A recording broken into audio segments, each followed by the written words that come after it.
That's what I'm talking about. What's going on, everybody? Welcome, Arvanauts. Welcome, everybody. Hello and welcome, and thank you all for being here. What's going on? Welcome to a Friday. It is October 8th, 2021, as we have officially fully entered fall. I mean, we were already official, but it feels like fall now. And I hope everyone is ready and looking forward to the epic conclusion, I think, if all goes well, of where is the thing that I had? Where's the thing? Right there. That game, Legacy of Dragonholt, as we continue with our D&D with Viewer sessions playing this game. And I should sound different because I am away from my microphone because I have my table set up today. So I am going to sound like I'm a little bit distant from the mic because I am not right next to the mic because of that reason. So that's why I sound a little bit different, but hopefully I am still audible. Hopefully I am still able to be heard, and hopefully you folks are looking forward to this session because it's going to be good times, awesome, and I am very, very excited. First of all, happy birthday, Wenchkin. I saw that it was your birthday. Happy birthday, sir. I hope you had a great one. Yes, and I wish for you in this next birth year a much more better book year, like a birth year in terms of like physical stuff. I hope physically you're not dealing with 6 million physical injuries like you had to deal with last time. So happy birthday, Wenchkin. Everybody wish Wenchkin a happy birthday. I'm glad that you are here and doing well. So happy birthday and welcome, everybody. Thank you as well to the folks who did the resubs today. Thank you to Prince Justin for the tier 2 resub. I really appreciate that. 17-month streak, 30 months. Thank you, Prince Justin. Thank you so much. Thank you as well to Nonstop for the tier 2 resub. And thank you, of course, as well. We had one other person too. It was Nonstop. It was Prince Justin. I thought somebody else also resub. Maybe it's just those two. But thank you, everybody, for the resubs. I appreciate it. I have updated the inspiration list. So we are now, the inspirations are current for this month. And the only thing I haven't done so far is I haven't gotten out the Patreon video, and that is because I am swamped. I have a lot of grading I'm doing and a lot of stuff. Midterms are next week. I can't believe, literally next week, we are halfway through the fall semester. Like I can't even conceive of how this semester has gone this quickly, but it is nutsos. So it's been a crazy few weeks. But so anyway, I have a lot of grading to do and stuff like that and various other things.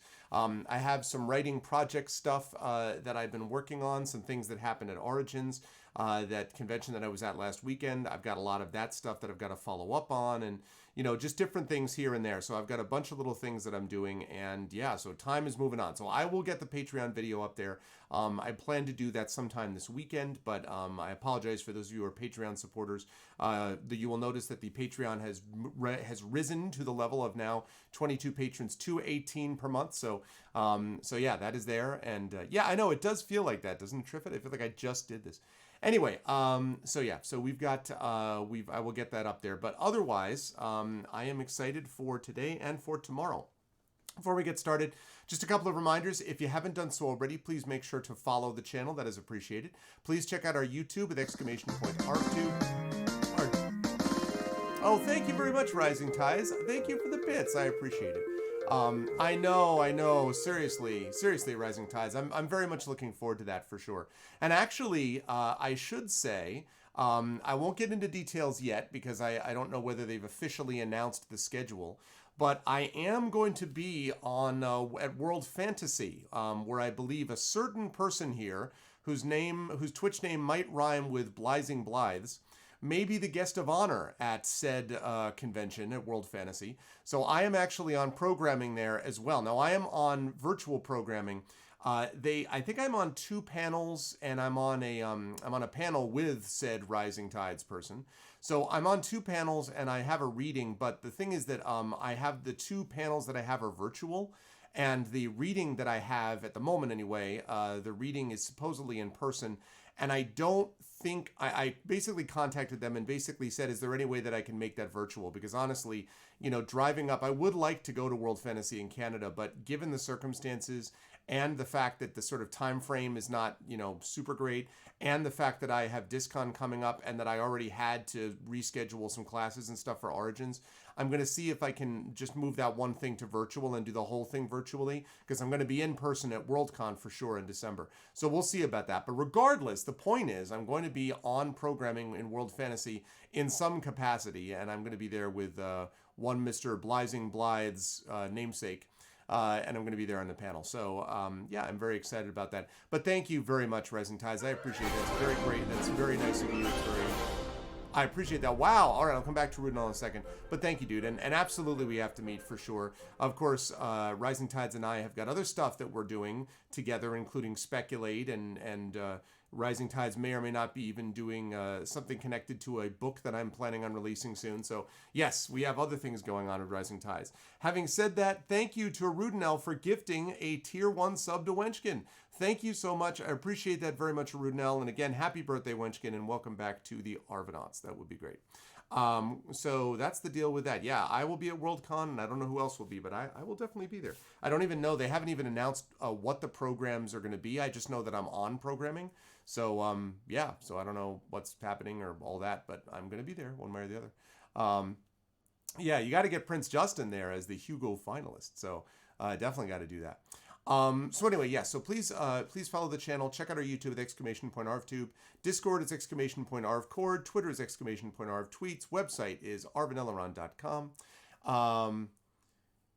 Yeah, I definitely. I'm doing that, and I just got the announcement about it today, Rising Ties. So I looked at it and I was like, oh, cool. And then I'm like, yeah, can I really justify doing all this stuff just to go up for a reading on Sunday afternoon? And I probably can't schedule-wise because of what's going on, just in general stuff with school, especially because of Origins having had to be rescheduled and stuff. So since it's virtual as an option, I will do that. Worldcon, basically is after my semester finishes, pretty much, at least in-person classes. So that's a little bit different. So, but anyway, hi, Monster King. Good to see you. I hope everything is okay. The cost, yeah, no, I know. You know what? I'm so sorry to hear. I've been following with some trepidation the hashtag Paul Oregon 2021. I'm sorry that didn't go better for you, Prince Justin, but I really hope that in the end you'll feel, I don't know, I don't want you to give up on getting back out there when you can, because I feel like you've done such great photography out there, and I love the dispatches from the road, Prince Justin's dispatches from the road via Twitter and all that. So I don't know. I totally am sorry that you went through all that, and I'm hoping that it doesn't dissuade you from, future attempts and all that stuff. Anyway, yes, so website for this is arvaneleron.com. Financially, !Arv Shop is the merchandise area. You can get stuff for Infinity and Beyond and Adventures in Middle-earth and others. Arv Treon is the Patreon. You can see that we have gone back up now in the Patreon. We're looking at $2.18 per month, 22 patrons. That's awesome. So I'm hoping... Yeah, no, I hear that. I totally get that for sure. Yeah. So Arv Treon will really help there, and that will allow us to continue to put things back into the channel, which is always appreciated. And of course, Arv Treon for that. And of course, subscribing to the channel allows you, as many of you have done today or done gift subs, that allows you to sub to the channel and get those awesome custom sub badges and emotes and all that good stuff that you can use everywhere in Twitch. As always, on the publishing side, Icarus, my award-winning graphic novel from Athos Arts. You should definitely check that out. Library is Tales and Tomes in the Forbidden Library. I sold many copies of that this past weekend when I was at Origins, and so you definitely will want to get a print copy of that if you can. Otherwise, the digital copies are available on DriveThruRPG with Library and Grayshade KS for more details about the Grayshade Kickstarter, and I hope to have more details about that for all of you lovely folks soon, because we're making advances in that, and I have most of the team together, but I do have to dot some I's and cross some T's before we launch it, because it's a big one for me, so I want to make sure that it is as good as we want it to be and believe that it can be. So we've got that, Grayshade KS. As always, BLM, Black Lives Matter, very important to affirm and assert the significance and importance of Black lives, so please check out that link, it is really important. And Help Now, which is the World Health Organization page on suicide prevention. Very important to reach out to others when they need help and to reach out to others when you need help as well. Last thing I want to mention here quickly is about schedule. We've got Legacy of Dragonholt today. Then tomorrow, we're coming back at you with the return of the Infinity and Beyond Eberron Oracle of War campaign. And you will not want to miss this second part, which is Voice in the Machine. That is our second part of the overall arc of Oracle of War, and you will not want to miss it. This is a really sweet part of the adventure, so you're not going to want to miss it. That's happening tomorrow. We'll start at 7 p.m. Eastern as per usual. And then we have managed to get also a lot of our Sunday things worked out as well, because we've managed to program some stuff for our good friend Brandon O'Brien.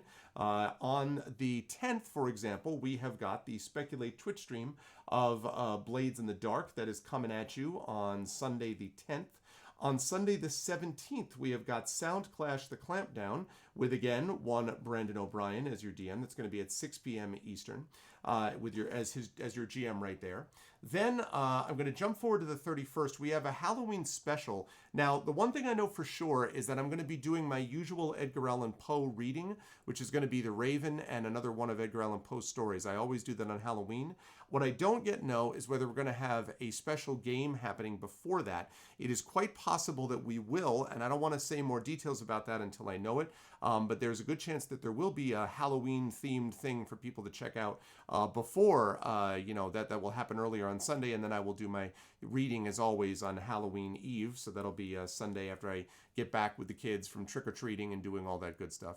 Incidentally, my son has selected his costume, and he is going to be the Incredible Hulk for this Halloween. So I want you all to know that if you see an incredibly strong and disturbingly, frighteningly, epically huge green monster, please fear not, because it is simply my son.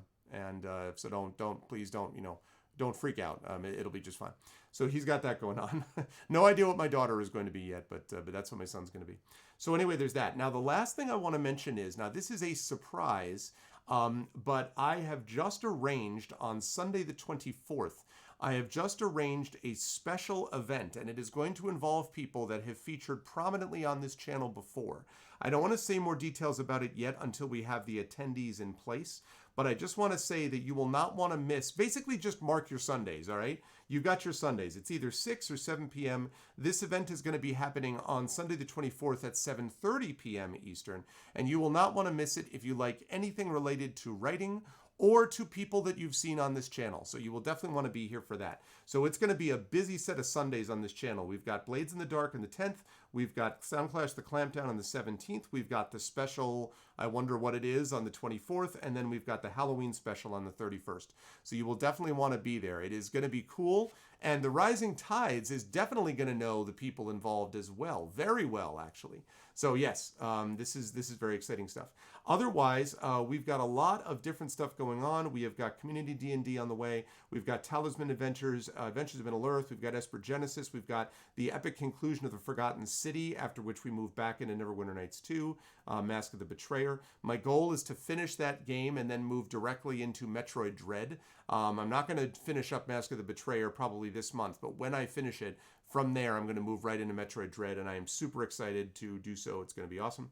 And then, of course, we have our Patreon-fueled Chat Chosen Game of the Month. We got the Our Vocalists coming up in a little over a week and a half. So we got a lot of cool stuff happening on the channel over the course of this month, and it is going to be great. I'm glad, Monster King, that you've recovered now and that you're being careful. That is important. No, I saw that Rising Tides, the Metroid Dread thing. But I can't, I'm not going to, I want to finish the Forgotten City, and I want to do finish up Mask of the Betrayer for two reasons. Number one, if I keep stopping to play other games, I'm never going to get Mask of the Betrayer finished. Number two, I really am enjoying Mask of the Betrayer. And number three, right now, everyone and their brother is playing Metroid Dread, and my hope is that once I get done with Mask of the Betrayer, I can start, pulling out Metroid Dread and playing that. Because, I mean, I'm going to play that game. I am extremely excited about it, and so, yeah, fear not. That is on the radar as my next game after Mask of the Betrayer, but I do want to wrap that up. So that's what we're looking at. So yeah, that's what's going on. The last thing that I want to mention here, hold on one second. The last thing that I want to mention is, let me just get this moved, for this I'm going to have to pull up, I'm going to get rid of this, nope, not that, this, and I've got to get rid of this, and I'm going to turn on that. All right, what's going on, everybody? It's good to see you all. I'm going to have to turn the camera around a little bit because this is not quite right. I need to mark that a little bit like that way, and then I got to zoom this bad boy in like this. There we go. I keep hearing things moving. Is that me? or is it a fly? I think it's me. So welcome everybody. So I've got this setup going on, and I do want to mention that I'm wearing my Red Sox hat. Now, the reason I am wearing my Red Sox hat, it is important to note that the reason I'm wearing my Red Sox hat is because the Red Sox have made it into the American League Wild Card Series after having defeated utterly the New York Yankees. Right now, the New York Yankees are at home. They are mourning their loss, and they are doing so with an enormous, ridiculous payroll. It gets you right here. It really right. It makes you you feel the pain just oozes from everything that's wrong with baseball is sitting at home. Anyway, but so the Red Sox won, and they are currently playing the Tampa Bay Rays. Now, I do not expect them to win against the Rays. The Rays are a very good team. To my mind, the Red Sox have already way overachieved, and they have defeated the Yankees. So it's a good time to be teaching in New York as a Red Sox fan, let me tell you. But also, I have to say that they are playing right now. So I didn't want to cancel the stream, but I will fully admit that on occasion I'm going to be looking over here on my MLB game day to be able to see how the Red Sox are doing. It's not a video. It just shows me every so often what the scoreboard is. So that's what's going to happen. All right. So I just want to be clear about this, that's what's going to be happening on occasion. So you do what? This is done. So you do what? Listen, the Yankees have had enough championships, okay? The fact that they are no longer a relevant team and that they have won one championship in 21 years, despite having the second highest payroll in baseball, is no reason to be upset. I mean, I don't really, meanwhile, there's another team that's won, I think, 4 championships in 17 years. I think there's a team that's won 4 championships in that same time. And I don't really know.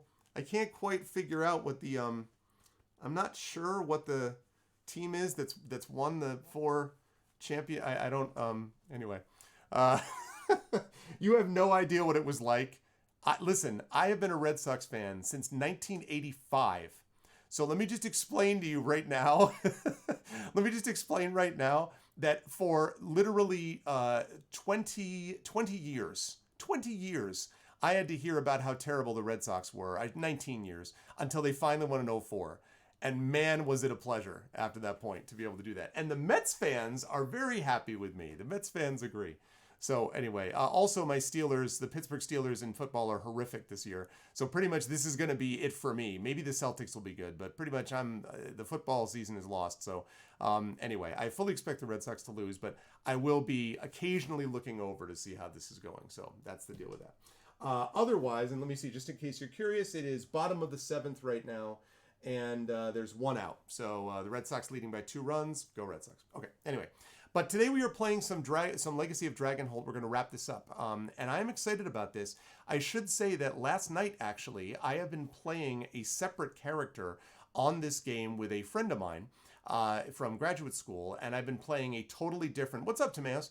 I've been playing a totally different character, totally different skill set and everything. So we finished up last night with a different skill set, which is going to be pretty cool because our skill set with Harriet is obviously much better and much different. So that's what we're looking for. It's going to be really cool.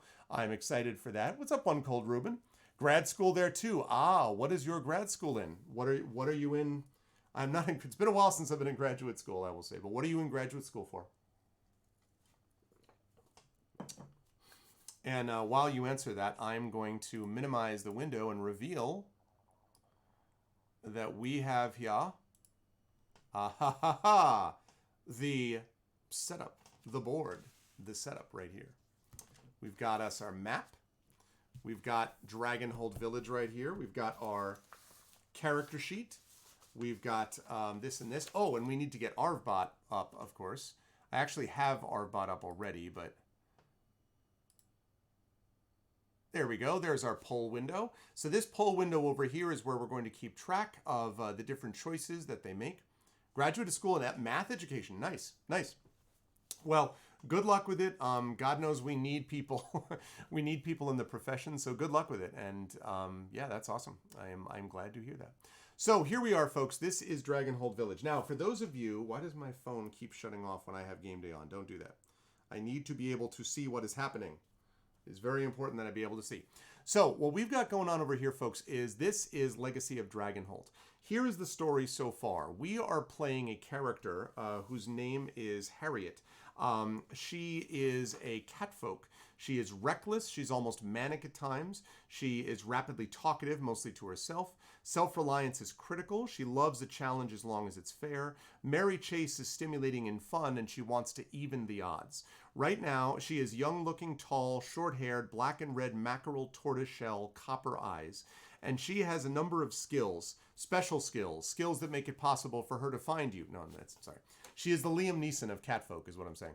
So she's got the following skills. She's got awareness, she's got agility, stealth, athletics, survival, archery, brawling, persuasion, and streetwise. However, in our last session, we actually went up against a dragon, and we did not make it through. So she's currently sitting at 2 stamina, and she lost one of her skills until it gets repaired, until it's rested. So right now, she's got a skill that has been taken out, that's agility, and she has got 2 stamina points right now. So we are very low on stamina, and we've got to address that one way or the other. Multiple ways that we can do that, but we've got to be able to do that. Right now, it is day 6 here. It is day 6, and we are about 3 in. We're in about the heading into late afternoon of day 6 right here of what happened. So the way that we do this here is that when we're in the village, we have this kind of big book, which is sort of like a hub book, Dragonholt Village. And this allows us to go to any of the places that you see here on this map. Many of those places, you do something there and then time passes, which means that I check off another box on this. And it says that when 8 time has passed, and right now 3 has, when 8 time has passed, then we basically move on from day 6, and there's only one more day left, which is day 7. So we've really got to work on getting stamina back up. That's super important. But also, of course, while we're in Dragonholt, we have another problem, and that problem is that we have been here trying to deal with a situation facing us regarding the Fairfax family. So the Fairfax family is the group that's basically ruled this town for a long time, and Lady Regina Fairfax is the current head of it. However, her cousin, Kirik, disputes her claim to the throne and basically has been doing all this bad stuff, including killing one of her children, that was Sonia, almost killing and including killing Philip. And I think that we actually, if I'm not mistaken, we couldn't save Philip, I believe. Yeah, so we lost Philip as well. So Sonia and Philip are both gone. So the only kid who's left right now is Rochelle, who is her eldest, I think, or her second eldest. She's the only one that's left. And so Regina and Rochelle are the only ones that left. So we also are trying to figure out how to stop this from happening. Basically to stop Kirik from getting his throne back, which he doesn't deserve, basically, and making sure that we keep, Lady Fairfax on the throne where she belongs. So that's basically what we've got. But in the meantime, we have this problem where we are really low on stamina. So we've got a lot of stuff that we could theoretically do. We have a number of places here that we could try to go to, basically if we wanted to try to get healing. We could try to go to, I don't know if the market is open. I don't think it is. We could go to one of the inns here, like the Countess Inn. We could go theoretically to the bakery, which is a place that has food, or we could go to the shrine. I don't think the orchard has anything, but it's possible. The Swan is basically where we're staying, so we always go back to that at the end of every day anyway. There is also one place that we were told about that's out of the northern side of the village, a crypt that we could also go to. But frankly, if that crypt is like an adventure, we are not able to do that at 2 stamina. So we got to figure out how to handle this stamina problem. And also, of course, figure out how to do so before we kind of advance things. Let me just double check. It is the end of the 7th. It is 3 outs and Boston is leading 9-6. I like all of this. This is all good news. Okay, so that's the deal with that. So the way that we're going to do this, chat, is I am going to type in, and I'm only going to do so once, I am going to type in all of the different possible options in terms of places that we could go. and then you'll have the option to vote on that. All right, so I'm going to do this once. I'm going to move my chair over, and then I'm going to also start up some music. So, pardon me, I'm going to fire up a little bit of music here. Yeah, something. I mean, we need something for sure. Okay, I've maxed out my mic, I think. I'm going to up this some more. It's going to be super loud now, probably. This is probably too loud. I'm gonna lower it for now. But when I go over there, I'm going to turn up the mic so you can hear me. Okay, so here we go. Here's what we've got. Again, this brought to you by the amazing Effect Life. Stereophonic. Yeah, you're going to hear it in both, yeah. For at least until I get out of there. All right, so the question is, where should we go? All right, we can go to the following places, chat. We could go to the orchard. We could go to the library. We could go to the dragon statues. We could go to the village hall. We could go to the guard station. We could go to the smithy. We could go to the Willow Grove. We could go to Market Street. Again, I don't think the market is open right now. We could go to, let's open up these options, please. We could go to, did I say the shrine? I did not. We could go to the shrine. That's the temple. We could go to the Drunken Hog. The Drunken Hog is an inn, or a tavern. I'm not sure if it's open right now, but we could do that. We could go to the Village Green. That is different from the Village Market. We could go to the Apothecary Shop. Maybe we could get some potions there. We could go to the bakery. Again, that might be a place to go because we could maybe get some food there. We do have some gold. We have right now, we've got a lot of gold actually. We've got 215 gold. So we could go to the bakery and like buy the whole bakery. We have plenty of money. So we could go there. We could go to the Northern Road. Now again, the Northern Road is the place where they told us to go if we want to go check out this crypt. But again, I don't think we're in a position health-wise to be able to handle that. So we could go to the Countess Inn. That's right there. The Countess Inn, again, is like kind of like a inn/tavern, but it's sort of the upscale type of tavern, you know. It's like a wine bar. It's very hipster. We could go to the Swan. And then I need to do two more, right? Two more.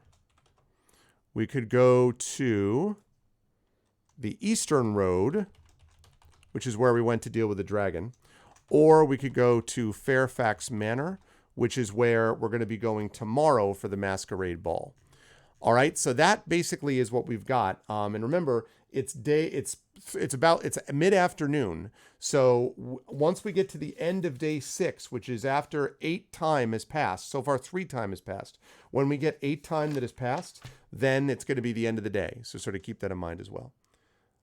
Buying out the bakery. I mean, listen, everyone's like, yes, I want to buy out the bakery.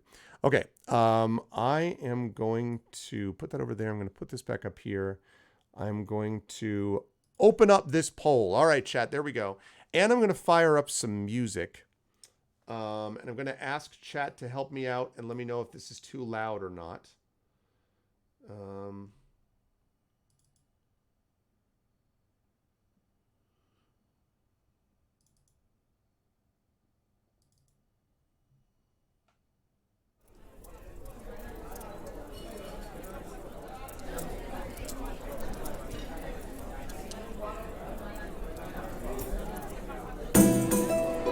Okay.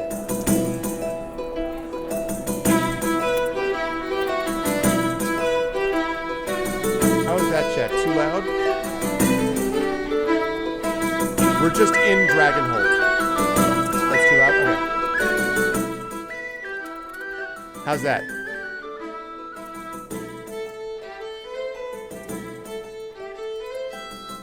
How's that?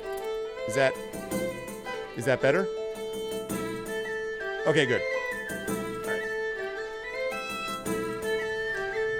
All right, now I've come back out here. Keep hearing something. Hold on.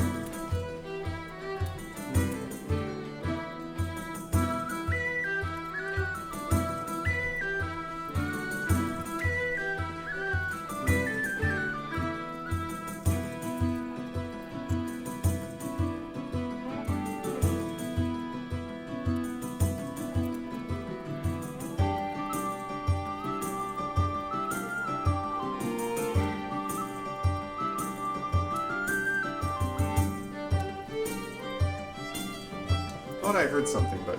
Okay. Could still be lower? Okay.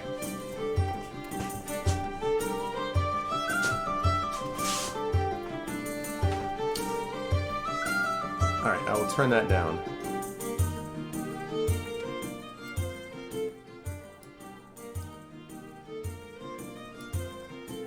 Alright, how's that?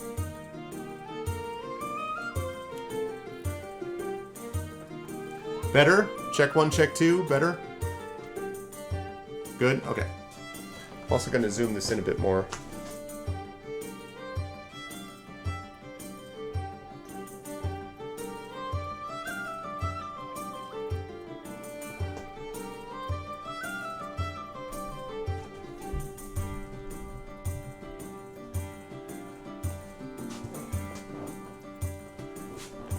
Okay. There's no particular reason to do the dragon statues. We went there before. I mean, you know, that's one of those, like, I want to check out the tourist options, I guess. But yeah.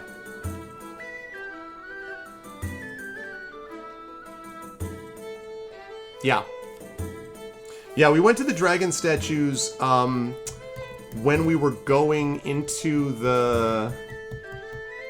I don't remember. There was some reason that we went to the dragon statues. It was a lot of days ago, though.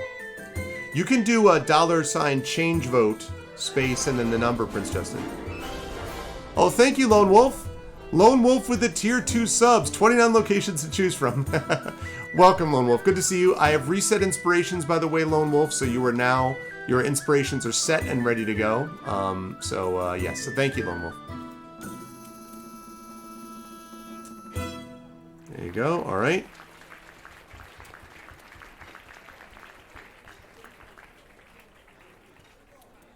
Okay.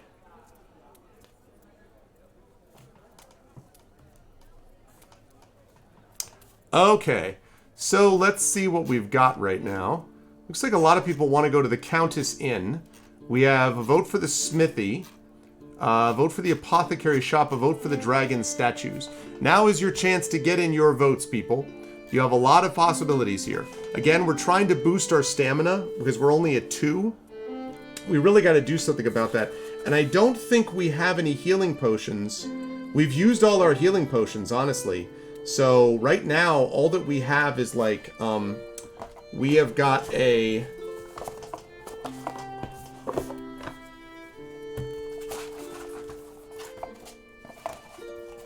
Where are my cards? Hold on a second. Where are my cards? Oh, there we go. So we have got... We have got a map of Dragonholt. That's here. We have a war rune. We've got a Spirit's Blessing. We have got the Iron Keys. And we have a Spirit Mask. Those are the 4 things that we've got. But we do not have a healing potion because we use them all up against the dragon. Much good did it do us. So...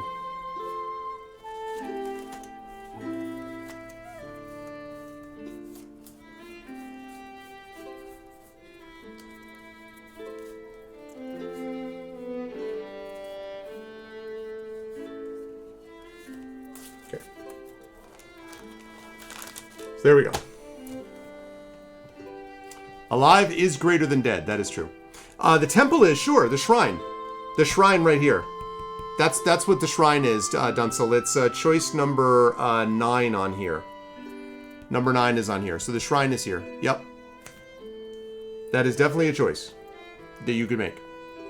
So if you want the shrine, vote 9. If you want shrine, vote 9 for a going shrine.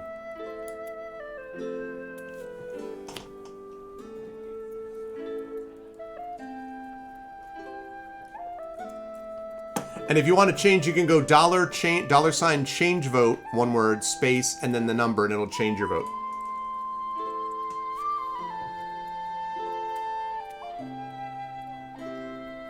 I heard that. Something fell and rolled.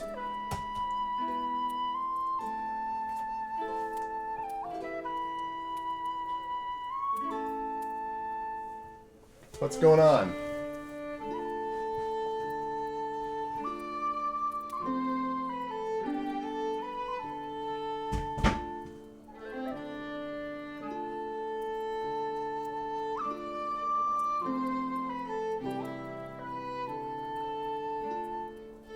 mouse in this house?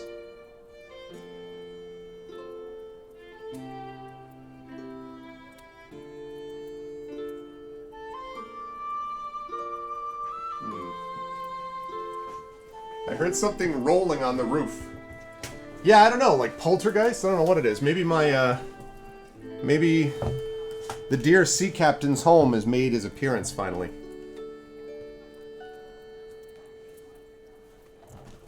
It could be IRL ghosts. Okay. So, alright, last call. Last call. Right now we've got 4 for the Countess Inn, 2 for the Apothecary Shop, 2 for the Shrine, 1 for the Smithy, 1 for the Orchard. These are the votes that we have right now. Yeah, I mean, I hope so. I hope so also, Rising Tides. So far we haven't had any of that except for the occasional spider, but...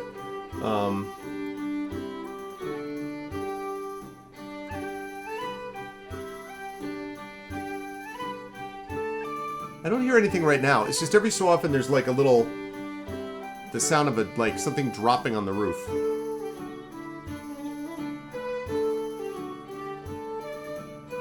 It's not raining. I don't know. Oh, wait a minute. What was that? As I said, it's not raining. There's a big boom.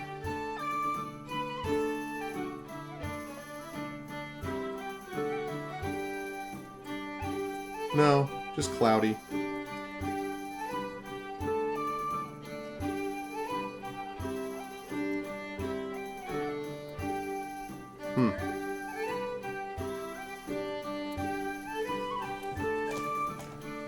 Oh, in the meantime, the Red Sox have gotten 2 more runs, and they're now leading 11-6. Yeah, I had that in the house I lived in, actually also in Connecticut, up in the northwest of Connecticut.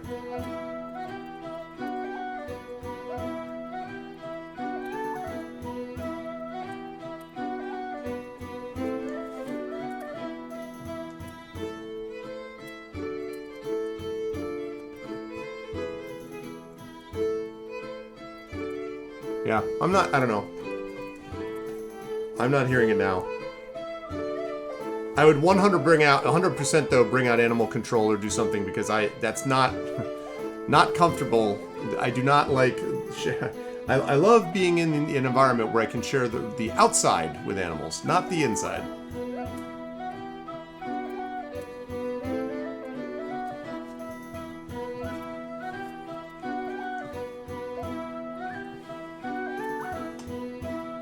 Alright, so we're going to close this down, and the winner is the Countess...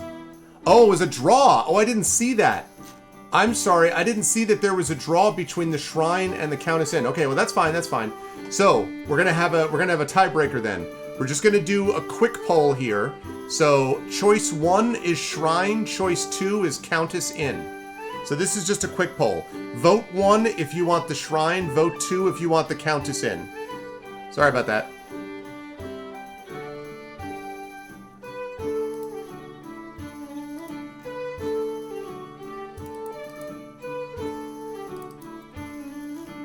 So 1 for Shrine, 2 for Countess Inn. So yeah, just $ vote space 1. There you go. All of a sudden, everyone's about that Shrine. I'm all about that Shrine. About that Shrine. No temple. I'm all about that Shrine. I don't know where I'm going with that.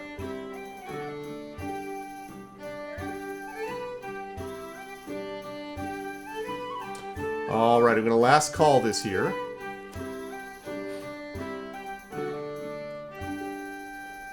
Yeah, I'm sorry about that. I didn't see that the Shrine had tied up Countess Inn. Alright. And...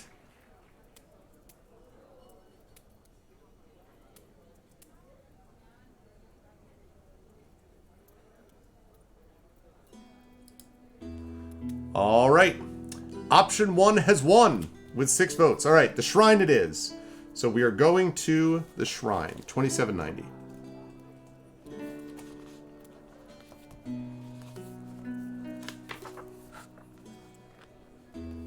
Okay. The shrine is a building of white marble with a domed glass ceiling. A garden of flowers, fruits, and vegetables is laid out behind the shrine and surrounded by a low garden wall. In front of the shrine stands a marble column, a beacon fire on its tip. If it is day 5, okay, it's not, it's day 6. If it's day 7, no, it's day 6. If story point C2 is marked, it is marked. So, 4740. A dark shrine. No, we've been here before. This is where the orc priest lives. The ripple of water and light gives the sanctuary an ever-changing yet always the same feel. The stillness of the space, in the face of the movement of the water, seems to reach inside you. You can spend some time in quiet meditation or leave the shrine. This is easy, chat. Quick poll. Spend some time in quiet meditation is choice 1. Choice 2 is leave. So we could spend some time in quiet meditation or we can GTFO. That's a good one, Trevin. Up on the rooftop, gremlins click. Hope your neighbors rout old Nick. We don't want lightning to fry Harv's toys, bringing them to all the ghouls and boys. Oh, oh, where will you go? Oh, oh, where will you go? Up on the rooftop, quick, quick, quick. Doom and blood for you. That's good, Trippin. So there's someone. Of course, there's a lot of Halloween stuff. We have our pumpkins outside already that start to pop up, and someone has got a big, like, I don't know, 10-foot tall skeleton on their lawn. I was driving to work the other day, and I'm like, blah, blah, what, Jesus? And there's just a big 10-foot skeleton there. I'm like, all right. So there we go. Do you get some stamina? I don't know, One Cold Ruben. I don't know, actually. I don't know whether you get some stamina from this or not. Do not know.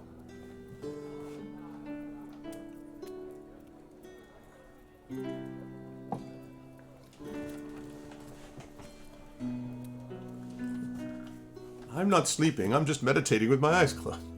Okay, we're going to last call this because it sounds like people do want to meditate. For some reason, I started thinking about the Red Hot Chili Peppers. We're gonna do something that we can to try to save this nation. Gonna try to make it happen cause we're in some consternation. We're gonna spend some time here in some silent meditation. Whoa. Silent meditation. We must reattune ourselves to the Force. You know, while I've been doing some of my grading and work, I had a chance to watch... Yeah, Red Hot Chili Peppers are good. I had a chance to watch, again, The Mandalorian. That is so... both seasons, it is so brilliant. Like, I know I rave about this show, and I haven't done so in a few months, but I rave about the show all the time. The Mandalorian is such brilliant, like, world building and, like...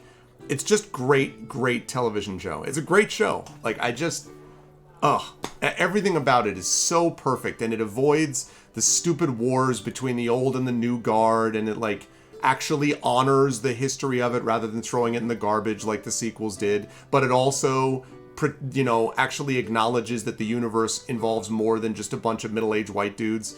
Like, it just, so good, The Mandalorian. So good. Such good stuff. Okay, so we are going to do that. All right, so the choice is 1. Oh, that's cool, Dunzel. Yeah, I'll bet it's good on the Switch, actually. I'll bet it is. Okay, so we are going to spend some time in quiet meditation. 3196. You settle yourself on a rock by the pool's edge and open yourself to the experience. As you meditate, Scala silently places a candle before you. Scala is the orc priest. Lights it and shuffles away. You watch the candle burn down, listening to the murmuring of the spirits in the water. Mark 1 progress in spiritual meditation. We've got 2 in that, so now we have 3. Doesn't look like it gives us any stamina, though, which is not great. We gotta go get food. We gotta go to the bakery or like, the inn. We've got to go to, like, the Countess Inn or the Swan... or the bakery. We got to get something going on. All right, spiritual meditation, we mark something in that. And then it says if story point I7 is marked, it is, but F3 is not. Well, F3 is marked, so never mind. Time passes, this encounter is complete. All right, so now we're moving into evening time, folks. So the time has come for us to figure out what we want to do. So we're looking at, again, you can go wherever you want, but to us, we've got to get stamina back. So we got to go to the inn. I would recommend either the Countess Inn, the Drunken Hog is like an inn tavern, the Chatty Archer is like an inn tavern, the Swan is where we came from, is where we hang out in town. That's kind of like an inn tavern. Or the bakery. The bakery might not even be open now, actually. Now that I think of it, I'm sure the bakery isn't open because it's evening. So basically, we're looking at Drunken Hog, Countess Inn, the Swan, or the Chatty Archer are the ones that make the most sense. And I'm going to open up the poll.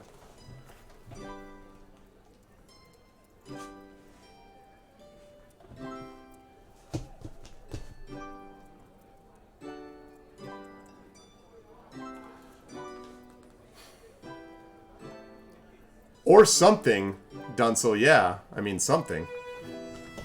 Also, this is a little...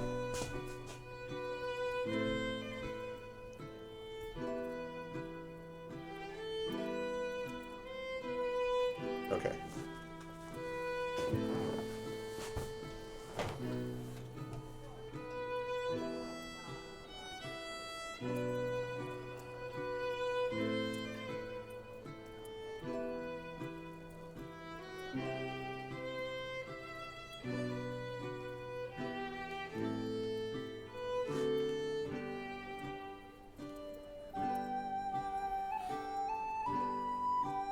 Oh, interesting. Did you see both seasons, Triffid, or is this the first time that you're watching them? 13 and 16. 13 and 16, that's 16 is the rescue, right? And 15 would be 15's the believer, I think. 14 is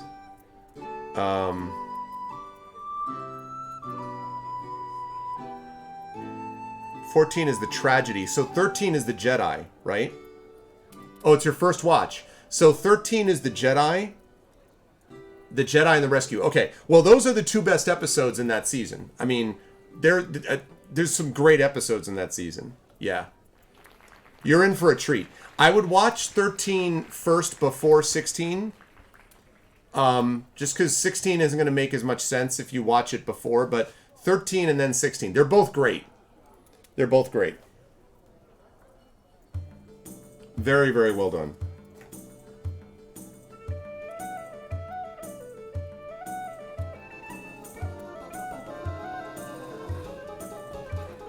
Thank you for the follow, One Cold Ruben. I appreciate it.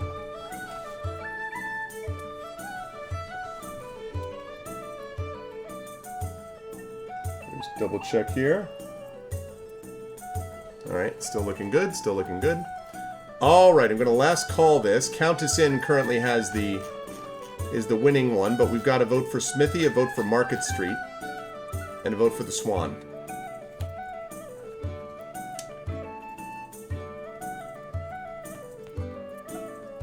Yeah, they're both great, and I'm actually excited. Next December is the beginning of the premiere of the Book of Boba Fett, which I am looking forward to because that dude playing Boba Fett is also awesome. So I probably like The Mandalorian is kind of tailor-made for me to like because I kind of like westerns anyway, and I like the lonely figure sort of who's a good person trying to, you know, right wrongs and all that stuff. I love that, and so there's that. And then also, in addition to that, I also I'm a big fan of Pedro Pascal, and I love the music. So, like, probably Boba Fett, the Book of Boba Fett won't be quite up to that level, but I'm still going to like it.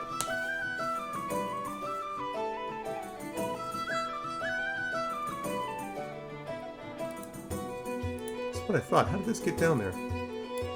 That's no good. There you go. I was like, why is that not maxed out? Okay. All right, here we go.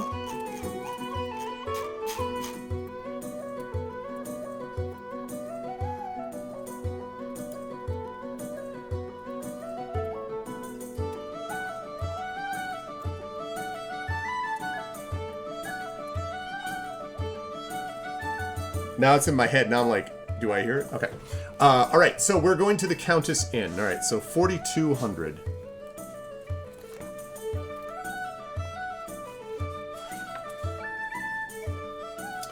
Okay, a painted sign showing a woman's profile with a silver coronet adorns this two-story building. The ground floor is of pale red stone, while the upper story is a sprawling half-timber affair hanging over the entrance and supported by thick wooden posts. Flower boxes filled with colorful flowers are ranged between the support beams. All right, so this is not our first time visiting in here, so let's take a look. There are only a handful of people in the common room, and yet the Countess Inn feels more full than usual. A human woman in her middle years, with heavy-lidded brown eyes, light golden skin, and a long salt and pepper braid sweeps through the room.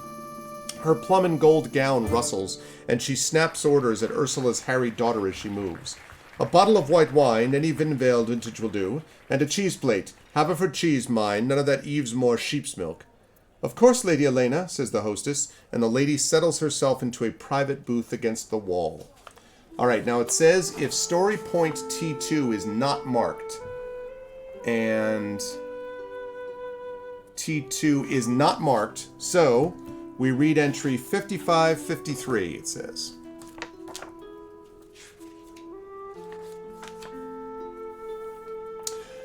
Lady Elena's posture, her dress, her arched eyebrow and pursed lips have a way of commanding the attention, and you can feel every eye in the room glancing her way. In fact, you at first fail to notice that someone else is in the booth with her, Timothy, Lady Regina's steward. As soon as a servant brings a bottle of wine and a plate of artfully arranged cheese to her table, Lady Elena turns her attention to Timothy, and they begin talking together in quiet tones. All right, chat, so you have three possibilities here. We can either, and I think to avoid running into problems here, just because I don't want to redo that whole thing for RFOT Plus, I'm going to ask that we just do this in chat. So the three choices that we have are, we can eavesdrop on the conversation between Lady Elena and Timothy. And again, Timothy is Lady Regina, the leader of this town, the one that is trying to be deposed by the guy who's the rogue, her brother or whatever. So Timothy is Lady Regina's steward, and Lady Elena is just this person who's pretty significant. So we can either eavesdrop on their conversation, we can approach them directly, or we can ignore them. So tell me in chat, what would you like me to do? What should we do? Eavesdrop, approach them directly, or ignore them? Also, Boston just scored again, and it's 12-6. Keep it up, Boston. All right, Prince Justin says directly. Mrs. Dunsel says eavesdrop, so to speak. Tomeo says eavesdrop. We're too hurt to get into Drek. We are very hurt.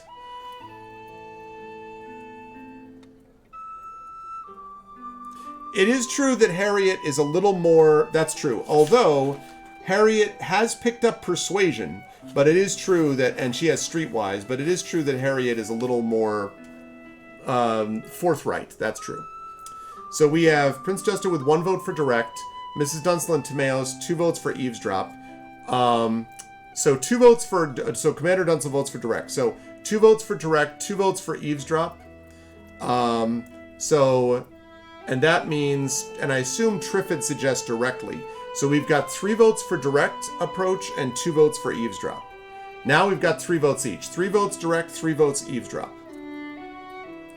3 votes direct and 3 votes eavesdrop.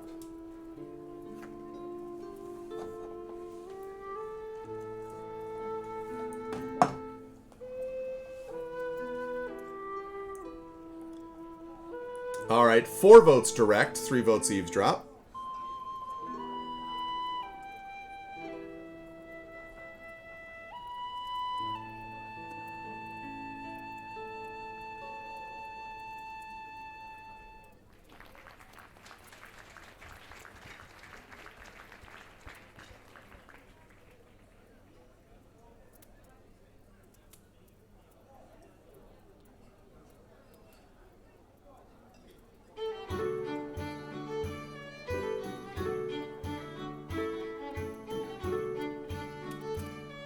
All right, 4 vote direct, 3 vote eavesdrop going once. 4 vote direct, 3 vote eavesdrop going twice. 4-vote direct, 3-vote eavesdrop. Sold. What's up, Rock God? All right, we're going to approach her directly.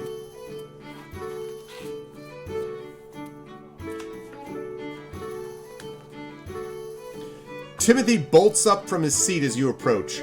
Lady Elena casts an amused glance in your direction. Timothy stutters but manages to introduce you properly to the lady, then turns to you. May I introduce her ladyship Elena Cunningham, Countess Consort of Haverford. Charmed, I'm sure, says the Countess. I understand you are friendly with the Fairfax's tutor. Perhaps you could prevail upon her the wisdom of Lady Rochelle marrying into my family. I'm certain, my lady, that this is not a matter with which Celise and Ilk need concern themselves, says Timothy, returning to his seat, but with his back as straight as an arrow. No, says Lady Elena. Perhaps not. But with Regina's failing health and the other tragedies haunting the Fairfax family, I think the matter had better be resolved soon, don't you? She turns to you and leans forward, her eyes sparkling. It's like this. Rochelle must marry, and soon. My son Albert is the best match. He's educated, intelligent, and well-liked by the people. Furthermore, once wed, their first child will be heir to both counties. With a single wedding will create the most powerful family in the barony, aside from the Baroness herself. She leans back and sips her wine. What do you say? Somehow you manage to extricate yourself from the situation without committing to a position one way or the other. Mark story point T2. T2. Terminate. Time passes. Alright. Encounter is complete. Alright, well that got us nothing as far as food is concerned. Big old strikeout. So, that didn't work, chat. So here we are. We've got a few moments left. We've got, we're 5 things have been marked so far. So, we've got the Drunken Hog, we've got the Chatty Archer, and we've got the Swan. Those are the 3 places left that could theoretically have food at this time. So, hold on whilst I reset. Okay. So I'm going to open this up. Where should we go, chat? We got the Swan. We've got the Chatty Archer or the Drunken Hog. Now, the Swan is definitely a place where we got food before. The only reason I think some people are staying away from it is that's where we always end up, is at the Swan, but we kind of like, we are in big trouble food-wise. Like, we need stamina. Like, Elf needs food badly, for those of you who are Gauntlet fans. We you know.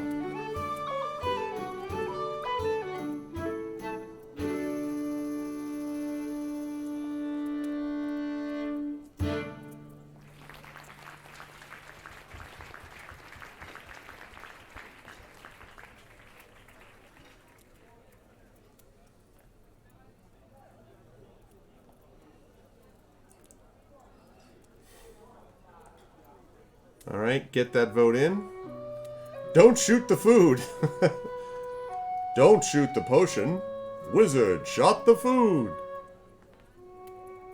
Oh man, the music in that arcade game was so good. The do do do do do do do do do do do do do do do do do.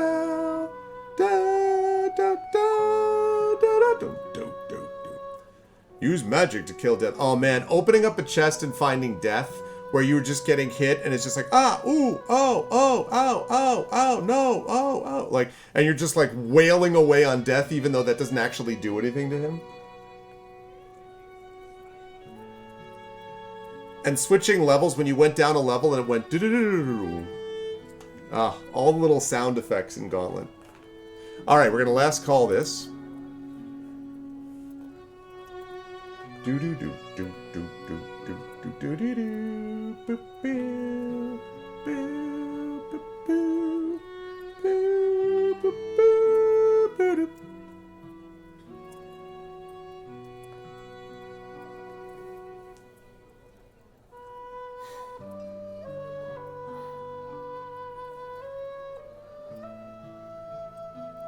Gauntlet was the Dark Souls.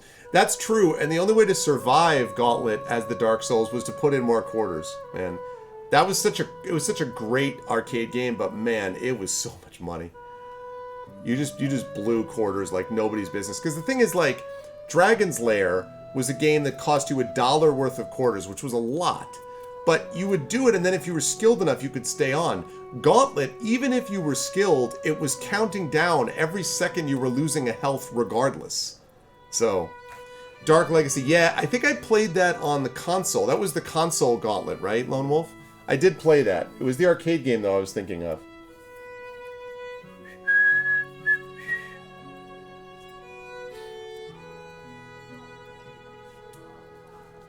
Alright, and we're going to close this because it sounds like people want to go to the Swan. Alright, the Swan is 7,400.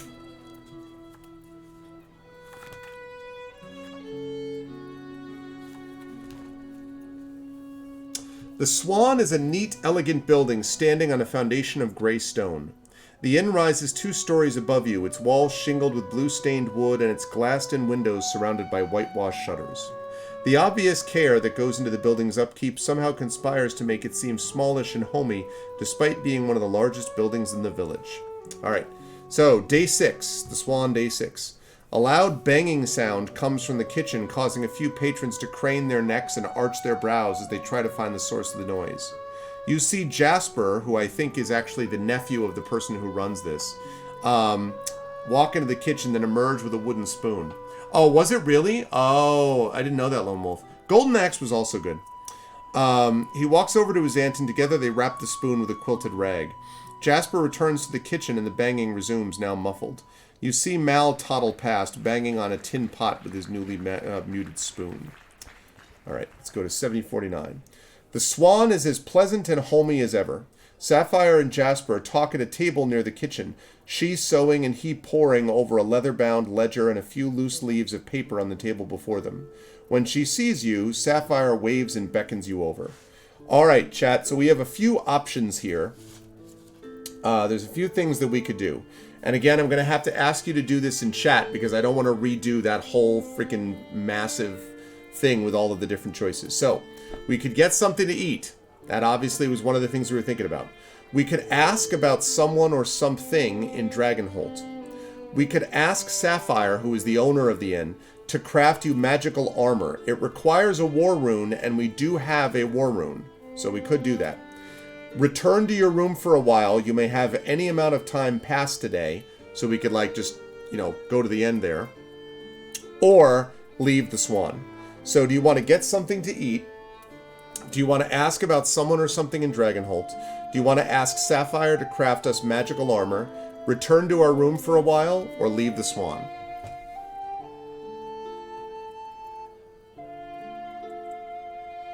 Oh, the Red Sox just scored 2 more runs. They're now leading 14-6. This is getting better and better. Okay, so eat food. Eat a food. La food. Eat. All right, so we have eat, eat, eat, eat, eat. Needs food badly. Eat, eat, eat, eat, eat. Yep.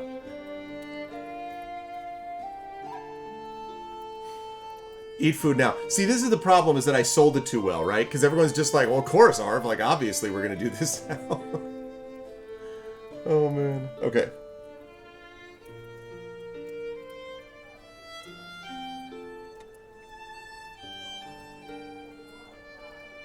You used to carry a 3.5 floppy with Golden Axe on it so I could load it up in a nearby PC. Nice. Nice. No, Golden Axe was good. Couldn't you play that on the Game Gear? Wasn't there a Game Gear, Golden Axe for Game Gear? I wonder if Golden Axe is on the Switch. On, like, their virtual, whatever they call it. Not the virtual console, the Nintendo Online or whatever. That's true, Mrs. Dunsel. You were always for food. This is a good point. Alright, so it looks like chat wants to get food. On emulator, yeah.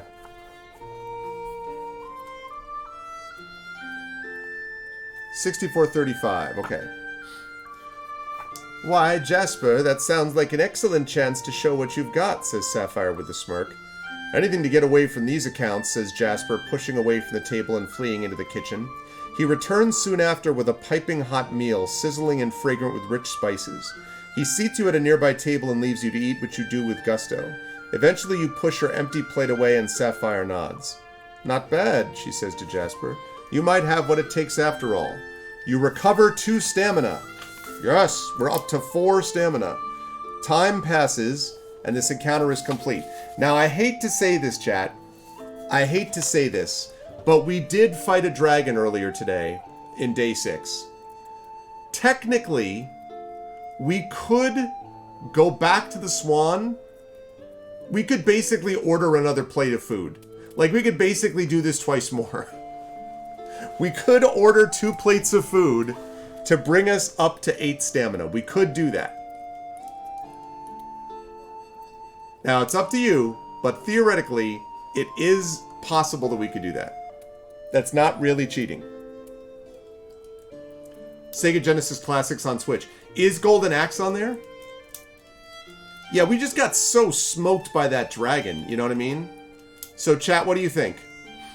In fact, you know what? I'm going to put it up as a poll. So this is a quick poll. Quick poll. If you vote 1, it means yes, eat twice more. If you vote no, it means that we're going to do something else besides that.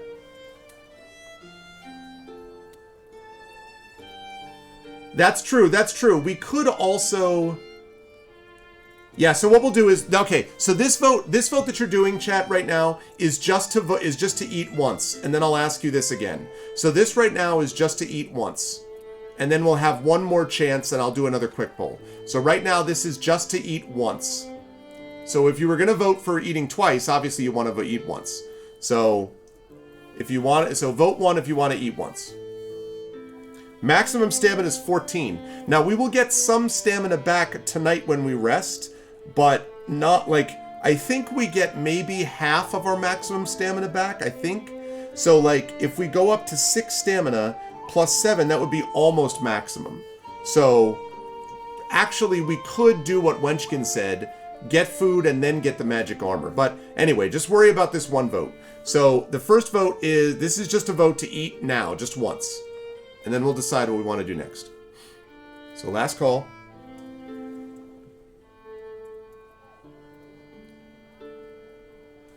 Also, the Red Sox are finally out of the inning. So now we go to the bottom of the 9th with the Red Sox up 8 runs. That's not bad. Fairly decent lead there.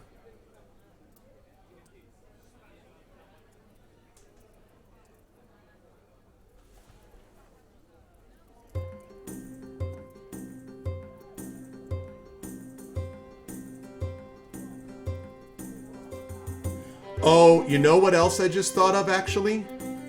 The other thing I thought of is, we also have a number of trees around this house, and it just struck me that also the trees have been starting to drop these, like, fall, like, sort of, like, seed pods? Not like pine cones, but like these things. That also could be what I'm hearing. There's that, too. That could also be it.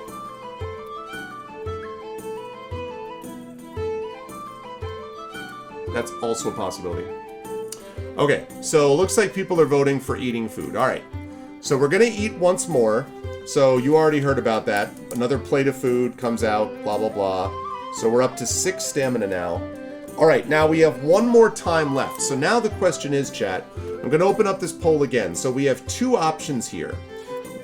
We can either now eat food one last time, and then it's going to be the end of the evening. Or we could have Sapphire craft us magic armor, because we do have a war rune, and you need a war rune to do that. So we could either have her make food, or craft the... It's possible. That's true too, Dunsel. Or we could have her craft us magical armor. So I'm going to put up a vote here. 1 means eat food. 2 means magic armor. So 1 is eat food, 2 is magic armor. These are both, you know, decent choices.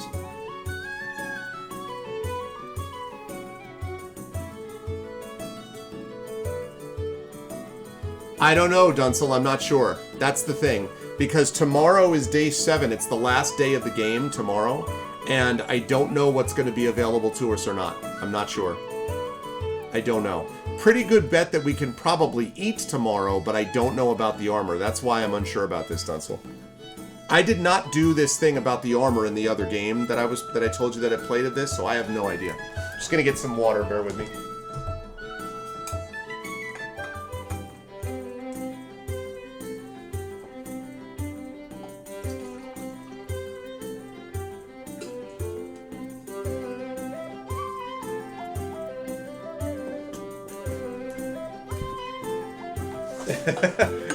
That I love that. It's like, the food! And he's like, yeah, but the armor, though.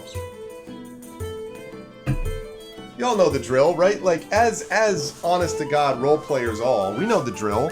Like, you always get food, but then you also always get armor. And or you also always get a badass weapon.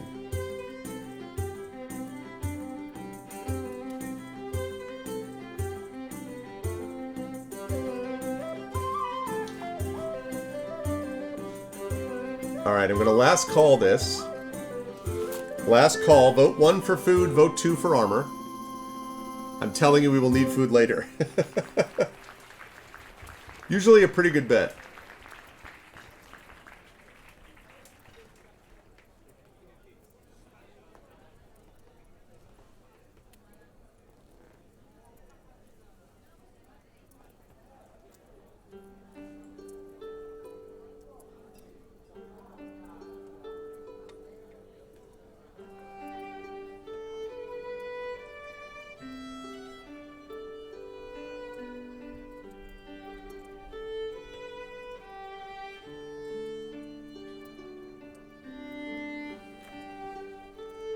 We'll do it in style of magic armor, exactly.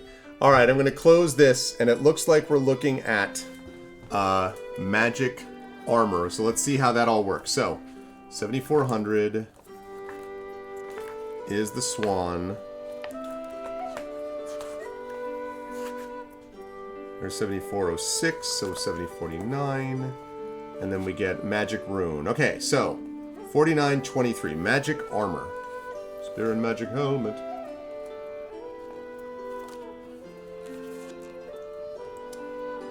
Okay. Sapphire takes the rune from you, her eyes wide. Woo, she says, tingly. I don't really know anything about magic, but I can certainly fashion something if you want to wear this. She reaches beneath her and pulls a measuring strip from within her sewing box, measuring the stone along each of its axes. She mumbles the measurements to herself under her breath and then vanishes through a door to the kitchens. After a while, she returns. By the way, you know you've got a good place when it's the kitchens, plural. Right? You know you've got a good place when it's the freaking kitchen, plural. After a while, she returns. Hold out your hands, your arms, she says, and snatching up the measuring line again, she examines your forearms carefully. She nods and steps away again. Help yourself to something to drink, she calls as she passes through the door. This may take some time. A mug and a half of good cider later, Sapphire returns with a set of fur-trimmed leather bracers. There you have it, she says. Not my finest work. I'd really like to spend some time doing some embroidery, especially around the rune, but it will do in a pinch. She helps you don the bracers. They are the most comfortable and well-crafted article of clothing you've ever owned. Even feeling them against your skin fills you with a sense of purpose and power. So you lose the war rune, but you gain the rune bracers, item T. The war bracers, huh? Oh, the rune bracers, rather.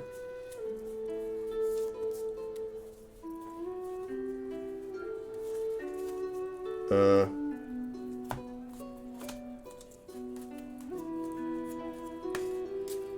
we go. Alright, chat. Here are the rune bracers. It says, these bracers fit snugly and are easy to move in. While wearing them, you feel strong and protected. So, you have brawling and endurance as long as you wear these bracers. Now, here's the good news about that, chat. We already have brawling, but we don't have endurance. So these bracers just gave us endurance. That is pretty sweet. Endurance via bracers. Rune bracers.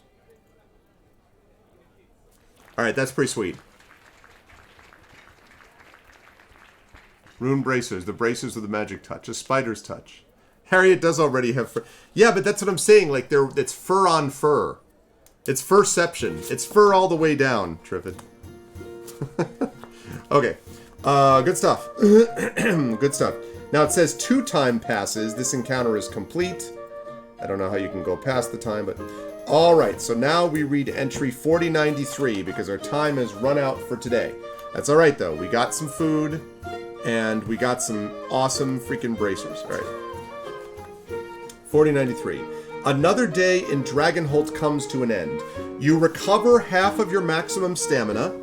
So that's 7, so that means we're up to 13. You recover 1 skill. So that means agility is back, baby. Agility is back. We have all of our skills. Our activation token is refreshed. Chapter of the story ends here. When you're ready to begin the next chapter, and we are, read entry 9739. All right. Okay, we're in pretty good shape actually, chat. 13 stamina. We've got the rune bracers. It's gone. Rune bracers. We don't have any healing potions, but we're at 13 out of 14 stamina. We have Iron Keys, Spirit Mask, Spirit's Blessing, Rune Bracers, and 13 out of 14 stamina, and all of our skills. So it's, you know, it could be a lot worse. It could be a lot worse. All right, so now the time has come. It is time to read entry 9739. Here we go, chat. Day 7. Are you ready for day 7, chat? The final day? The final countdown. Are you prepared for day 7? The 7th sign, the 7th seal.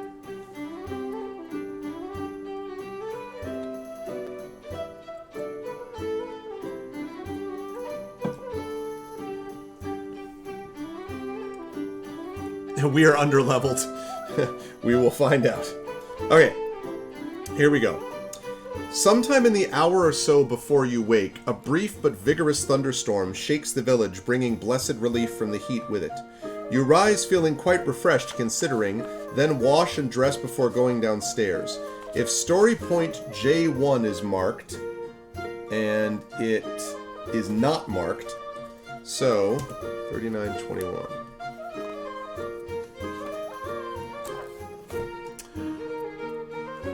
There you are, calls Celise as you reach the common room. She is seating at your regular table with a cup of wine in front of her. Her own breakfast looks untouched. You sit and Sapphire delivers a fresh platter of whipped cream, blueberries, and steaming hot griddle cakes. Okay, this is all starting well. Celise places a carefully written folded note in front of you as you tuck in. It's your formal invitation to the Countess's masquerade ball tonight, she says. You'll have to put on a mask and eat all of Regina's best food and dance the night away for no reason at all. Not that terrible. She leans back in her seat. But you must come masked. Nobles take these things very seriously.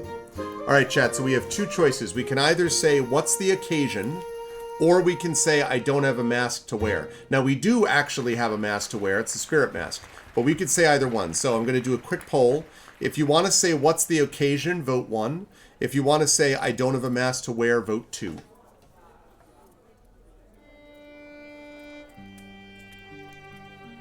And I'm just double checking on something here quickly. Watching how the Red Sox are doing. Bottom of 9. It's the bottom of the 9th. 1 out.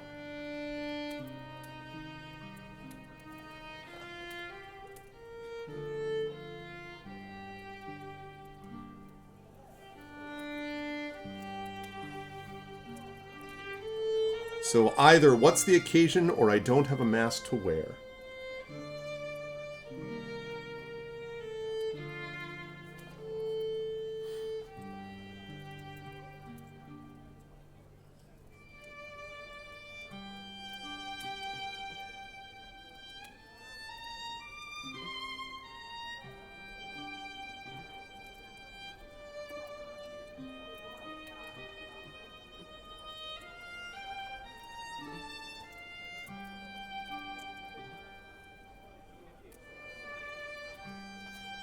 Alright, I'm going to last call this. Again, vote for 1, that's what's the occasion. Vote for 2 is I don't have a mask to wear.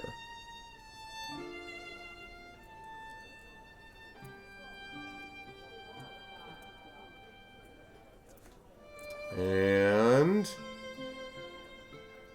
Alright.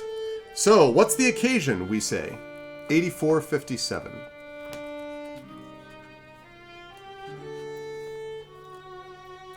Nominally, it's a celebration of the alliance of the three houses, meant to mark their triumph over some undead horde or another a few centuries ago. Celise flicks her finger dismissively. I suppose that's how they justify it being a masquerade as well, macabre costumes to remember the enemy. But of course it has little to do with that now, and is mostly an excuse to drink too much, eat lovely food, dance, and gossip with the other important people. She sighs. Did that sound cynical? I suppose it might. She swirls her wine in her glass and takes a sip. There's also the matter of the recent tragedies to befall the Fairfax family. So I imagine that, in addition to everything else, it will be a memorial for Sonia and Philip. And of course that will be politicized too, while poor Rochelle and Regina will just be trying to grieve. Celeste shifts in her seat and turns to you. My goodness, I'm being maudlin. I promise I will not be so morose this evening. It will be a grand time, I promise.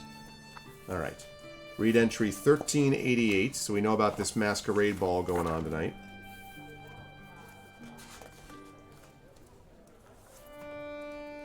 As she stands to go, Celeste leans in and grabs your arm. I think it's possible that Kirik will try something at the ball tonight. Oh yeah, you think? Regina will have her guards there, but your presence would be more than welcome. I know I can count on you. Then she slips out of the Swan into the summer sun beyond. If story point A6 is marked, let's see, A6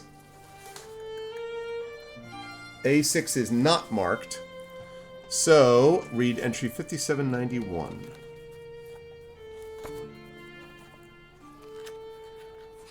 Can't we eat our untouched breakfast? I know, right? You finish your breakfast and gather your things. As you do, you overhear Sapphire asking Jasper to go out to the market and fetch her a few things. Today is a special market day in honor of the Three Lords' Ball, she explains. It'll be good for you to get used to the market street. And don't forget to buy mushrooms, even if you don't like them our customers do. Full and refreshed, you step out into the bright summer sun. This encounter is complete. All right, chat, so here we go. So here's the drill. We have the Masquerade Ball starts today after we go through 6 of this. So once time has passed 6 times, then we go to the Countess's Masquerade Ball. So until then, we have time to go around the city and do some stuff. So there's a couple of options here. We have the Northern Road, which leads to the crypt. But the northern, that also could hurt us and put us in a bad stamina situation leading up to the ball, and that might be a problem. We're pretty good on food, but we could go get some more armor or something like that. We could go to the market because they just said the market is open right now today. So we could go to Market Street and check out the market. We could go to the library and do some research. We could go to the shrine. We could, we could go to the Fairfax Manor and see how they're setting up. We could go to the apothecary shop. So there's a lot of things we can do. We have 215 gold. We've got 6 slots of time. So basically we have a lot of different options here. So I'm going to open this up, and it is up to you, chat, as to what we want to do. I think we're pretty good shape as far as food is concerned now. But obviously we have all of those options. There is the Market Street open and everything else that I just mentioned. So more food, more HP. Yeah, and we have 13 out of 14 stamina. All right, 2 outs for the Red Sox. Bottom of the 9th. And he walks the bases loaded, which is not great, but they are up by 8 runs.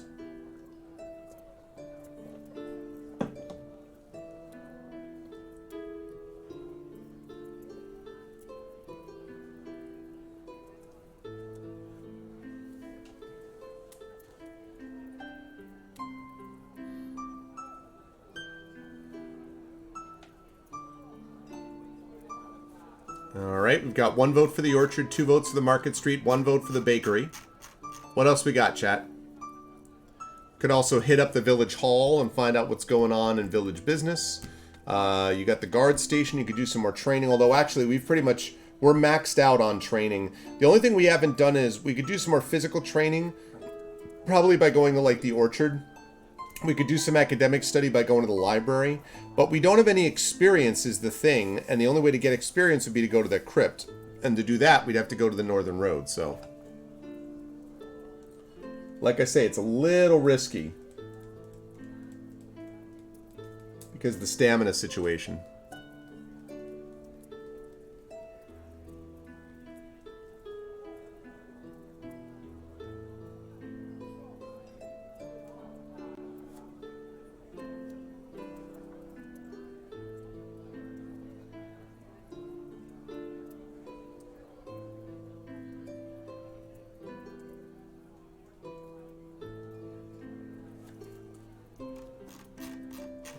right, I'm going to last call this. Right now we have 1 vote each for Orchard, Library, Apothecary Shop, and Northern Road. And we've got 2 votes for the Market Street.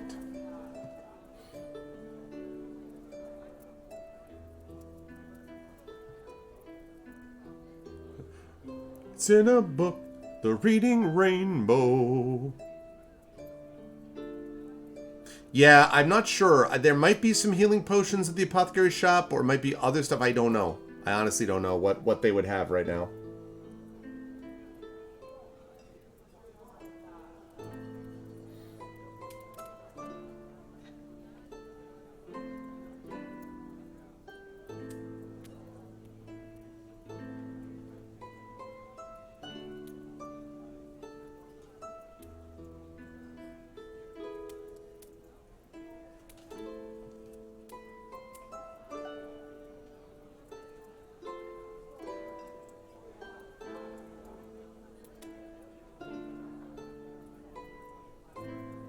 Yeah. Definitely heard some things on the roof, but that also might have been the wind. All right. And the third out has been had. The Red Sox win. The Red Sox win. Victory for the Red Sox. Final, Red Sox 14.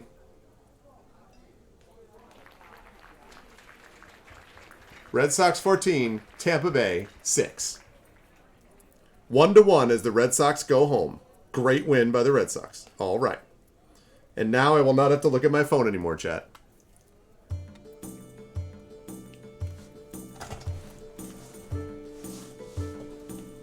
Huzzah!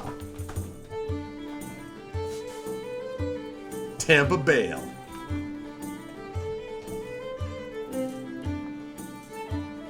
It's all right, Mrs. Dunsel. Think of how comfortable the Yankees are right now, resting in their expensive mansions, not having to play baseball. Just, you know. Oh, goodness. All right. So we're going to close this off, and it is Market Street time. All right, chat. Time to go to the market. 5,500. Let's do it.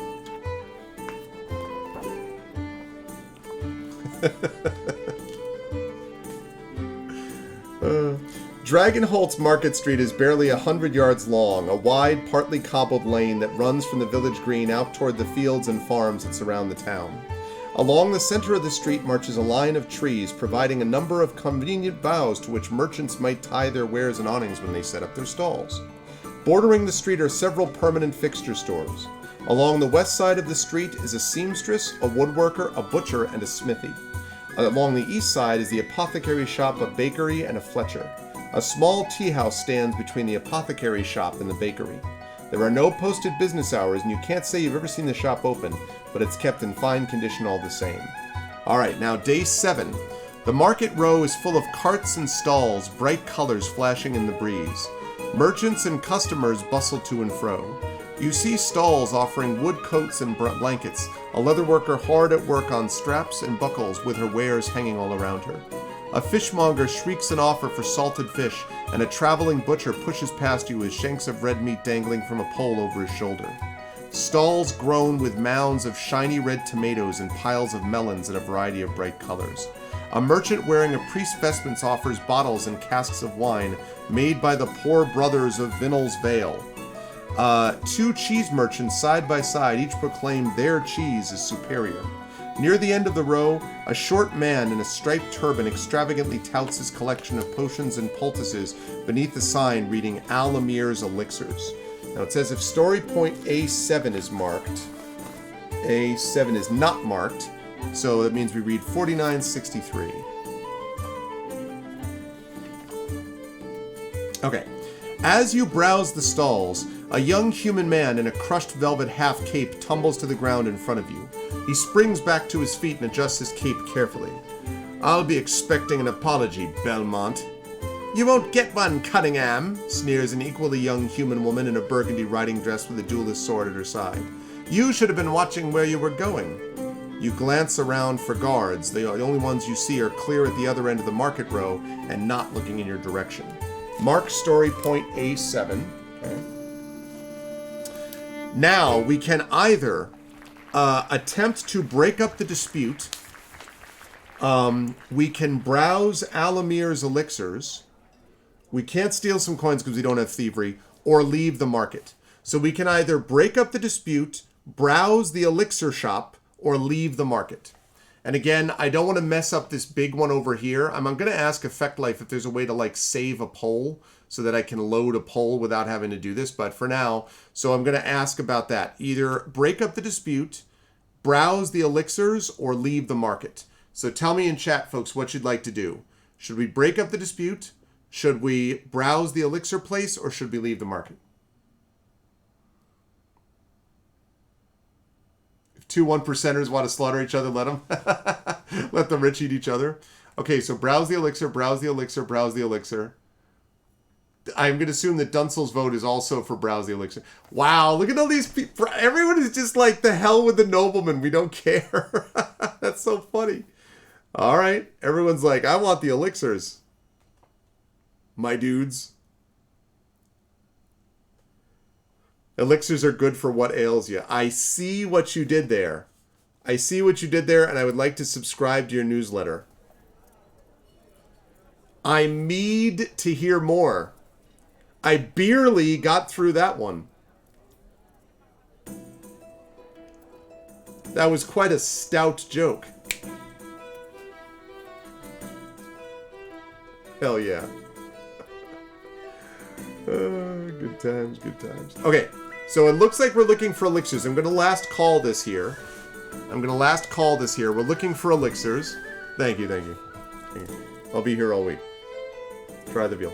Actually, don't try the veal. Veal is cruelly raised. Don't try the veal.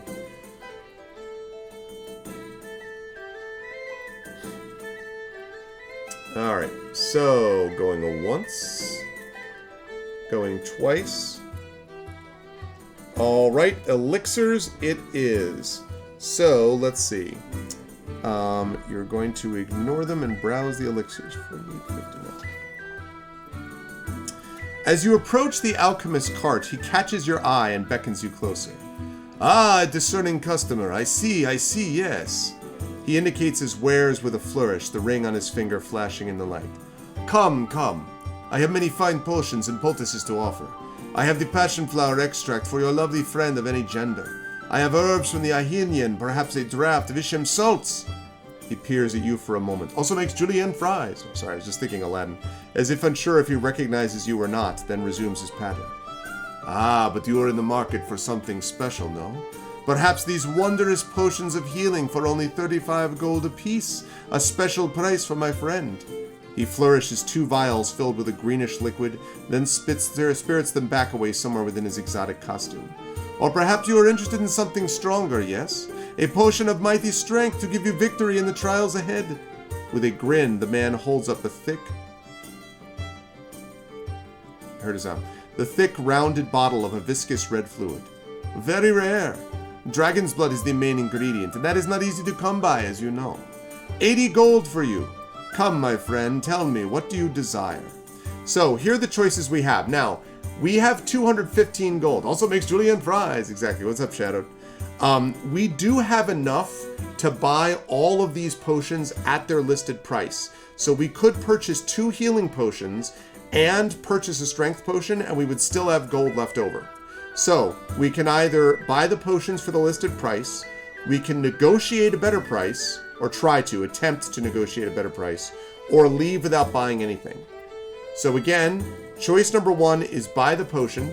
Choice number 2 is try to negotiate a better price. Choice number 3 is leave without buying anything. So please, again, tell me in chat what you want to do, because that's 3 choices, and I don't want to mess up the overall poll that I have set up. So, Mayo says negotiate. Wenchkin says negotiate. Dunsel says negotiate. Prince Justin says buy to stock. My daughter says hello. You going to bed, honey?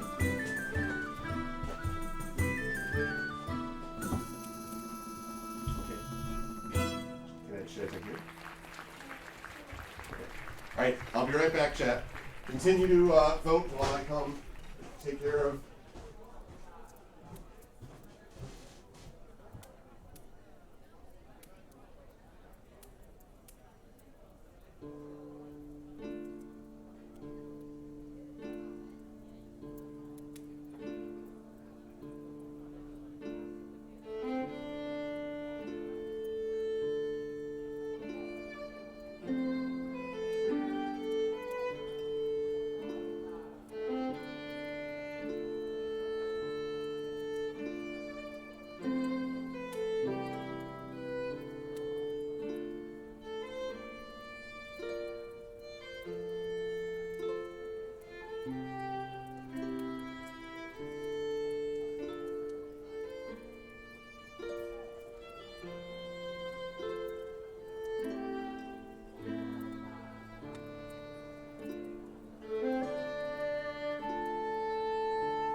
about that, chat. I was just tucking my daughter in. Okay. So, yeah, that's exactly what I was thinking about too, Shattered. All right. So we've got, let's see. We've got negotiate. Negotiate. 3 negotiates, 4 negotiates. Prince Justin says buy. So buy out of stock. 4 negotiates, 5 negotiates, 6 negotiates. Now that we have settled on the price, let us haggle. What's up, Live Sewing? Okay, so negotiate it is. All right, we're going to negotiate a better price, or we're going to try anyway. Okay, you point out that there is a new apothecary shop that is open not 10 paces from where Alamir's Elixirs is currently located, but the merchant shakes his head and clucks his tongue. Oh, no, it is irrelevant. A simple country apothecary can never hope to equal the fine wares of Alamir. I travel all across the world, bringing the expertise of Al-Khalim, ingredients from as far as Ishaim, Zanaga, and Lorimor. No, it is of no consequence. The price is the price is the price. He crosses his arms and nods his head, giving a final sniff, leading to the Dark Tower sound. No, I'm just kidding. But that's actually exactly what it looks like. Nice, Live. What was the stream challenge? Okay, so if you have Persuasion or Streetwise, what about if we've got both, chat? Persuasion and Streetwise. Read entry 5634. Let's go. With a shrug, you turn to walk to Miriam's shop and the merchant snatches at your sleeve. Ah, but I can see that you are a person of exceeding taste and discernment. Never satisfied with what you see, no? You must buy only the best then, I won't hear of anything less. The alchemist glances over his shoulder, then leans in to whisper conspiratorially. 30 gold each for the healing potions, 65 for the strength potion. And that is cutting me... Oh! 30 gold for the healing potion, 65 for the strength potion, and that's cutting me own throat. For just an instant, it seems his accent has fled completely, and he speaks in the rough tones of lower-class Tamalir. It's nice. The music is still loud? Man, I can barely hear it.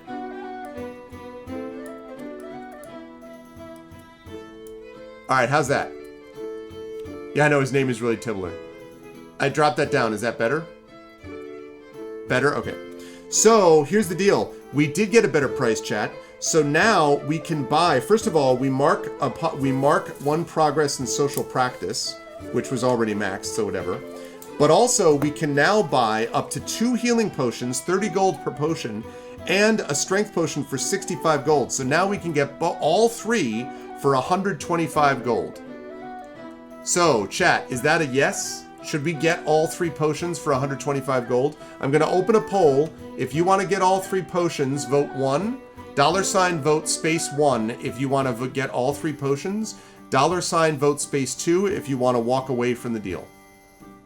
And the negotiation worked. Now we're cooking with gas. We got some healing potions. Yeah. And a strength potion. Assuming that chat votes that way, I should say. We got all of it going on.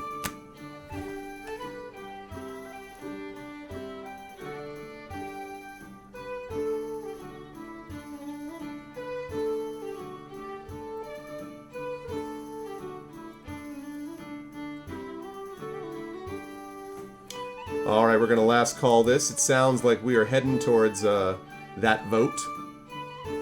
It's all about that vote.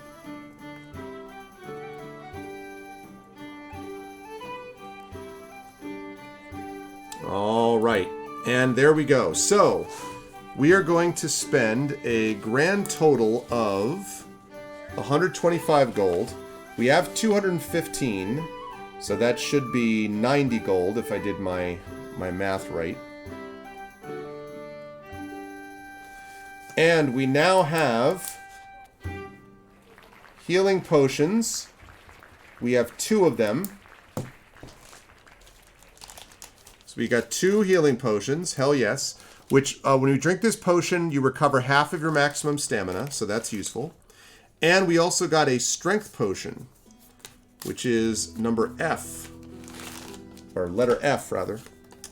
Strength potion. When you drink this potion, You gain athletics, brawling, and endurance for the remainder of the current day. Oh, well, we already have athletics, brawling, and endurance, damn it. All right, so you know what we hold on to this for? That's pretty lame. You know what we hold on to this for, though? We hold on to this because if something happens that, like, injures us or makes it so that we lose one of those abilities, we can drink this potion and get it back, because this is the last day of the game. So, like, that actually works out okay. So we can hold on to this as kind of a just-in-case type of deal, this strength potion here that we've got. All right, so we can hold on to it. That's fine. That's unfortunate, but that's okay. All right. So, and time passes, it says. So one time is gone. And the encounter is complete. All right, chat. So now the question is, so we went to Market Street. So now the question is, where do you want to go? And there's lots of options here.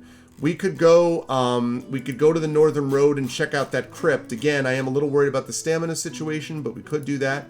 We could go to the because we do have healing potions, but, you know, I don't know. We could do that. We could go to the library and get a little more academic study in.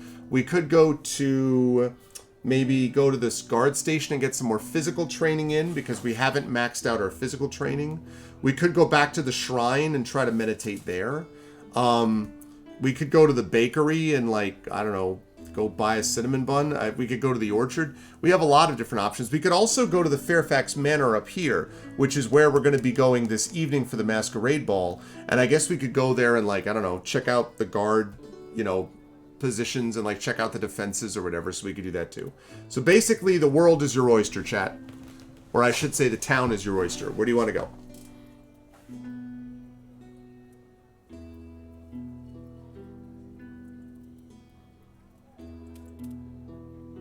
Yeah, and if you want to do physical training, you can do that at the guard station for sure.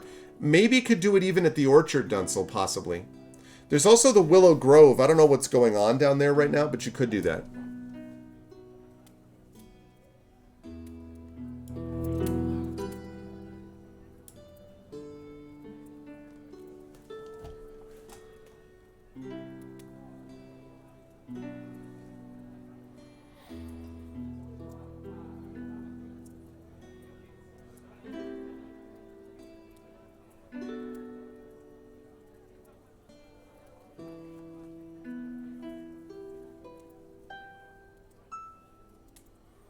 All right. We have a number of people voting for the library, spoken like a group of role players / people interested in writing and reading. One in the guard station. I'm going to last call this.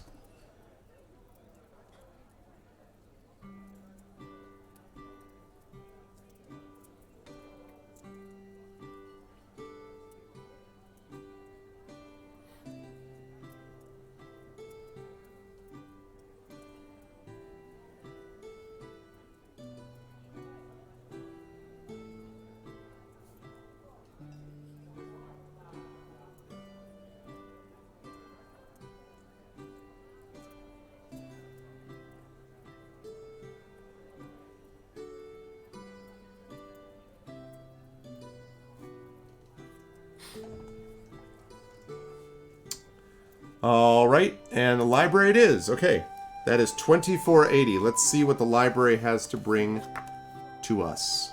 Or what we bring to the library, I guess. Okay. The village library is large for a village of the size of Dragonholt. It features an antechamber, a main room with rows of bookshelves, and a few side rooms. On most days, one of the side rooms is used as a classroom for the village youths. Youths? What is a youth? If 4 or less time has passed today, read entry 2505. It has. The library's main hall features a tall writing desk underneath a window set in the ceiling and 4 walls covered in shelves full of books. Perched atop a stool at the writing desk is a gray-robed, gray-haired human woman spattered with ink, her quill scritching as she carefully copies out another letter. Okay, if it is day 1, it's not. If it's day 6, it's not. If it's day 7, it is. It is day 7, so read entry 2012.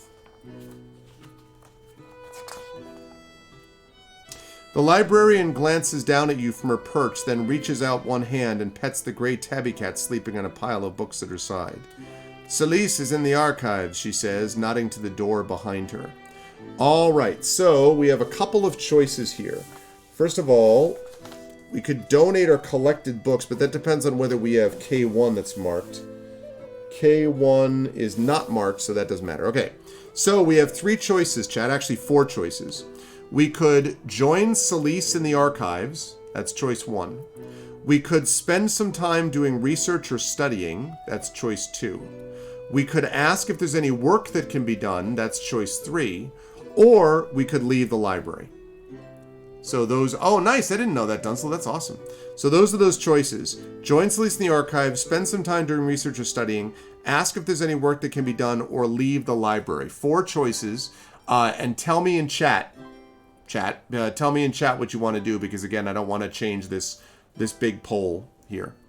Next time I talk to Effect Life about this, I'm going to ask if he can do it where you can save a poll. So, join Celise, spend some time researching or studying, ask if there's work that can be done, or leave. All right, we have research, Celise.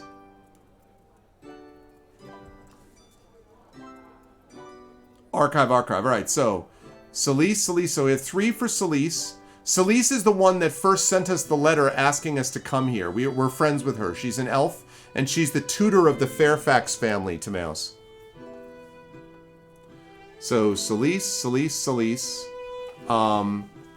We have 1 research and 3 join Celise.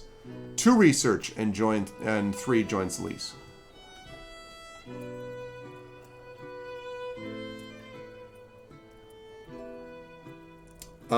Four Celise, 5 Celise.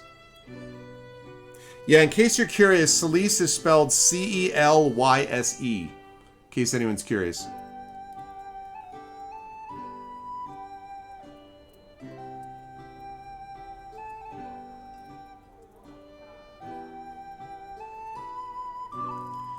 All right, Celise.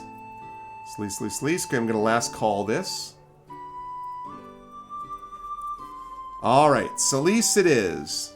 Celise Navidad. All right, 7087. You make your way through the cramped shelves of the archives and find Celise sat quite comfortably in a leather-padded chair, a book in her lap, and more books strewn about all around her. You found me, she said without looking up. That's right, Live Suing. I couldn't abide all the commotion at the manor today, so I'm hiding here. Okay, if story point J1 is marked, J1 is not marked, so read entry 9568.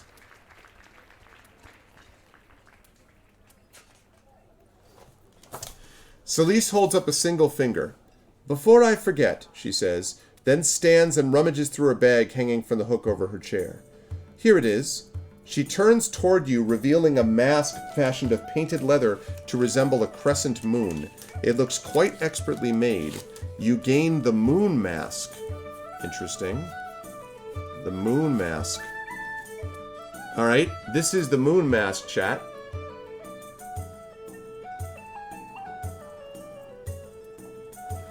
All right, very nice of you, Celise. All right, so we get the moon mask. So now we have a spirit mask and the moon mask.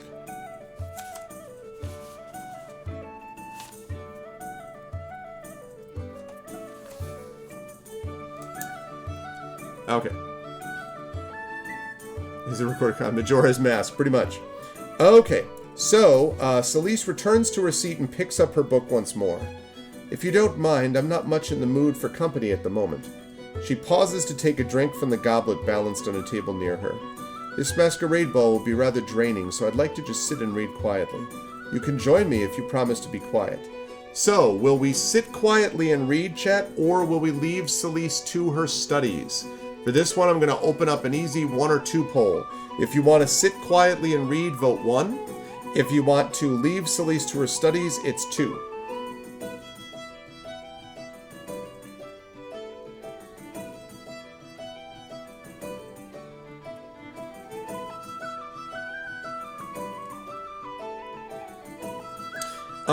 Unclear if it's granted anything.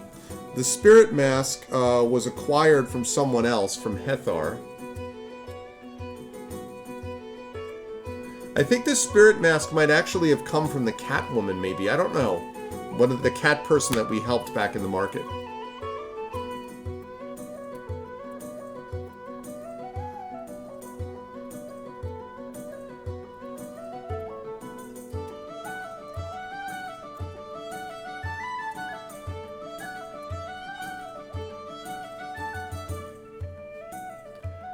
Alright, this is a close one. This is a close one. Do we sit quietly and read or leave Celise to her studies? Voting 1 means sit quietly and read. Voting 2 means we leave.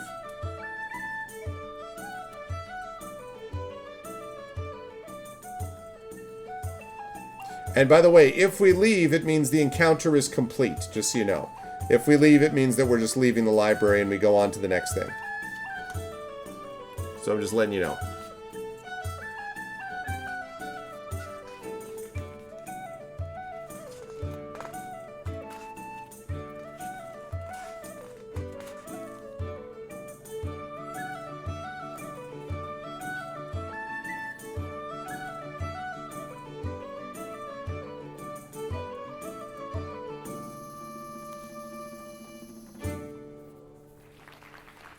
Whoa, all of a sudden everyone changed it.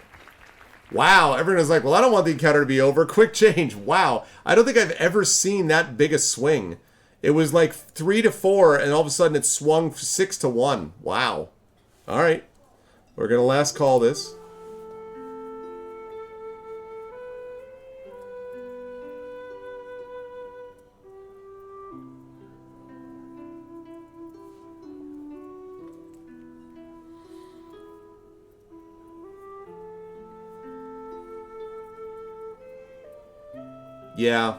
Yeah, it doesn't look like. I mean, we could always go back to the library a second time, you know, Prince Justin, just like we did when we got the food. We could go back and do it again, you know. I mean, just use his time. All right, so I think I last called this already. So we're going to close that down. All right, here we go. So sit quietly and read. It's 5486. Okay. You find an interesting book titled Folk Tales of the Fairy Peoples and settle in to read. The book is a collection of fanciful tales from a variety of sources, curated with the patronizing indulgence of an educated uncle addressing his backwater nieces and nephews. One particularly arresting tale describes the second fall of the elves and the rise of darkness in the world, attributing to that time the appearance of humans, gnomes, orcs, and other races. The author describes the descent of each of these races from some animal touched by elven or demonic magic. Orcs, for example, the author claims are kind to the great grey juggernauts of the southern lands, made a mockery of humankind by demonic taint, while gnomes are described as the rabbit of the burrow and the squirrel of the tree, brought to lively life and laughter by the singing of the elves. Humans are not mentioned at all, and the text shifts tone and subject so rapidly you suspect that a large portion has been removed, or even censored. Clearly, the details herein are not free from bias. You're reading too loud, says Celise as you turn the page in perfect silence. And anyway, those stories are perfect drivel. Alright, mark 1 progress in academic study. That maxes us out for academic study, by the way. Time passes. And this encounter is complete. Alright, we're into the afternoon now, chat. And that brings us back up to the top. So, once again, we can explore the village. We've got 4 slots of time left. 4 slots of time remain. So we could always, you know, you could go back to the library and try to research, although you did do some of that anyway. You could go to the village hall. We haven't gone there yet. You could go to the guard station. You could go to that's where you would get the physical workout Dunsel's talking about. You could go to the smithy. We do have a little bit of money left over. You could go to the bakery or maybe the apothecary shop if you wanted to. You could check out the defenses at Fairfax Manor. You could theoretically go up to the crypt in Northern Road. There's all kinds of things. So get in your votes now.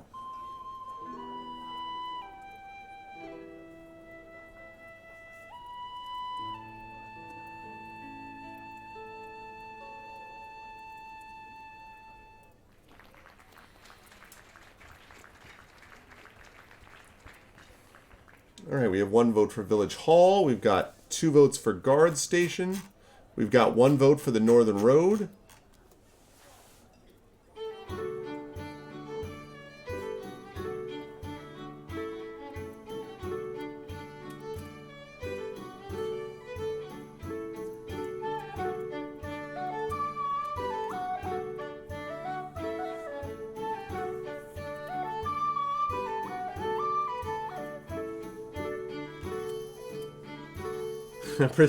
Yeah, Prince Justin's like, I've had enough of this town. Exactly, Rock God, exactly. Can you ever truly be said to have all of your knowledge maxed out? Can any of us here truly say that is the case?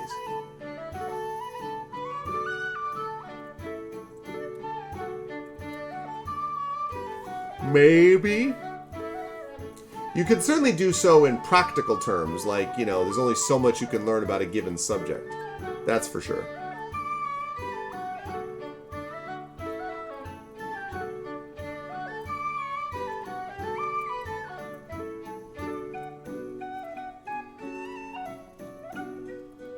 Oh, you're trying to, because you're afraid that there's a tainted vote? Is that what you mean? Yeah, Starjammer. I saw, you mean Spelljammer? I saw there was that new Unearthed Arcana that just came out, but I hadn't had a chance to look at it. The tainted vote, yeah. Tainted vote, oh, don't tainted vote.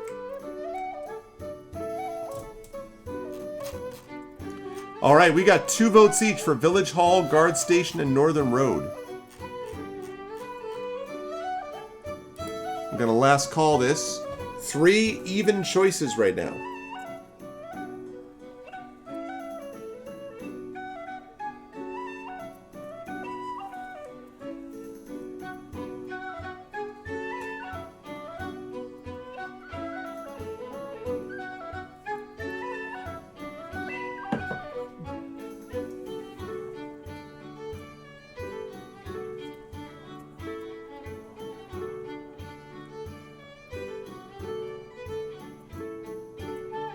Yep, I saw that. Yep.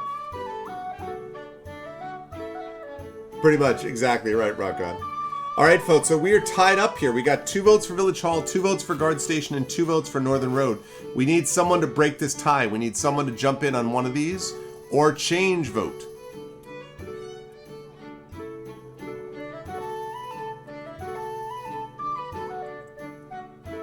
Oh. Yeah, I mean, I didn't know if it actually said Starjammer, because Spelljammer is the thing from D&D, but I didn't know if, like, they have a new thing now. Thanks, Bulgaris. What's up? How you doing? Village Hall. Vote 5 gets us max out fighting ability. Alright, going once on the Village Hall, going twice on the Village Hall. Alright, Village Hall it is. Village Hall is 5,100. The Village Hall is easily the largest building in the town, a tall edifice of pale gray stone with peaked windows of glass at regular intervals.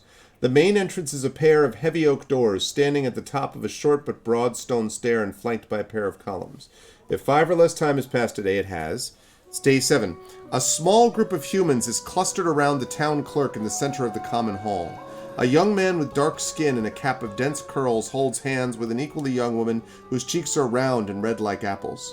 One by one, they sign a book held by the town clerk, who then brings the book around to the people on either side, who you realize are the families of the young couple in the center.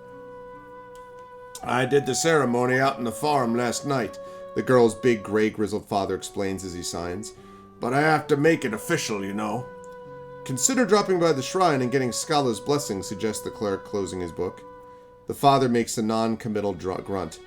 I'm not sure I want an orc blessing my daughter's union, no offense intended to anyone. Father, sighs the girl, leading her family out and past you, could you be any more of a hidebound bigot? The message board informs you in elegant calligraphy that the Countess's annual masquerade ball is tonight. It also reminds you, if such a reminder were necessary given the noise and the crowds, that a special market is held today in its honor. You see an announcement of a celebration tonight on the village green for those not attending the ball, and another notice proclaims the good news of what you presume is the wedding you just witnessed. Finally, there is a note from Scala suggesting that everyone take a moment to visit the shrine and seek peace. This encounter is closed, or complete. Alright, so that's the end of the village hall as an option. So, what do you got, chat? We've got, we've got the other options that exist within the town. You've got, the shrine. I think we're maxed out. Well, actually, we're not maxed out on spiritual meditation. We could go back to the shrine to get even more meditation. Library we've already dealt with. We haven't been in the dragon statues today. I don't know what's in the orchard, but we could go there. We could go to the guard station. The guard station has less a chance to do like physical workouts and stuff. The smithy, we could try to get more armor, I guess. We've already been to the market. We haven't been to the village green. We could see what's going on there. We haven't been to the apothecary shop or the bakery, so those are still possibilities. These things are not going to be closed or not going to be open right now. Fairfax Manor, we could still check the defenses up here and the northern road that leads up to the crypt, possibly. So, up to you, chat, as to where you want to go. Let's see, spell German Pathfinder. Oh, I see. So yeah, so Starjammer was the Paizo version of this, yeah.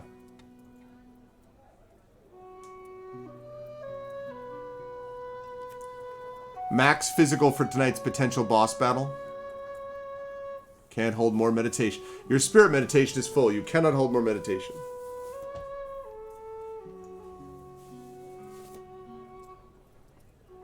Hey, Black Dragon. Whoa, stretch.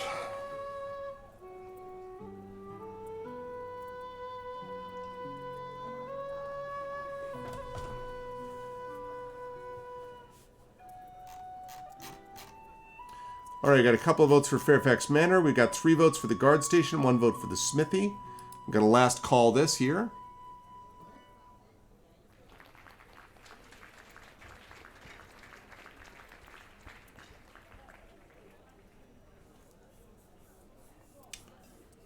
All right.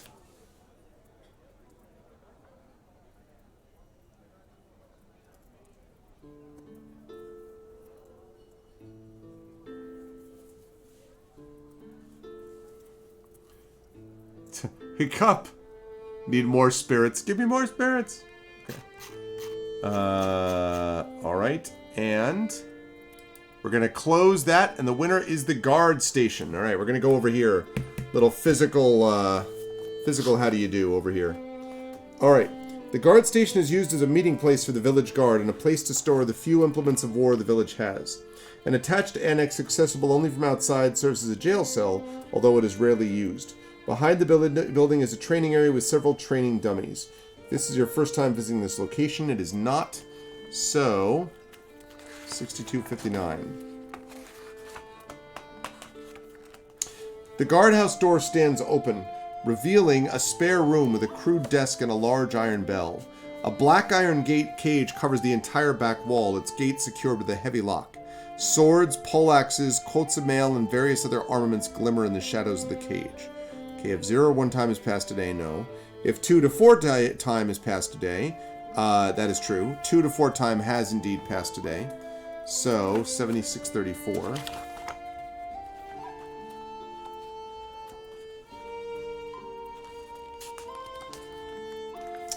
The lantern-jawed guard with more good looks than, well, really anything else, Deacon, is admiring his reflection in the blade of his sword. Oh, he says, noticing you. Hello. Can I help you? So, we can either request to use the training ground, which presumably would build up our combat training and maybe physical training, I don't know, or we could leave the guard station.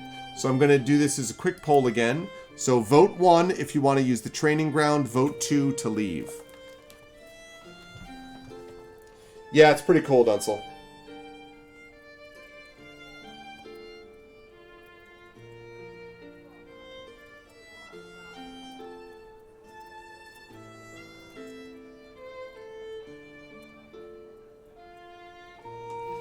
I see a fairly definitive situation here. Yep, we're going to last call this. Everyone seems very much intrigued by this idea.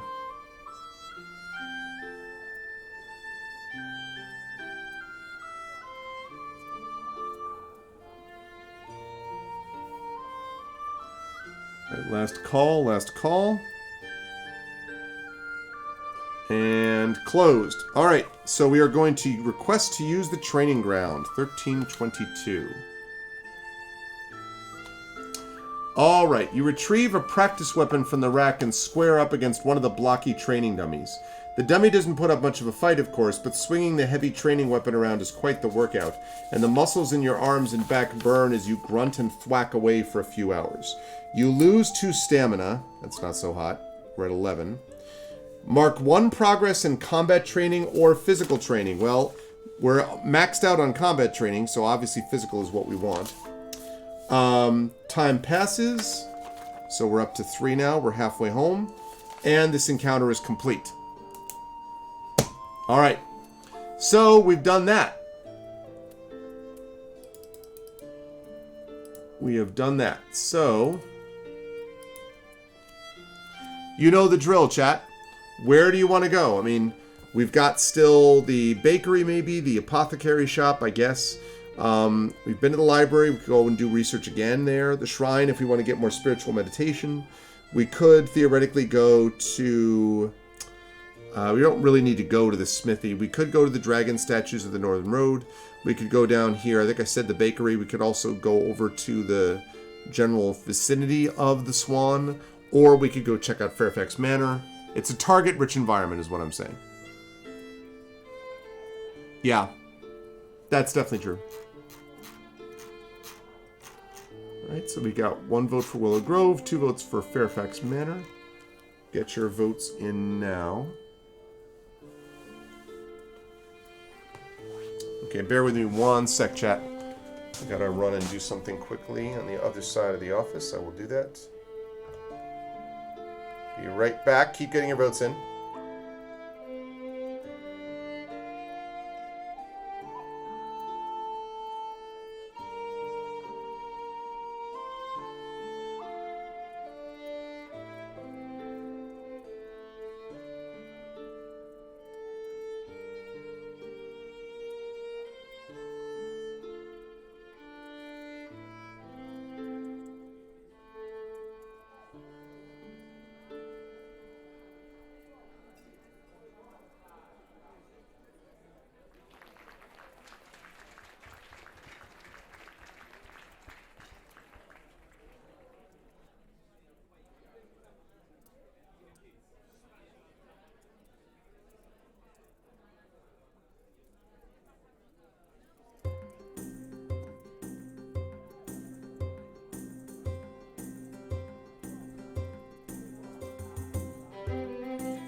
Okay, I figured out the mystery of the sound.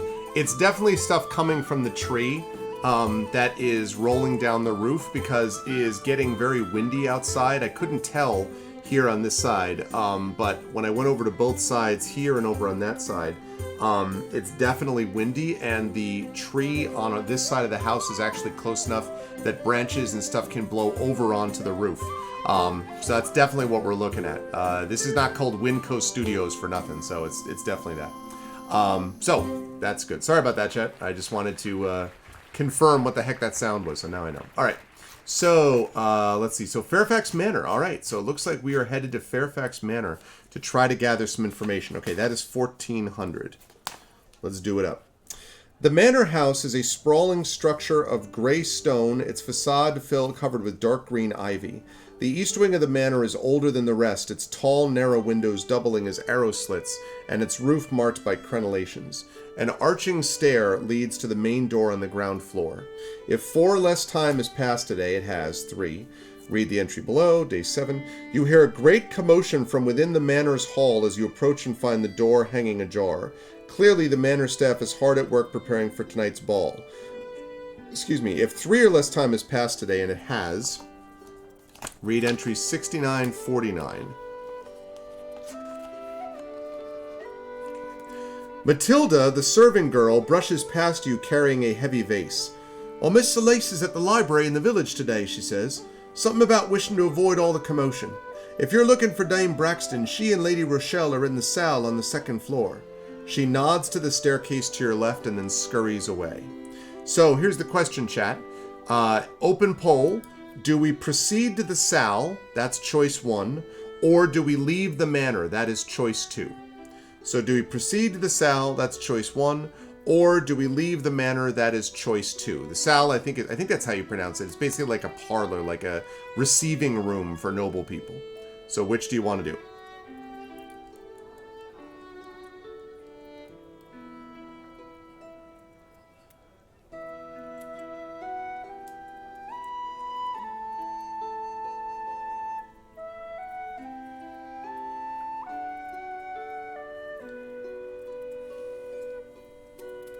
What's it going to be?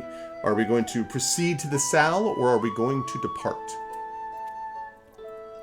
We have 3 votes for check out the salle, and no votes right now for depart. And welcome everybody as we are heading in day 7, leading up to the final climactic encounter, the masquerade ball.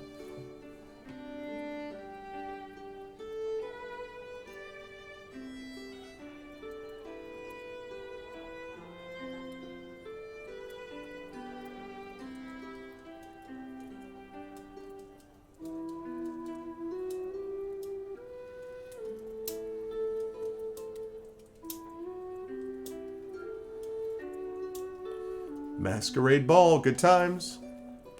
All right. So we're going to last call this going once, going twice, and... All right. There we go. We are proceeding to the salle.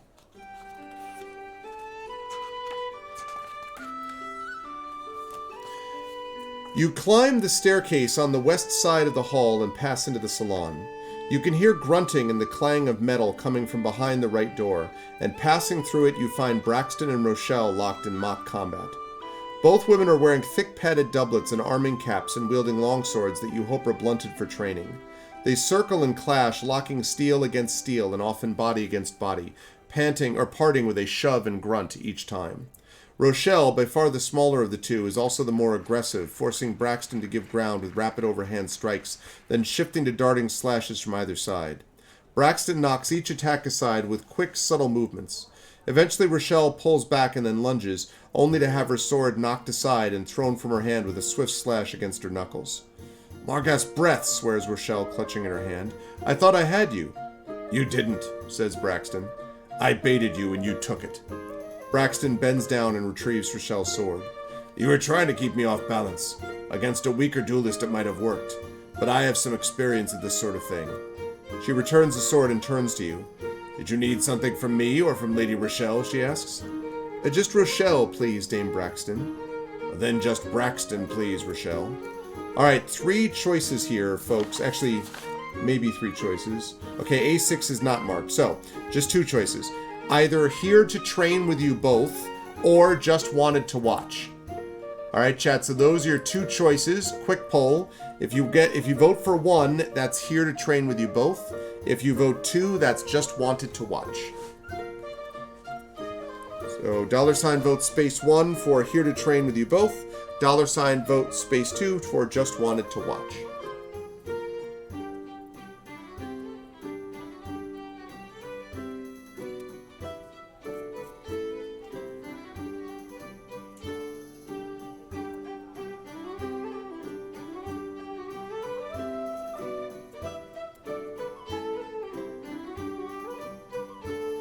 Alright, we got 3 votes for train. We got 1 vote for wanting to watch so far.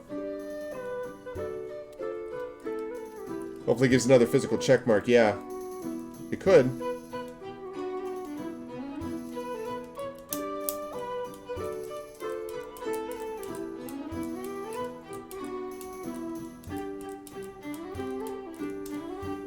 Alright, I'm going to last call this. We have 4 votes for here to train with you both and 1 vote for just wanted to watch.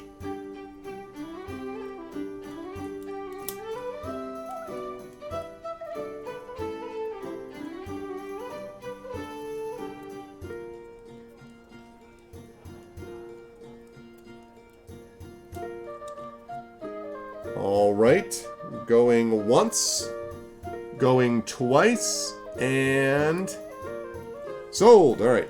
Here to train with you both. It's 2093. You don some padding, grab a practice weapon, and step into the hall with the 2 women.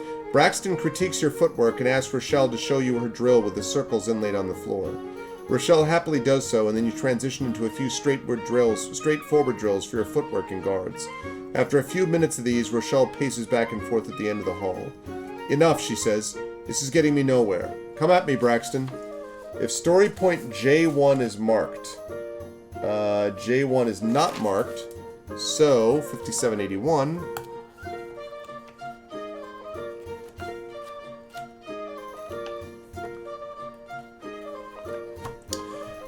Your anger is making you neglect your fundamentals. You must unlearn what you have learned. No. Chides Braxton as she settles her arming cap back over her black hair. It's making you sloppy. Are you going to talk or are you going to fight? Asks Rochelle. Braxton grunts and rushes forward with a speed and ferocity that seems completely at odds with her usual reserve. Rochelle knocks her attack aside and sweeps her own sword up for a high slash. Braxton ducks under the strike, then blocks another, and on the third sends Rochelle's sword clattering to the floor. Fundamentals, shouts Braxton. It was a good block and a well-timed riposte, but you let your grip become too tense. I know, hisses Rochelle through clenched teeth. She picks up her sword and takes a deep breath. Again, she says. Braxton gestures and you step up to be Rochelle's next opponent. Rochelle snarls and launches a vicious attack which you barely knock aside. You trade blows until your muscles are sore and you stagger back for a rest. Again, says Rochelle, her breathing ragged. You lose 3 stamina. That's not good, chat. We're closing in on needing to take our healing potion to get us back up to maximum. Mark 1 progress in combat training. We were already maxed out on that, I'm afraid. And read entry 8350. Yeah.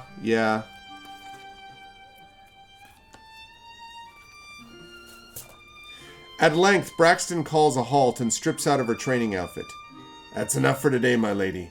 I must attend to other matters and prepare for the ball. Rochelle bows stiffly, sword at her side. Thank you, Braxton. I shall practice my forms for a time. You really should take a break, my lady. Your opinion is noted, says Rochelle, pacing to the center of her fencing circles. Braxton sighs and leads you out of the room. I am worried about her, she confesses. She's pushing herself too hard. I only hope she comes out of it before she does herself some kind of injury, or makes a mistake she will regret. She bids you farewell at the manor's door and walks away, one hand on the hilt of her sword. Time passes, and this encounter is complete. All right, we've got 2 slots left in the day, folks. It's now evening, so we've got 2 spots left. So a lot of stuff is going to be closed. We could hit up one of the inns, like the Drunken Hog, the Countess Inn, the Swan, the Chatty Archer. We could also probably go back to the Shrine. That might still be open. But everything else is likely to be closed or, like, you know, at the moment is my guess. So, just kind of keep that in mind. So,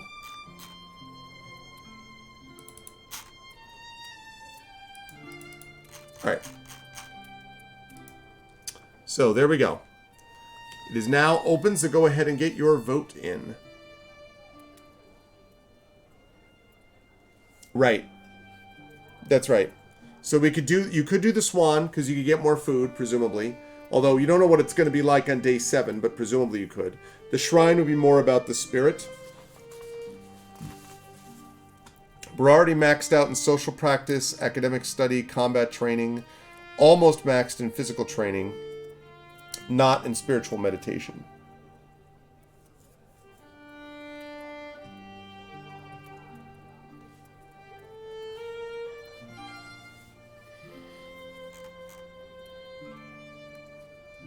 Got 1 vote for the Shrine. We've got 3 votes for the Swan.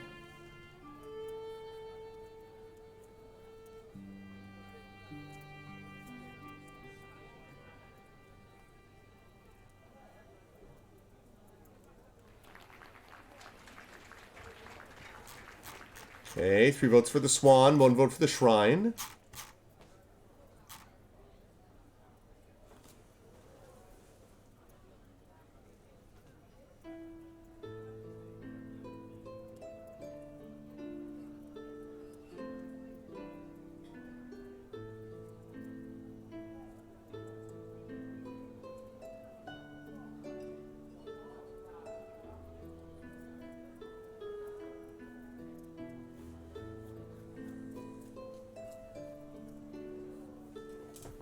All right. Here we go. We're going to last call this. Going once. Going twice. All right, the Swan it is. I think Chad is thinking with its stomach. Which, you know, I can't blame you. For thinking with your stomach. 7,400. Okay. We already know what the Swan looks like. So, day 7. A cluster of noble servants gossip and toast one another near the door, wearing livery of a host of nearby noble families. Merchants and travelers from afar recline at the various tables, sipping cider and hiding from the heat of the day in the common room's relative cool. "How long have you had a cat?" Jasper asks Sapphire as he walks past you. "I don't, to my knowledge," she says, then turns to watch Malachite chase a small calico cat, screeching out the front door. "Oh, good," she says. "I don't anymore." Read entry 7049. Alright, so we know the deal with the Swan. We don't need to craft magical armor. We already did that. So we've got basically 4 choices. We can get something to eat. We can ask about someone or something in Dragonholt. We can return to our room and have any amount of time that we want pass, or leave the Swan. So you're going to have to tell me this in chat. Get something to eat. Ask about someone or something in Dragonholt. Return to your room or leave the Swan. What's it going to be, chat? Food. Eat food, food, food.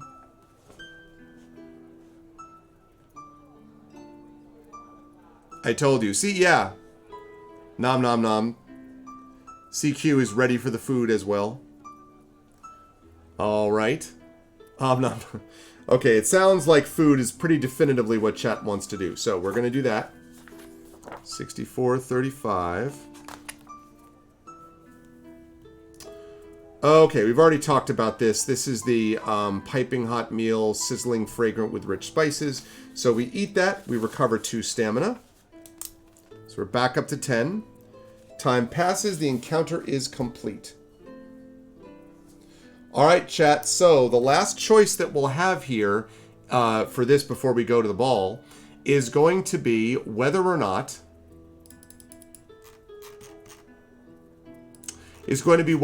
we stay at the Swan and eat again, or whether we want to do something else. So if you want to eat a second time, and that'll use up the rest of our time, and then it's Masquerade Ball time. So we can either eat a second time, or go somewhere else. Either do something else at the Swan or go somewhere else in the village. So I'm going to open it up. $vote space 1 is if you want to eat a second time and get 2 more stamina back. And $vote space 2 is if you want to do something else.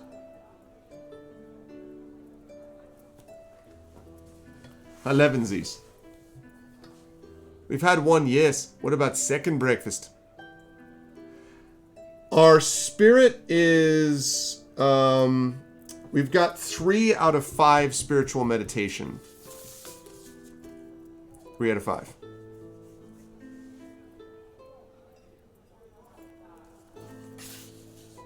So, I mean, if we ate once more, we'll be at almost full stamina. So there is that.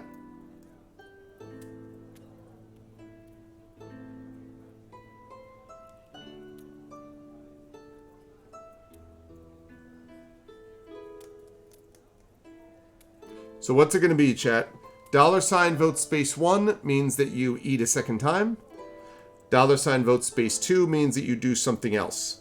And then we have to decide what the something else is going to be. Not really, Dunsel, because we don't have any experience to be able to use to, like, get a skill in it. Like, if we had an experience left, once spiritual meditation was maxed out, then we could use that experience to buy a skill from the spiritual group. But we don't have an experience, and so it doesn't ultimately help us that much.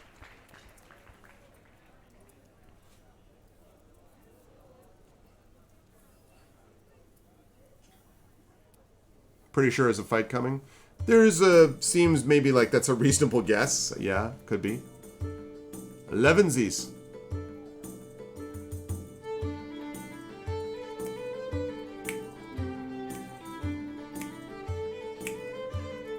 It's reminding me a little bit of Bard's Tale 4.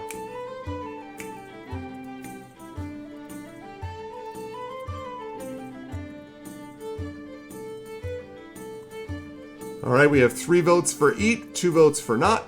I'm going to last call this. 3 votes for eat, 2 votes for not.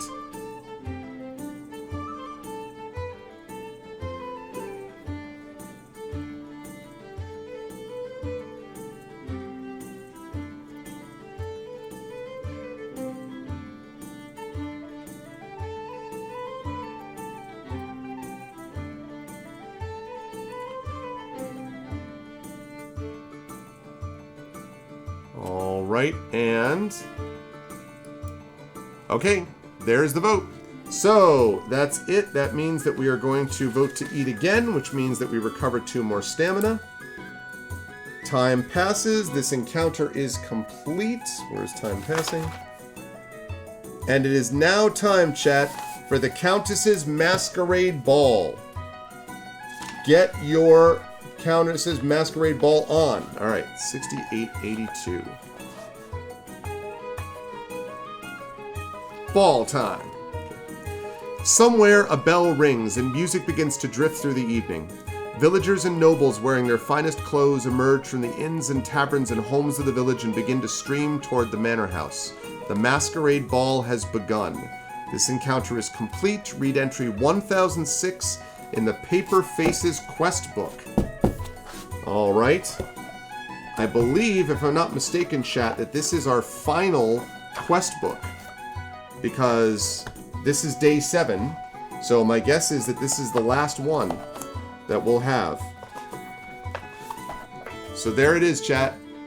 Paper Faces. It's the final quest book.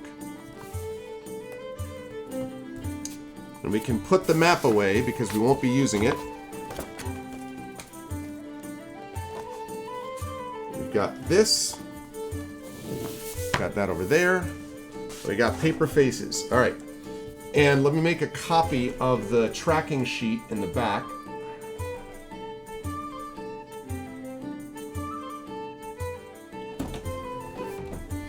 And then we'll be ready to go. All right, so we're going to have... We have to assume, chat, going into this, that Kirik, the evil, the rogue brother, we have to assume that he's going to try something. Like, there's going to be shenanigans. There's no way in my mind that he's going to be able to... Like, there's no way. All right, we're going to clear this all out. We're going to drop this down to something more rational. There we go.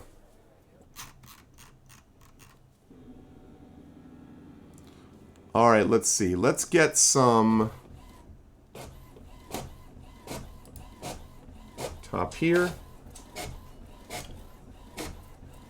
Now chewing the last of my Bazooka Joe. Nice. I haven't thought of Bazooka Joe in a long time. Did you get the comic strip that came with it? I'm gonna put that over there. Legacy. All right, here we go.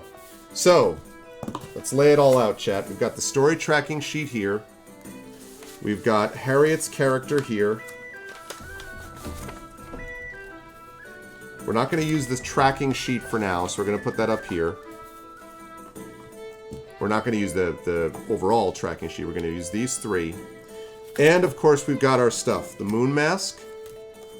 The Spirit Mask. Healing Potion. We got 2 of those. Iron Keys. Rune Bracers. Spirit's Blessing. And a useless Strength Potion. Now, maybe it won't be useless. We'll see. Alright. Let's do it up. Where the heck is my book that I had? Oh. I just made a photocopy of it. That's where it is.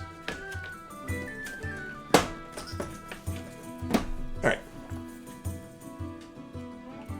Oh, nice. Yeah, nostalgia for sure. Okay, here we go. Enjoying the party. Okay. Let's see. The first act of this quest represents the Masquerade Ball, a lavish social event hosted by Lady Regina Fairfax for the villagers of Dragonholt and the nobles of Dragonholt, Rotsam, and Haverford counties to mingle without their identities or social standing interfering. So, blah, blah, blah, blah, blah. Okay, this doesn't apply to us because we're only one person. So, an awning has been erected outside the manor's front door, curtained off to transform the space into a foyer. I beg your pardon. A human woman in black and white livery wearing a black domino mask stands before the door and she bows to you as you arrive. Welcome, she says. The Countess requests that you please don your mask before you enter. She gestures to one side where a curtain hangs to provide some privacy. If you do not bring a mask, her ladyship has provided several for your use. You step behind the curtain and find several white domino masks similar to the servants in a variety of sizes. Alright, now we do have the moon mask, the crescent moon mask. We have the Mask of Green Leaves, which is the Spirit Mask, or we could don one of the provided masks. So, chat, do we want to?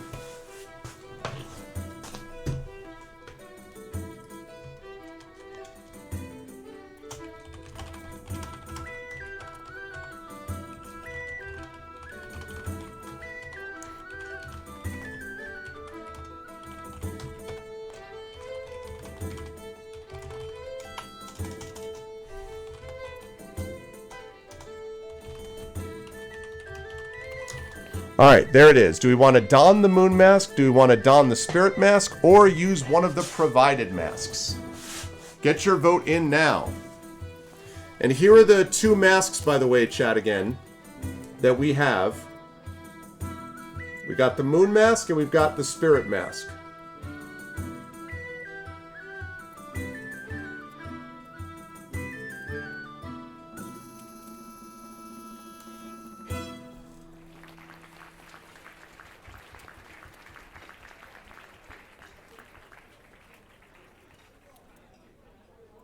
Moon mask, spirit mask, or use one of the provided masks.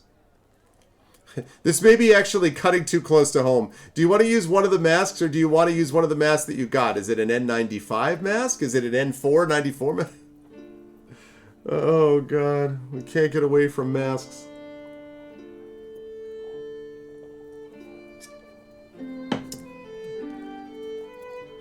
Yeah, the moon mask does look cooler.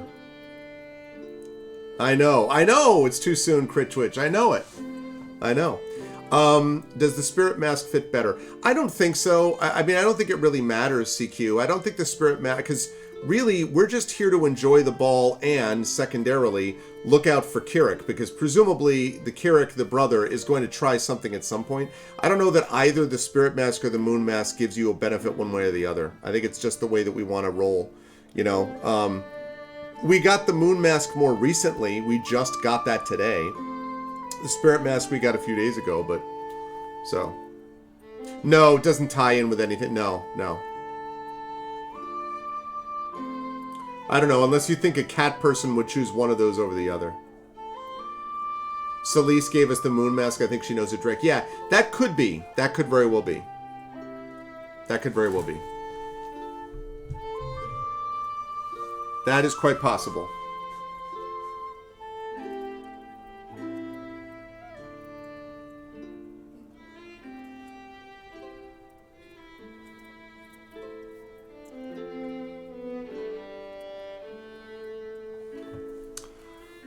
All right.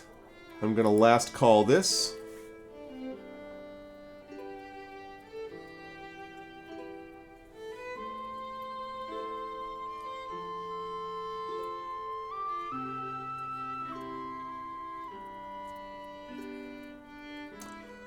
All right, going once, going twice. Sold. All right, we're donning the moon mask. Okay, the moon mask it is. That means that we mark story point R7, also otherwise known as the Doom Square. No, I'm just kidding. And then we read entry 1357. All right, let's do it. You adjust your mask and step through the door into the manor's grand hall. Lanterns have been strung from colored ropes above you, giving the space a brightness and light you've seldom seen, even in daylight. Excited guests in masks of all shapes and sizes crowd the floor, already overflowing into the tables set aside for food and relaxation. Several liveried staff move to and fro through the crowd carrying trays or bottles.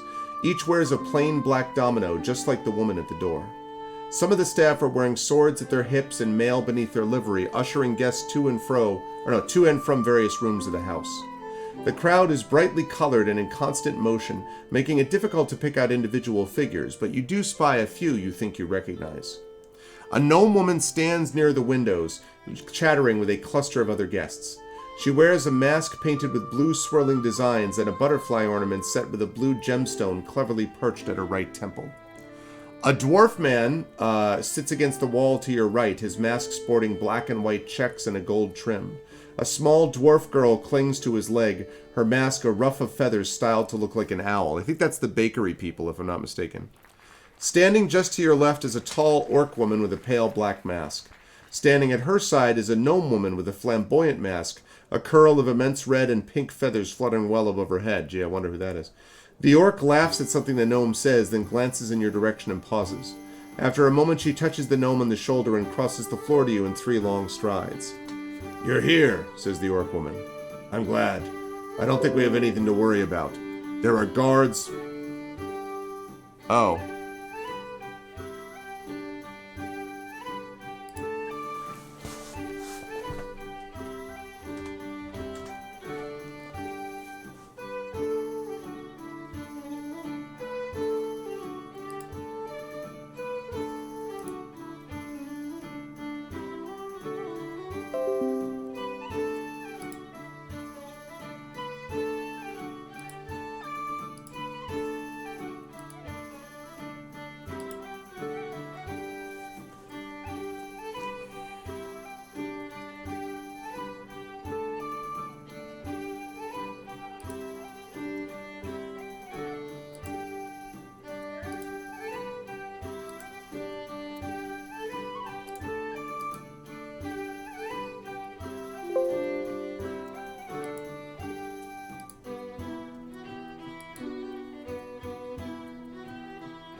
Okay.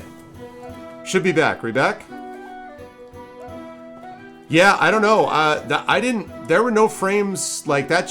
That just dropped. I don't know what happened. Everything's fine here with the internet and power and everything. We didn't get anything, so that was just a weird server thing. So I just connected to the New York server. I don't know. Maybe it was like an auto server thing. Sorry about that. I don't know what happened. Okay. So was the last thing you heard was the tall orc woman? Was that the last thing we heard? Was the tall orc woman? As Dunsel says? Okay. So please refresh if you need to, and my apologies. I don't know what happened there. Okay. So standing just to your left is a tall orc woman with a plain black mask. Standing at her side is a gnome woman with a flamboyant mask, a curl of immense red and pink feathers fluttering well above her head. The orc laughs at something the gnome says, then glances in your direction and pauses. After a moment, she touches the gnome on the shoulder and crosses the floor to you in 3 long strides. "You're here," says the orc woman. "I'm glad. I don't think we have anything to worry about. There are guards massed and mingled throughout the crowd, including some from the Belmonts and Cunninghams, but I'm always happy to have you to hand." She smiles at you, then glances down as the wavering feathers of her gnome companion appear at her side. "You should try to enjoy the party," says the orc. "Leave protecting the guests to me and the other guards."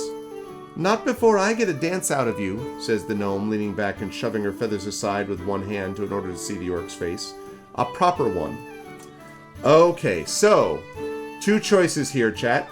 Where's my mouse? There we go. 2 choices. Either, "Thanks for letting me know," or "Good evening, Miriam." So choice 1 is, we say, "Thanks for letting me know." Choice 2 is, "Good evening, Miriam." Those are your 2 choices. Choice 1 is, "Thanks for letting me know," and choice 2 is, "Good evening, Miriam."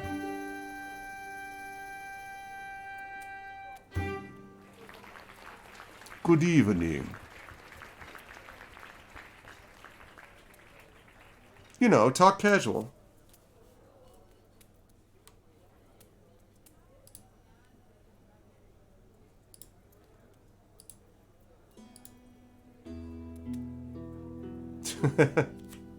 Hides behind cape.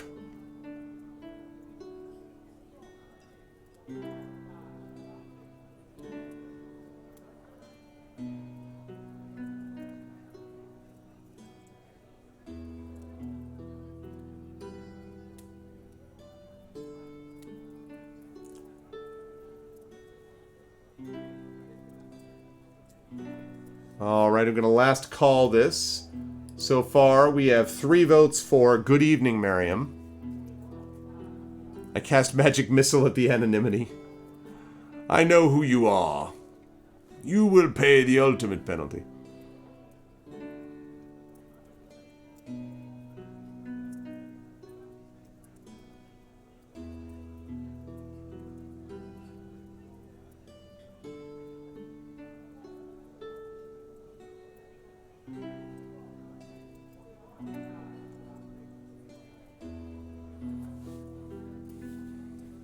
All right.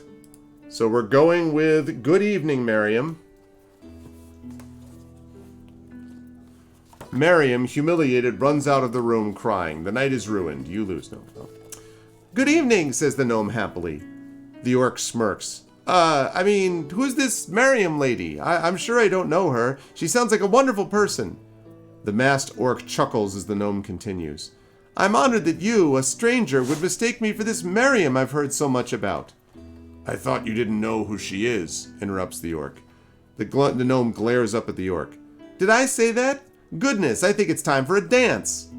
With that, the gnome takes the orc by the hand and drags her, well, the orc allows herself to be dragged, toward the dance floor. And I just realized I haven't been keeping my entries read pattern, so hold on a second. So we got 1006. We donned the moon masks. That was 1357. And then "Good evening, Miriam" is 2526. And after we blew her cover, it's 1528. Okay. The crowd stills as a chime rings out. A chime. Silver on glass coming from the balcony overlooking the grand hall. A tall, ethereal human woman in a resplendent green gown and a corded black and white dragon mask steps forward on the balcony to address the guests. "Welcome to the annual Three Lords Ball," she says in a voice that feels quiet, but nonetheless fills the hall. "Tonight we celebrate the alliance of 3 noble houses. House Cunningham," and here a group of men and women in mainly blue and gold cheer from where they cluster near the garden door. "House Belmont," another cheer, this from a group of people in red and white close to the musicians. And of course, Gryffindor. No, I'm just kidding. And, of course, House Fairfax. Our relationship remains unique in the barony, I believe, stretching back some 10 generations to the union of the three lords on the battlefield against the shambling undead hordes that threatened us all. By working together then, we showed that we were stronger than the forces that would tear us apart. She raises her glass where the wine within sparkles in the lantern light. Tonight we celebrate that relationship and join together once more. Eat, dance, be merry. Together we will always be stronger than the darkness. The crowd cheers, but the woman's glass drops from her fingers, falling over the edge of the balcony to shatter on the floor far below. She staggers and begins to fall back before being caught at each elbow by a human man in a black domino mask and a human woman in a mask angled and stylized to resemble a knight's helm. For a moment the crowd holds its breath, and then the woman in the dragon mask steps forward once more, now clutching the arms of her two supporters. Remember that this woman's been sick for a while, like through much of the adventure? If story point 06 is marked... Yes, 06 is marked. Read entry 1904. But it would be foolish to pretend that the darkness is not present. We mourn tonight the lives of two of our own, taken from us before their time. She gestures down to the hall floor where a table sits to one side, occupied by no one. A pair of masks rest on the table. One mask is flocked with pure white wool and styled to resemble a lamb. The other is elegant, with fine patterns and an intricate wire butterfly wing that extends over half of what would be the wearer's face. Each mask is surrounded by white roses and other cut flowers, with the occasional talisman or scrap of paper laid by mourners and guests. It reminds you of nothing so much as the Tree of Tales, a gathering of mementos to memorialize the fallen. Make no mistake, the darkness that claimed these young people is a threat to us all. If left unchecked, it will spread and throw us all into chaos. The woman bows her head and grips the hands of her supporters tightly. A moment of silence, please, for those we've lost. Yeah, because we lost Philip too, remember? Silence settles over the assemblage like a snowfall. Heads bow and stillness reigns. Then the woman in the dragon mask lifts her head and speaks again, her voice stronger, brighter. And now it is time to celebrate. We celebrate the lives lost and those yet living. We are the light against the darkness. Make merry, my friends, and let your light shine. Thank you. The crowd cheers, the minstrels strike up a tune, and the hall is once again awash in merriment and fellowship. If story point G5 is marked, and it is not, so 2567. Alright, we're coming up to a choice here, chat. Yeah, pretty much CQ. You're getting occasional frame drops? I'm not getting anything, Dunsel. I'm getting no buffer at all. No frame drops on my end at all. No internet drops, no frame drops. So yeah, I'm not sure what the deal with that is, Dunsel. Okay. With no immediate demands on your attention, you take a moment to watch the crowd and survey the room. With the speeches out of the way, the guests are spreading throughout the manor.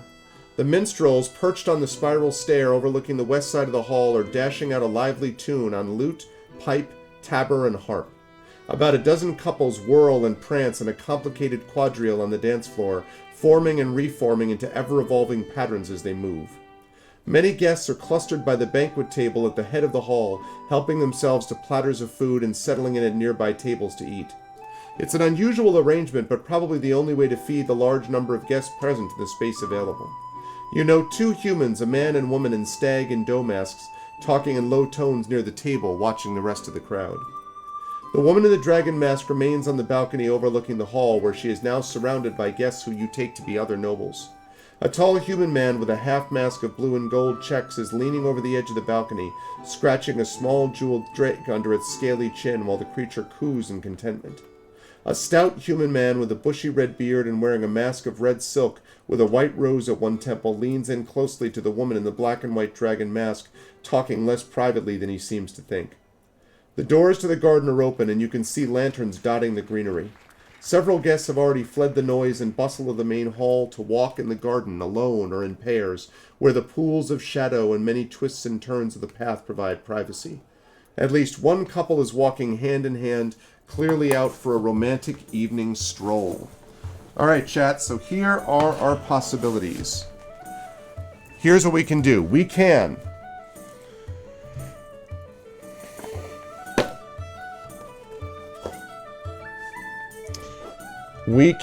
find ourselves a dance partner.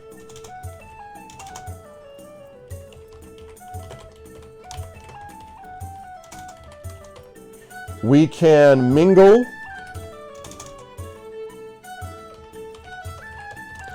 near the banquet table and try the food. I think we know how Mrs. Dunsel's going to vote. We can approach the dragon woman and her entourage.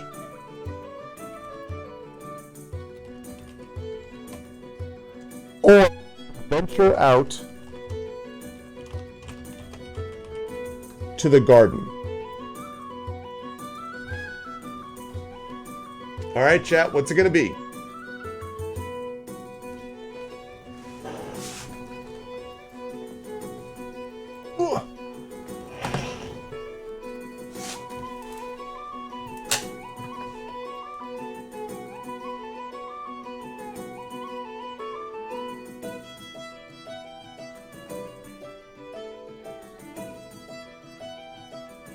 I won't touch the food at a banquet I'm expecting trouble at. You see poison in your future, Dunsel? I mean, that happened in Adventures of Middle-earth, for sure. They poisoned half the guards. I don't know, though. Maybe that gets the stamina the rest of the way.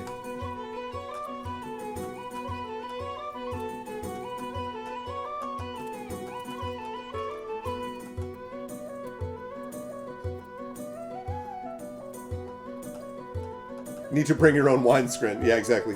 It's BYOW. Beow. Beow. You've heard of meow, now there's beow.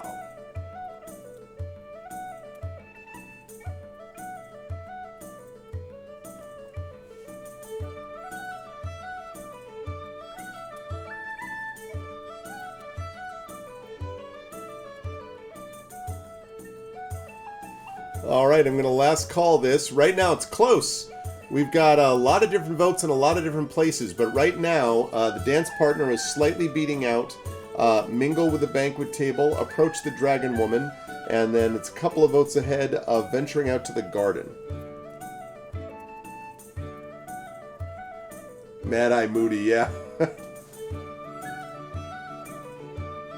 Yes, indeed.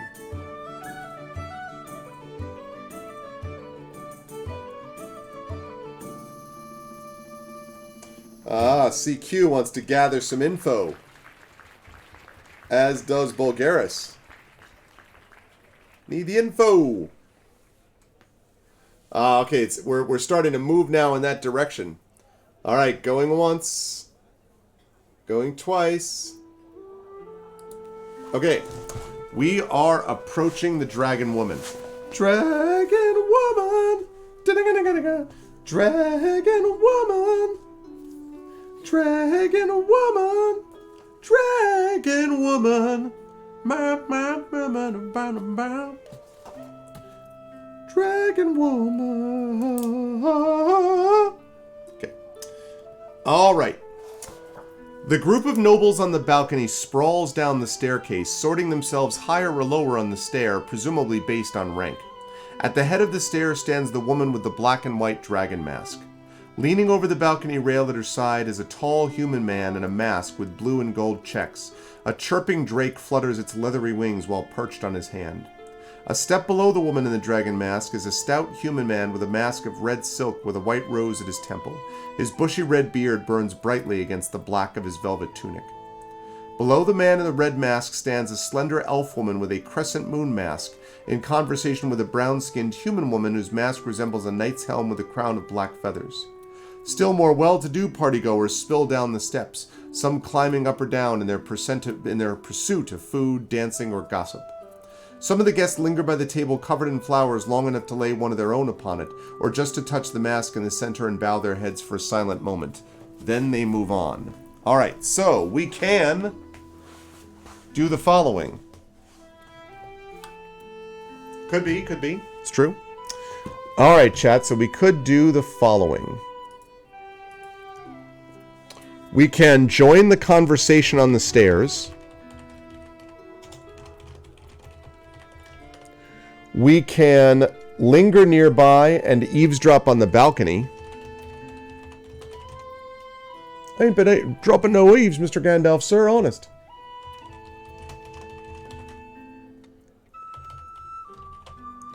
Or approach the table surrounded by flowers.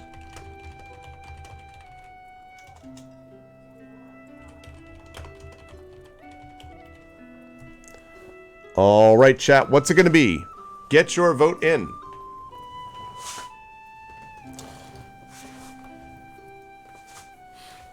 Yes, and it's true, you could think about Harriet and what Harriet in particular is about.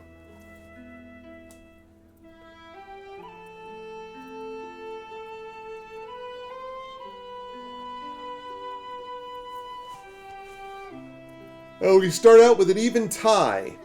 Are we going to join the conversation on the stairs? Are we going to linger nearby and eavesdrop on the balcony? Or are we going to approach the table surrounded by flowers? What's it going to be?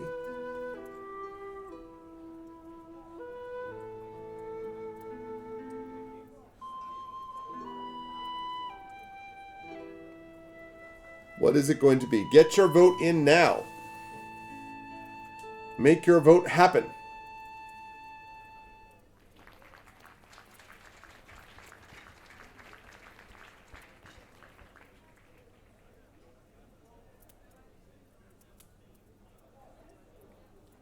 People making liberal use of the change vote button today. I like it. People being like, you know what? I've been convinced by circumstances, by an argument, by something. Harriet would check out the flower table. It could very well be.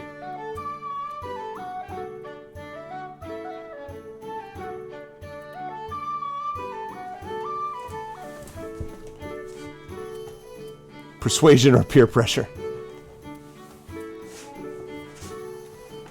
Also possible. All right, we're going to last call this.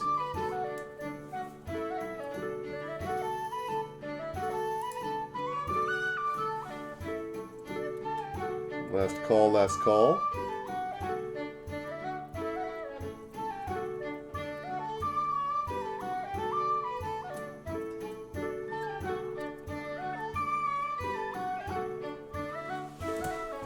All right, going once, going twice. And sold. We are going to approach the table surrounded by flowers. Okay.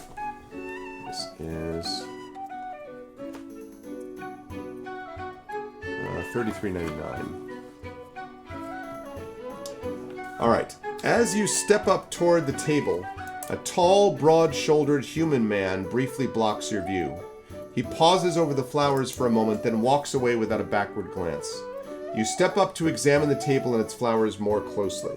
If story point 06 is marked, 06 is the We Lost Philip mark, so it is marked, so unfortunately. Two masks lie on the table, one made of lamb's wool and the other incorporating a butterfly wing design. White roses form a dense carpet on the table, interrupted here and there by small mementos and rolled pieces of paper, trinkets and gifts for the departed. In the center of the table rests a sprig of purple flowers like violet bells, monkshood, resting on the very top of the pile. At the near edge lies an ink pot and a loose stack of black papers for guests to write their own missives. So, we could... Let's see, requires a polished shell. We do not have...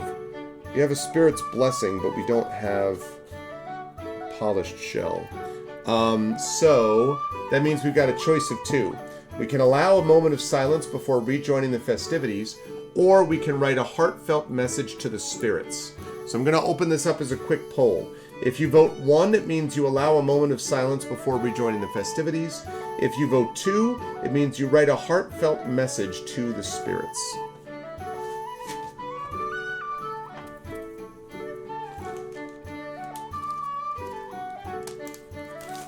Just confirming that we don't actually have a polished shell. Yeah, we don't.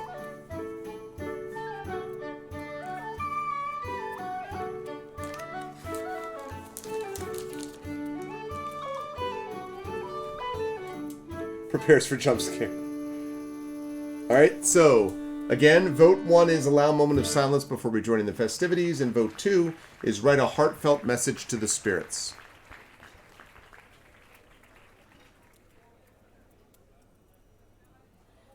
She can, right? Vote 2 were kind of guilt-ridden. I mean, yeah, you know, the fact that we cost Philip his life because we wanted a cinnamon bun. It was all because we wanted that fresh loaf of bread before going to our job, and that cost the guy's life.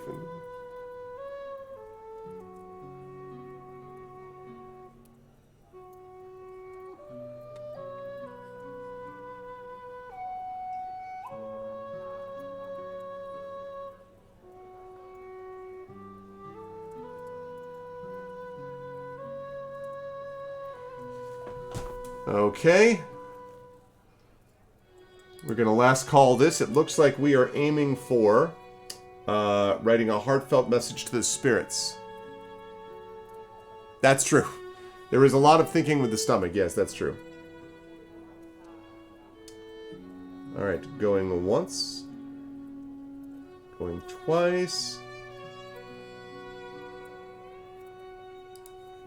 All right. There we go. We are going to write a heartfelt message to the spirits. Read entry 4060. Dear spirits, thanks for not being there when we needed you. Okay. You take up a quill and parchment to write something, not quite knowing what you were going to say. But soon your hand finds the words your heart struggled with, and a eulogy, part prayer, part promise, spills easily from your pen. An elf woman in a crescent moon mask appears at your elbow as you sign your work, nodding in approval. She hands you a single white rose, then places one herself on the table. You let your missive dry for a moment, then wrap it around the rose and place it on the table as well. Perhaps the spirits will read it and approve of your message. You know only that you feel lighter somehow for having written it. Okay.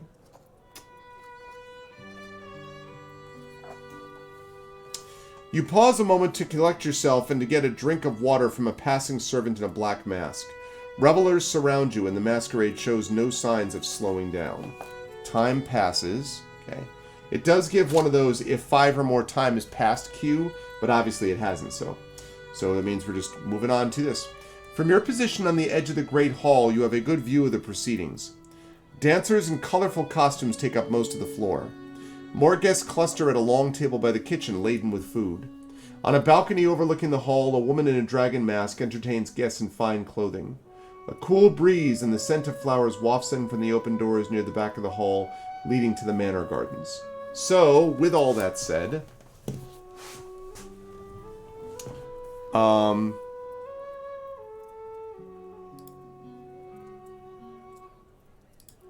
think we've been here before with this one.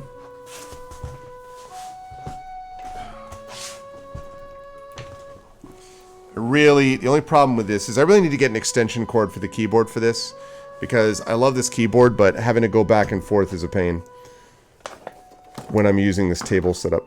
Alright, so we could find yourself a dance partner.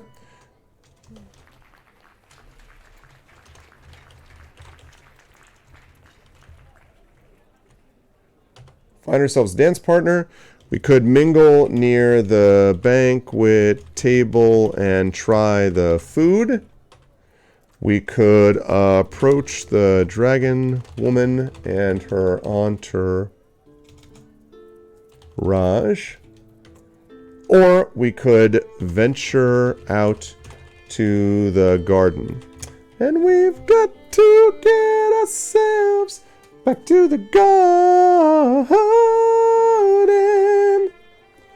By the time we got to Dragonholt, we were 500,000 strong.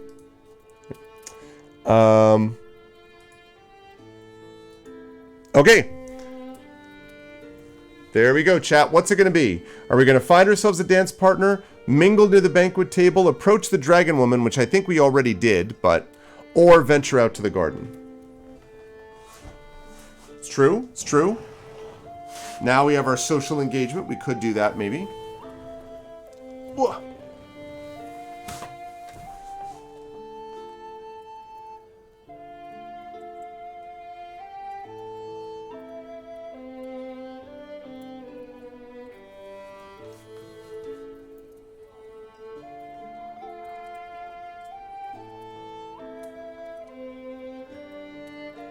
All right, we have 3 votes for dance. Get your feet on stomping.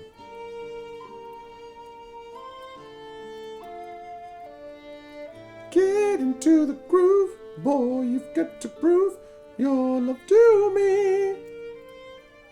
Or you could do dun dun dun dun dun dun dun dun, dance all days, love dun dun dun dun dun dun dun dun, dance all days.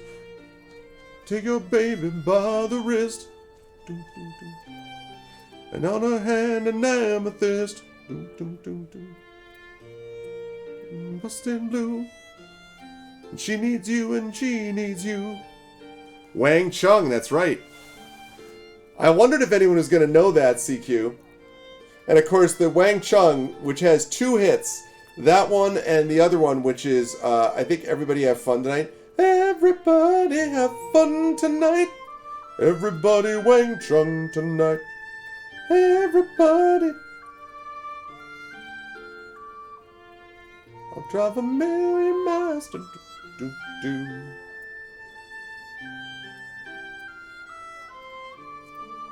You had the tape?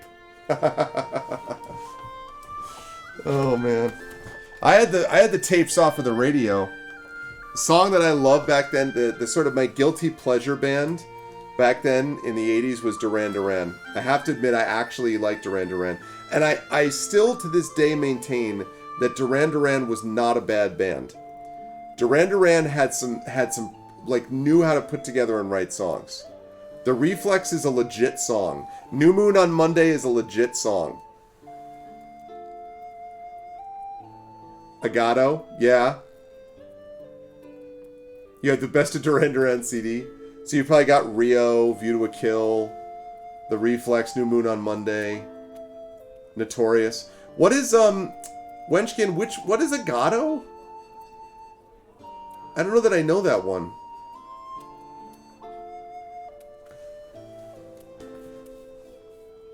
Alright, we're going to last call this, by the way, chat. I don't think I know Agato. Ag-a-do?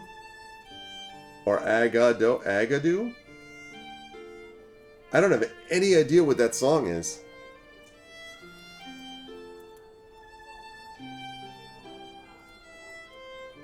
Push pineapple, shake the tree. I know the Peter Gabriel song. Na na na na, oh yo do do, we are shaking the tree. Is that what you mean? That's Peter Gabriel. I have never heard of do push pineapple, shake the tree. That's got to be an Australian thing. I have no idea. I don't think I do know. You know what? I think I used to know what this was, Dunsel. This sounds familiar to me, like I know this is a trivia question at one time, but I don't remember now. What does it mean? It means Yellow Bell? Really? Yellow Bell?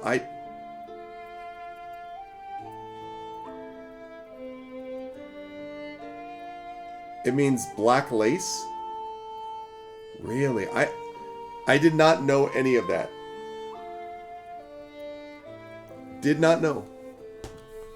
That's cool. 80s pop.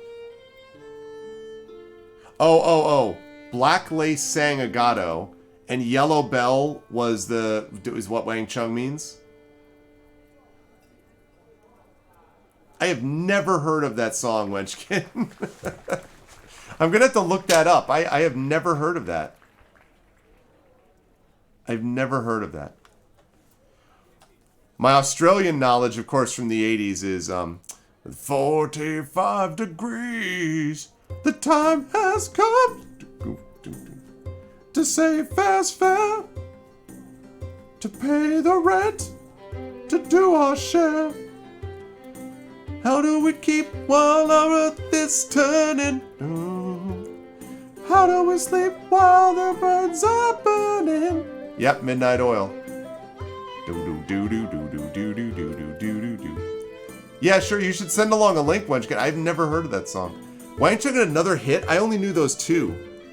Those ones that were there.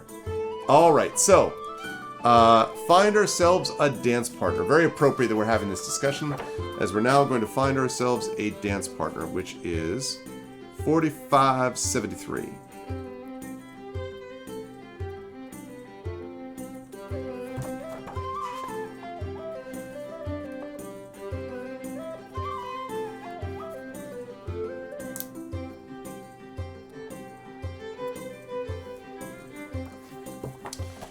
As you approach the dance floor, the music changes. You start to hear, "One night in Bangkok and the lights are busted." Dun, dun, dun, dun, dun, dun, dun, dun, dun. No. And a new dance begins. It was the 80s. Let's Go, I was thinking about. I don't remember. Oh, man, Let's Go. Yeah, sure, you can post it there, Wenchkin. It should be fine. A new dance begins, a contradanza where rows of couples exchange partners in ever more complicated flurries of movement. The human woman with a night mask is in the center of it, dancing with gusto down the row of celebrants arm in arm with a human man in a long-nosed grotesque mask before handing him off to take the arm of a human woman with a mask like a fox. Off to one side, the tall orc woman with the black mask dances rather carefully with the gnome in her flamboyant plumage. The orc dances stiffly, formally, while the gnome spins and flourishes before her. "I do actually know these court dances," says the orc. "I could lead you through one if you want, it's not that hard." "But then I'd have to dance with other people," says the gnome. "I'd rather dance with you, and this way I get to show you what gnomish dances are all about." She cocks her hips, raises her arms above her head, and shimmies side to side until her partner begins to laugh. Another gnome in a blue mask with a sapphire butterfly ornament stands nearby, laughing and clapping at the couple's antics. She glances your way and smiles, then returns her attention to the dancing. At the other edge of the dance floor, near the garden, two dwarves are dancing, an older man with a black and white checked mask with gold trim, and a young girl with a feathered mask styled to resemble an owl. They don't seem to be moving with the music, but they don't seem to have noticed this fact with all the jumping and shrieking the young girl is doing. Alright, chats, this is what we can do. We can...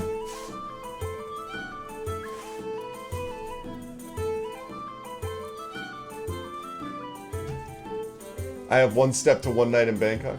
Alright, let me see.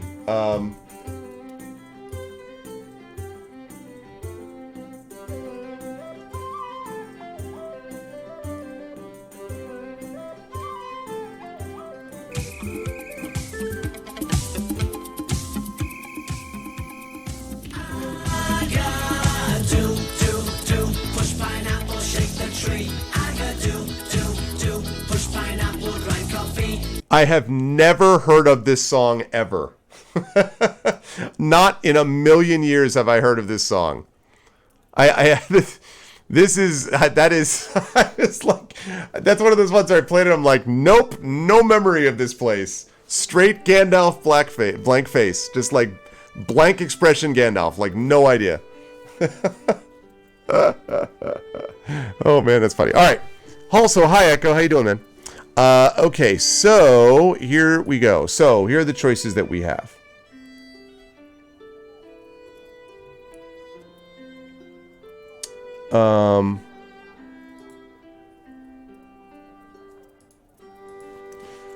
All right, so we can ask the gnome woman.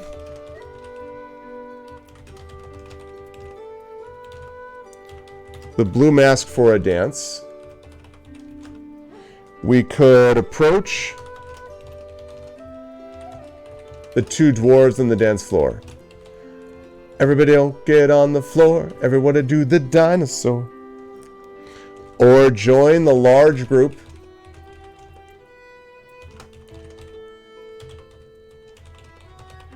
in the elaborate dance. What's it going to be, chat? Of course, now that we're talking about 80s stuff, I'm also thinking about another one of my guilty pleasure songs, which was the Howard Jones song, the one that goes, and do you feel... This is way out of my range, so I apologize.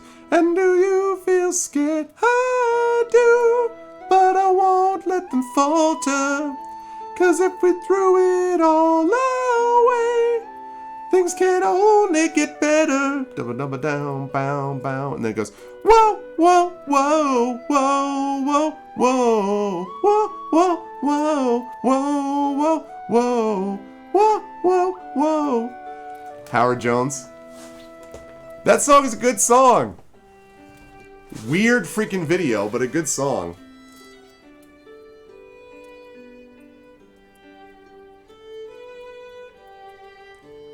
You can dance if you want to, we can leave your friends behind. And if you don't dance, 'cause if you don't dance, then you're no friend of mine.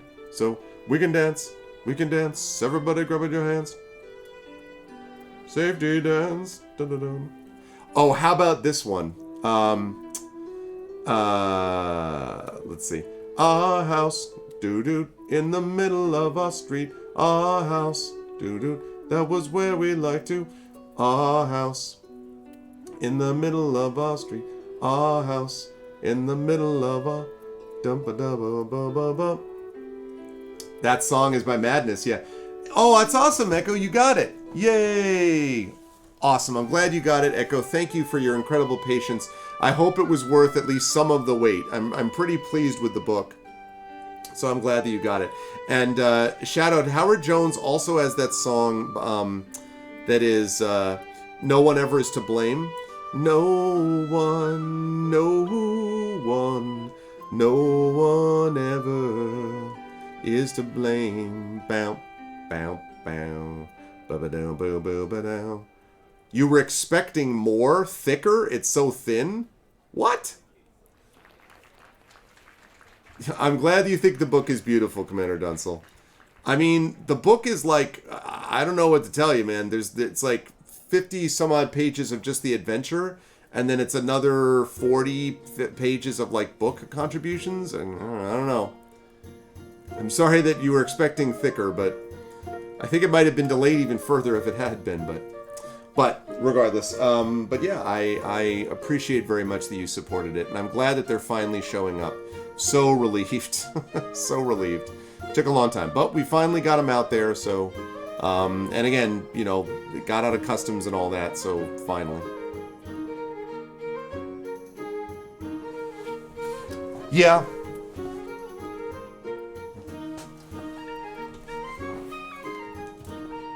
Dance with the dwarves. Alright, we're gonna last call this, chat. Are you going to ask the gnome woman with the blue mask to dance? Are you going to approach the two dwarves on the dance floor? Or join the large group in the elaborate dance? This is your last call. Well, it's the last dance, last chance for love. Or, of course, you can get the I'm never gonna dance again. Guilty feet have got no rhythm. Though it's easy to pretend, I know you're not a fool.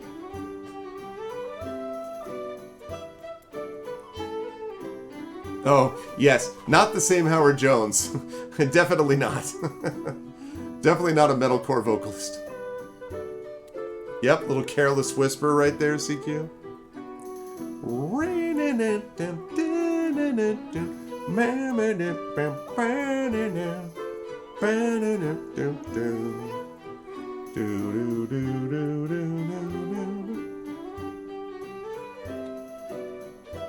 I just thought of another 80s song, which is the Let the music play, he won't get away.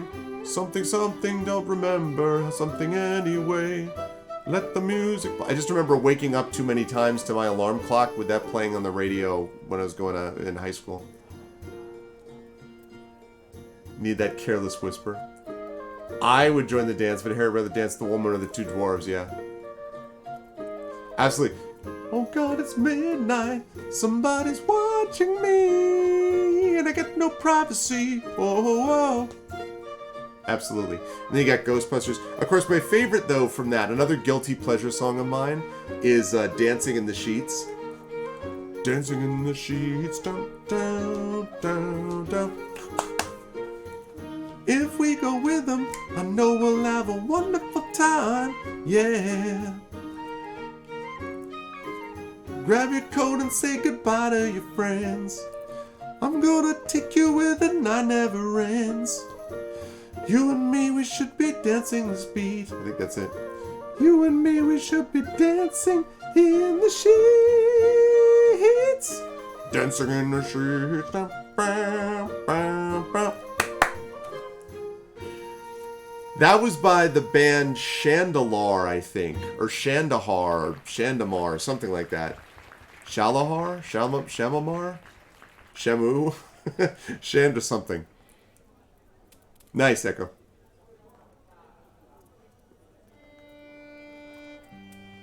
I did. Hall & Oates had some good stuff, too. Hall & Oates actually, still to this day, actually plays pretty well. Also, we need to break this tie, folks, for this one. Private eyes Shalimar, that's right. Private eyes are watching you. They watch your every move. Private eyes are watching you. Private eyes are watching you, watching you. Although the better song by them is the whoa, oh now I do anything that you want me to do, and I do almost anything that you want me to do, yeah, but I can't go for that. What can do I can't go for that. Well, that one song about yeah, I mean, kind of a different time, I think, Dunsel.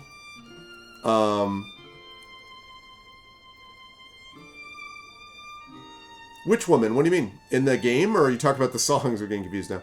Yeah, see, it was Daryl Hall who did most of those. I think it was just a different time, Dunsel. I mean, I've seen him interviewed multiple times. I never get that feel that was what was going on, and there's never a whisper from anyone you hear talk about him that there was anything like that going on. Doesn't mean it can't happen, but almost always there's like, when there's smoke, there's fire type of deal going on, and there's almost nothing of that from him. But yeah, I mean, the Private Eye song is a problem. It definitely is not aged well when it comes to, like, you know, the sentiment, but I'm trying to think of the Rich song. There's a rich song, and you know you don't wrong, 'cause you know it don't matter anyway. You can rely on your old man's money. You can rely on your old man, honey. Hey, listen, if we're going to talk about that, how about some Foreigner? You're as cold as ice. You're willing to sacrifice our love. Dun, dun, dun, dun, dun. Ba-do, ba-do, ba-ba-ba-ba-ba, ba-da-ba. You never take advice, but someday you'll pay the price, I know. I've seen it before, it happens all the time. Go in the door, there's a load behind. That's very true, Dunsel. Yeah, that's true. Absolutely. Okay, and the winner is the Gnome Woman. I'm gonna pay. 9 to 5 is kind of, yes, 9 to 5 is actually earlier. That's even like beyond before my time a little bit. Working 9 to 5, what a way to make a living. And then, of course, there's the any kind of Billy Joel stuff, right?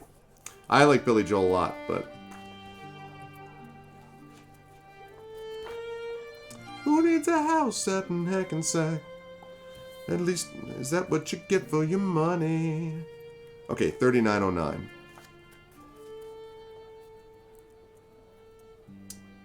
Yes, Manny. Whoa, here she comes. Watch out, boy, she'll chew you up. She's a man-eater. Okay, 3909. I thought you'd never ask, says the woman in the blue mask, grabbing your hand and leading you out into the dance floor. The current song ends and a new dance, a waltz, begins. Your partner allows you to lead and smoothly steps through the form of the dance, moving with easy grace. This is nice, she says. I do love a waltz. Okay, so one of the options requires that X6 be marked, and X6 is not marked. So we have two choices, which is either where did you learn to dance, or L2 needs to be marked. Okay, so the only thing we can ask is where did you learn to dance? So that's what we're going to do. That's all we can ask. Where did you learn to ask? Yes, this isn't precisely gnome-style dancing, is it? Asked the woman in the blue mask. I picked it up here and there. I spent almost a full year in Naricol, you know, when masquerade balls were just the thing. A woman who was handy with a needle and thread got very popular, turning out elaborate costumes. She smiles and spins gently out from you and back, in perfect time with the music. Well, I was invited to a lot of balls during that year in case of costume malfunction, I suppose. I learned to dance there. The music and your dance comes to an end, and she steps back to bow gracefully. Thank you for the lovely dance, she says, then turns and sachets toward the garden. I think I need some fresh air. All right, we're back to 1118.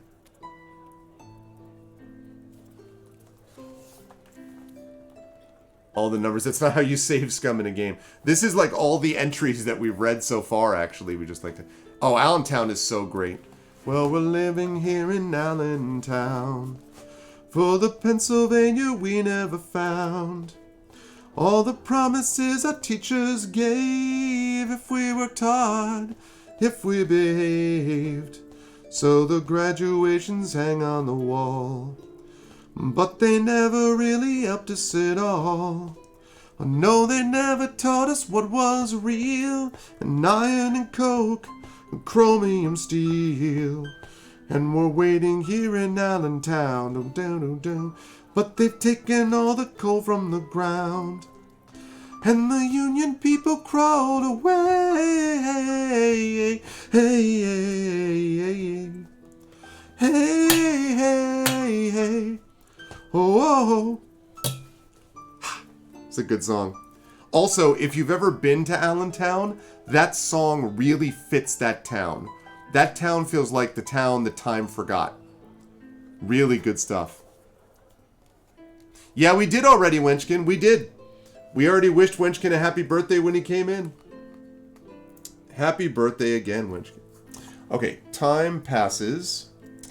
You pause a moment, get a drink of water from a passing servant in a black mask. Revelers surround you. The masquerade shows no signs of slowing down. Time passes. If 5 or more time has passed, it has not, which means we read entry 1147, and we've been here before as well. So now the ones that we haven't done yet so far are, we found ourselves a dance partner, so we've done that one. We have not mingled near the banquet table and tried the food, but we have approached the dragon woman and her entourage. So the choices that we have now are either mingle near the banquet table and try the food, or venture out to the garden. So we're going to do a quick poll. Choice 1 is mingle near the banquet table and try the food, and choice 2 is venture out to the garden.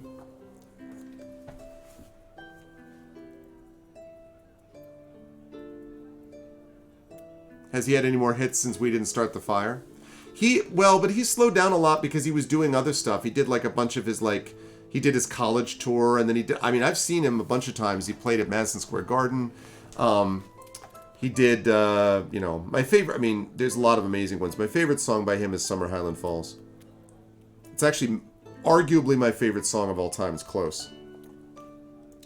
They say that these are not the best of times, but they're the only times I've ever known.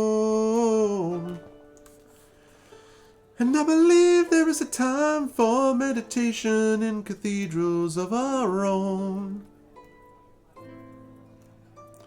Now we have seen that sad surrender in my lover's eyes, and I can only stand apart and sympathize. We are always what our situation hands us. It's either sadness or euphoria. Oh, Billy Joel's album. Billy Joel's your all-time fave. Yeah, he's cool. He's great. I love Summer Highland Falls. For a long time, he would do this thing where he would have the crowd basically cheer for one of the songs he didn't play as much.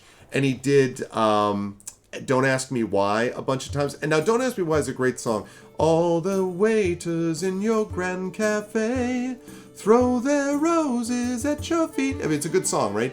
But I was always he always did that, and he never did Summer Highland Falls, and finally he chose it, and I'm like, yes! And it was awesome. Summer Highland Falls is great. Alright, so it looks like chat is leaning towards choice 2 of these options. Choice 2 of these options, which is venturing out to the garden. Innocent Man is great. That one, is way out of my range. I am an innocent man. Oh, yes, I am an innocent man. Why do I go to extremes? Darling, I don't know why I go to extremes. One of my favorite ballads by him that doesn't get a lot of play is So It Goes. And every time I've smelled a rose, it seems I only felt the thorns. And so it goes, and so it goes, and so will you soon, I suppose. But if my silence makes you leave, then that would be my worst mistake. So I would choose to be with you And you can have this heart to break. It's a great song. We actually, if you look on, ever look on YouTube, and you look for Kurt Vonnegut and that song, you will find a video that I and Russ from the Our Vocalists and Story, our mutual friend Story, did as part of our comedy show, The Mep Report. After Kurt Vonnegut passed away, Story and Russ, and especially Russ, Kurt Vonnegut was like their hero, especially Russ. And so they did this video with a bunch of clips and stills and quotes, and they did it set to So It Goes, and it got tons of views, and it was actually commented upon by Lily Vonnegut, his daughter, who reached out to us to say how moving that video was to her, and we were like, well, damn. Then we could have done worse then, I guess. So It Goes is good stuff, and Big Shot is great. You know you would have been a big shot, didn't you? You had to prove it to the crowd. Yeah, it was pretty cool. You leaned toward leaving this horrific dog dance show. Oh, man. Uptown Girl. Uptown Girl. Yeah, Downeaster Alexa. That's a great song. That was on his Stormfront tour. Which is right. I mean, and it's funny because I live near the ocean in southern Connecticut, as you know, and that's Long Island Soundish, basically. So I live right near what he was talking about, although he was doing it from the sound. Okay, we are going to close this, so we are going to venture out to the garden. All right, here's what we've got. 4063.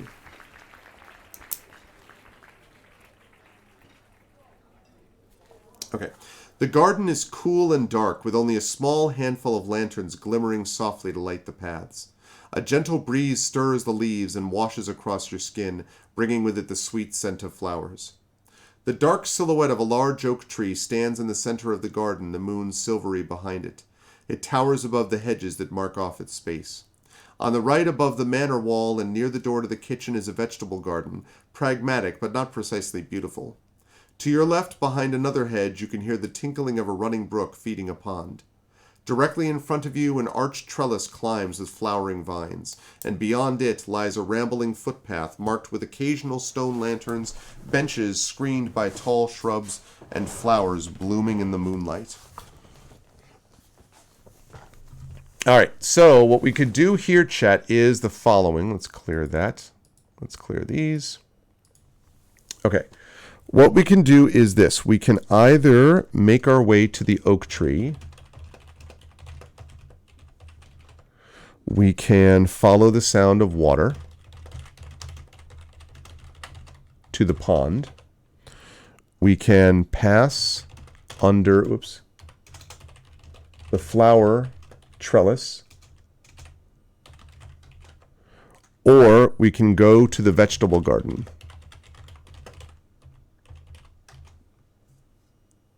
There we go.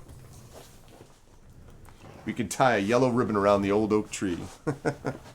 We'll tie a yellow ribbon around the old oak tree.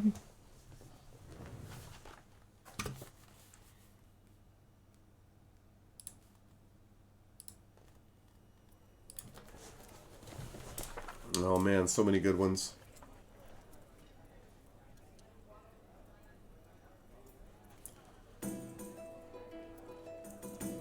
Goodnight Saigon, of course, is on the Silk Curtain, I think it is, which is the same album that has Allentown on it.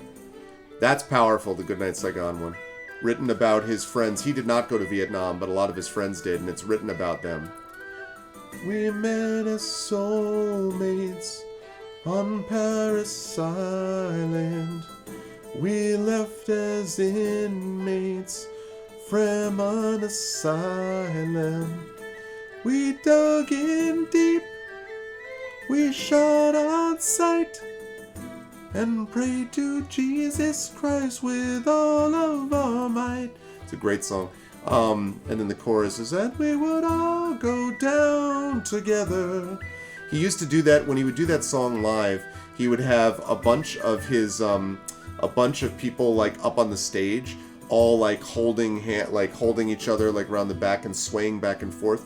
And what he told us, what he found out later on, is that a lot of those were stagehands, like, you know, roadies and stuff from his crew, but they were people that had served in Vietnam.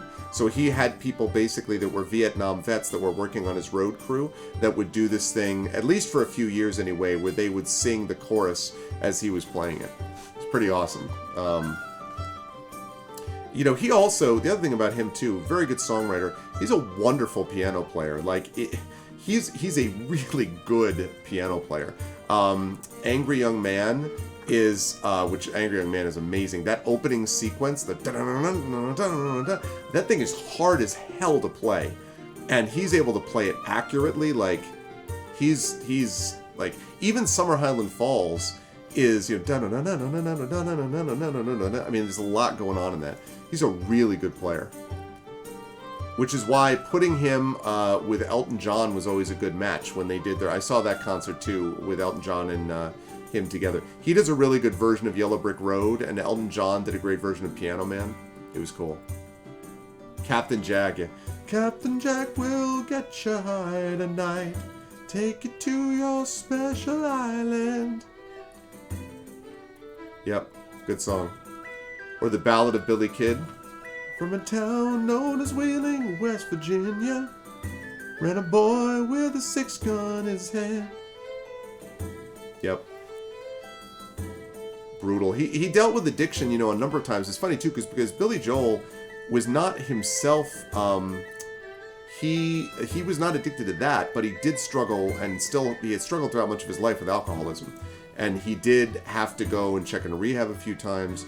And then he got to the point where he finally had, basically had it stabilized where he was sober. But it took him a long time to deal with that. He had a lot of backslips and, stuff like that. So, all right, we've got 4 votes for going to the vegetable garden. I love chat thinking with its stomach, as always.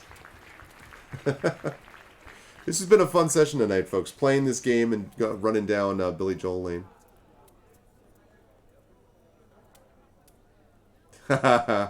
Yeah, I hear you, Dunsel.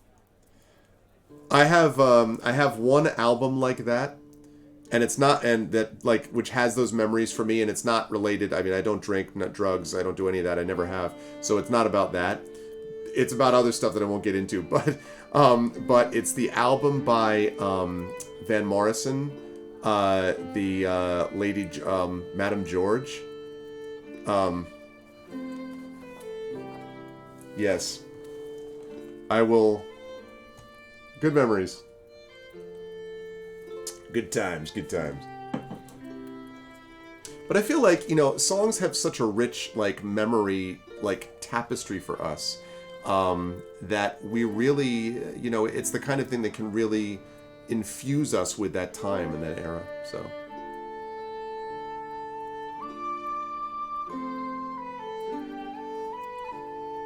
Yeah, I don't know. I mean, we're in the last book. It is possible that we may have to stop halfway through, and then the next time would literally be the last session. That is possible, because it's getting pretty late, but we'll see.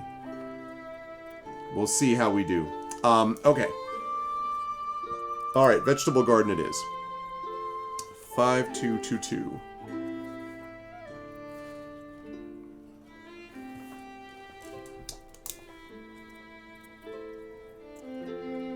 Okay. The vegetable garden is quiet and lit only by moonlight and the spill of light from the manor. Carrots and cabbage, beets and broccoli, parsnips and peas, and other vegetables grow in rows in raised beds of rich-smelling dark earth surrounded by gray stones.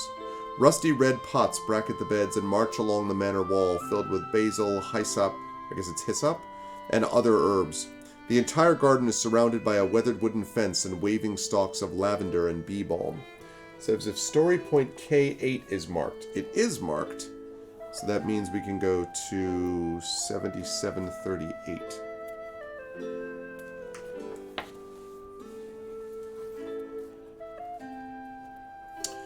You step in to examine the garden more closely. The crops are all growing well with no signs of blight or illness. If story point T6 is marked, it is not. So, 6846. You spend a few calming minutes digging in the rich soil of the garden, plucking the few weeds you find. That would not be my idea of relaxing. and enjoying the rich smells and gentle breathing of the plants. Very nice, very nice. And that brings us back to 11:18. And time has passed again. But five or more time has not passed yet, so we're back to 11:47. Alright, chat, so we're back right up to the beginning. So the only thing we haven't done yet is mingle near the banquet table and try the food. Now, it is true that we could find ourselves another dance partner.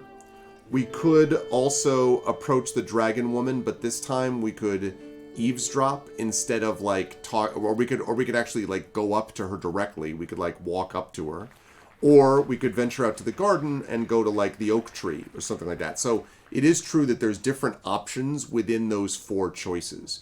So rather than my putting them all back up again, I will just ask all of chat, do you want to find yourself a dance partner? So another one, this would be, do you want to mingle near the banquet table and try the food? We haven't done that at all yet.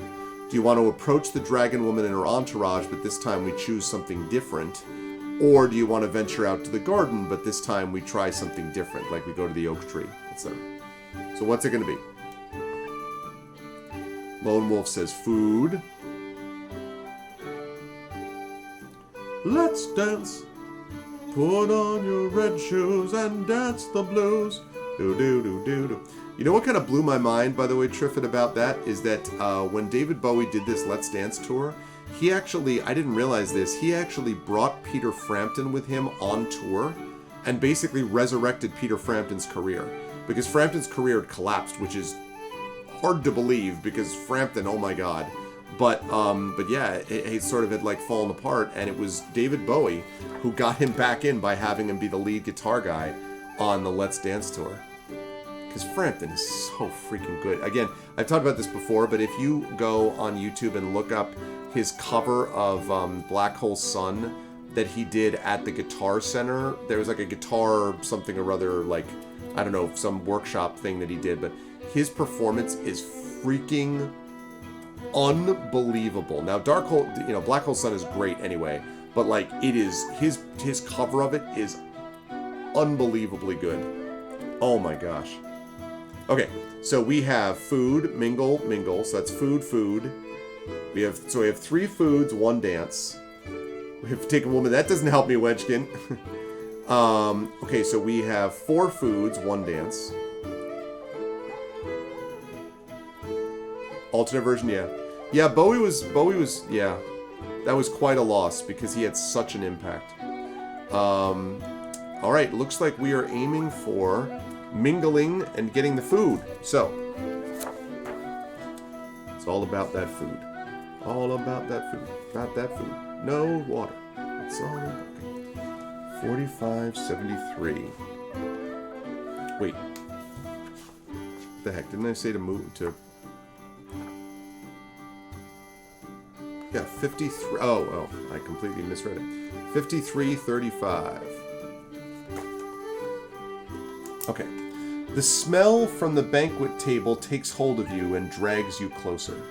Steam rises from a heavy earthenware dish decorated with ram's horns, where joints of mutton falling off the bone lie on a bed of roasted tubers and shallots.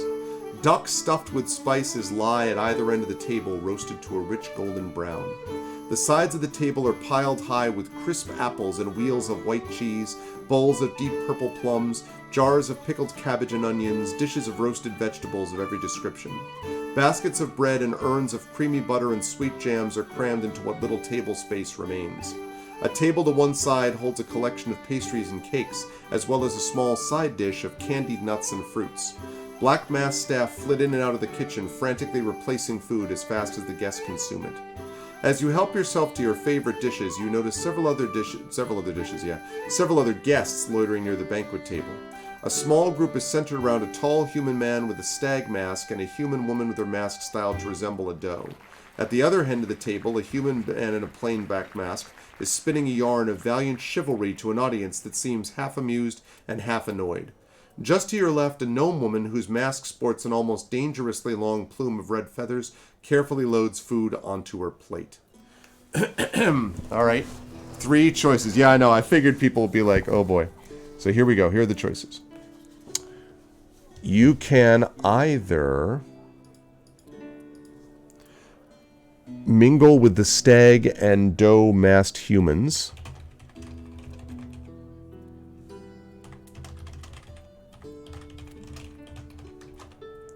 You can listen to the music. Whoa, whoa, listen to the music. No. You can listen to the man in the black mask tell his tales. Or you can help yourself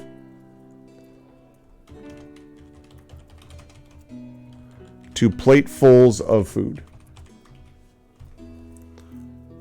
I await the dominant result about getting food.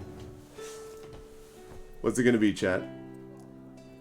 Mingle with the stag and doe masked humans, listen to the man in the black mask tell his tales, or help yourself to platefuls of food.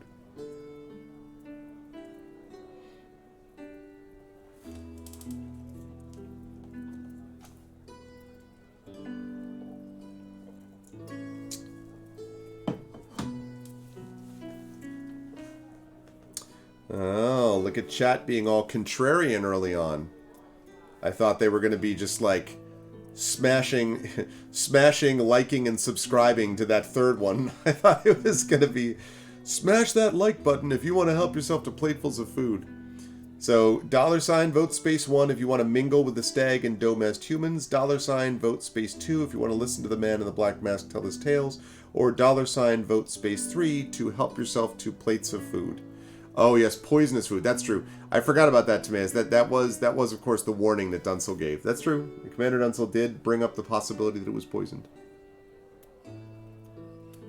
But come on, why be paranoid? It's fine. I want the food. I don't trust the food. It reminds me of that line from Godfather. Your father respected Hyman Roth. Your father worked with Hyman Roth. Your father never trusted Hyman Roth. I want the food. I like the food. I don't trust the food.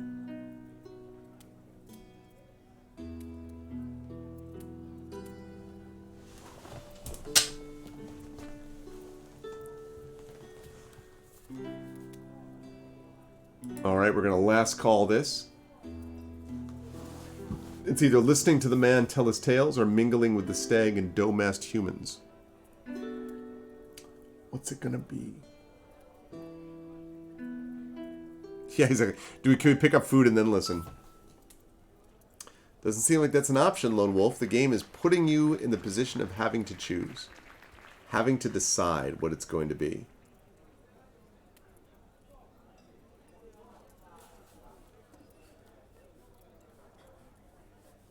Going once, going twice, and this. Alright. Listen to the man in the black mask tell his tales. Alright. This is the tale of a sailing ship that sailed the Fairyland Isles. 3-hour tour. Okay. 6186. So, you help yourself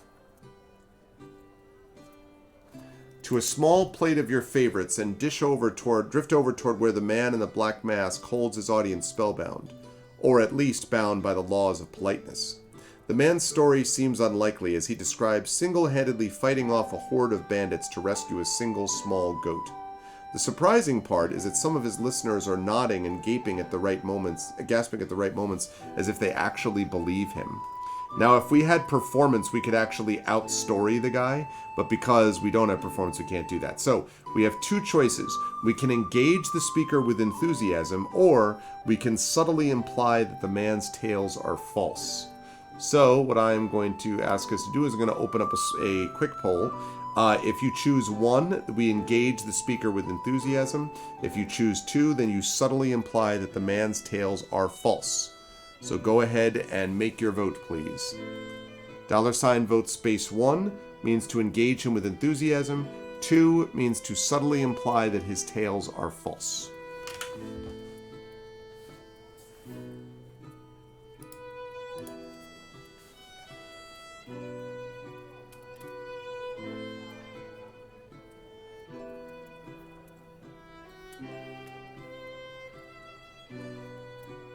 The Boxianiums.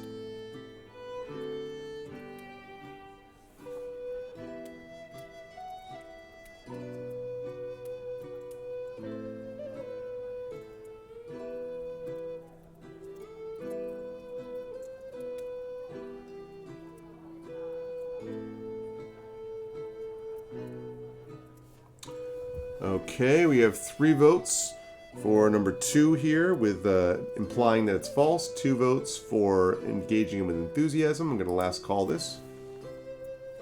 Chat is savage.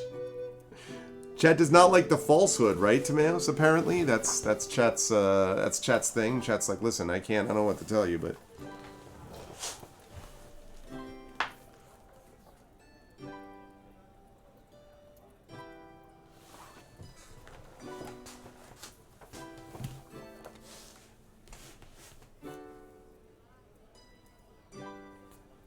All right, going once, going twice. All right, and the winner is option 2, which is to subtly imply that his tales are false. You walk up and say, "This man is a liar." Oh, subtle. You interject with your own version of events, describing a goat chasing the man in the black mask into a blackberry bush. You make out the sounds of his approaching rescuers to be so startling to him that he imagined them as bandits and attempted to chase them off until the goat chased back out of the blackberry bush and into a crowd of jeering children. "Oh, now that sounds believable," hoots a human woman in a sheepskin vest with a mask of autumn leaves. "I believe you have been misinformed," sniffs the man in the black mask, but it's too late. His audience has turned against him. Aha! You have turned the audience against him, chat. Alright, which brings us back to 11:18, which means time passes. Alright, after one more time passes, chat, after that is where, we're going to hit the second half of this. So, we have basically one more thing that we can do before whatever happens next is going to happen. So the question is, do we find ourselves another dance partner? We could get like the dwarves instead of Sapphire, instead of the one we just danced with, the gnome. We could mingle near the banquet table, but this time we could get the food. Or we could mingle with the stag and doe masked humans instead of listening to the tall tale guy. We could approach the dragon woman, but instead we could, of listening to her, we could actually like eavesdrop in the balcony or whatever. Or we could venture to the garden, but we could go like to the oak tree instead of where we went before. So I'm going to ask chat, do you want to, I'm going to just ask this in chat so I don't have to redo that poll. Do you want to find yourself a dance partner, mingle near the banquet table and try the food, approach the dragon woman or entourage, or venture out to the garden? Remembering that we can do something different that we've done before, whatever of these that we choose. So what's it going to be? Tell me in chat. So oak tree means venture out to the garden. So we've got garden. What else?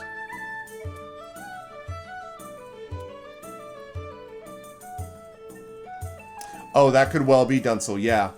About the folks trying to get their kids married. It's true. Alright, so Lone Wolf says oak tree. Live Swing says dragon woman.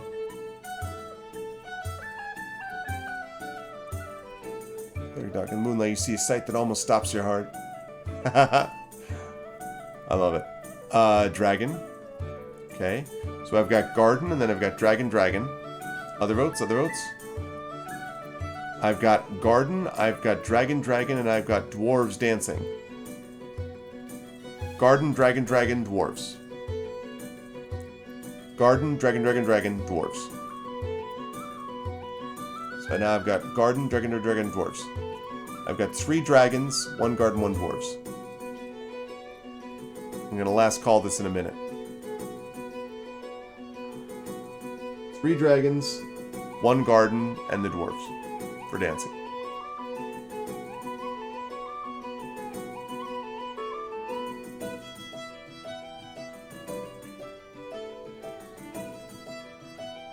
Alright, last call. It's so on brand, by the way, Shadowed, for you to pick dragon. If you had a choice between Ice Spire Peak or Flame Pit, Flame Chasm Pit or something, I know what you'd pick there too. Alright, dragon it is. You're going to go to the dragon woman. So, this again is going to be different than what you did the last time, presumably. So, you have a group of nobles on the balcony who sprawl down the staircase, sorting themselves higher or lower on the stair, presumably based on rank. At the head of the stair stands the woman with the black and white dragon mask. Leaning over the balcony rail at her side is a tall human man in a mask with blue and gold checks. A chirping drake flutters its leathery wings while perched in his hand. A step below the woman in the dragon mask is a stout human man with a mask of red silk with a white rose at his temple. His bushy red beard burns brightly against the black of his velvet tunic. Below the man in the red mask stands a slender elf woman with a crescent moon mask in conversation with a brown-skinned human woman whose mask resembles a knight's helm with a crown of black feathers. Still more well-to-do partygoers spill down the steps, some climbing up or down in their pursuit of food, dancing, or gossip. Some of the guests linger by the table covered in flowers long enough to lay one of their own upon it, or just to touch the mask in the center and bow their heads for a silent moment. Then they must move on. Okay, so I'm pretty sure that what we did last time was we approached the table surrounded by flowers. So since we can't do that a second time, then that means we have two choices. We can either join the conversation on the stairs or linger nearby and eavesdrop on the balcony. And again, we'll do a quick poll here. Join the conversation on the stairs is voting 1, and lingering nearby and eavesdropping on the balcony is 2. See, I have it right now, Dunsel, so low that it's literally 3, this music. Like, I'm kind of dumbstruck because it's practically no volume. I don't understand why it's that loud. I believe you, I just don't understand it.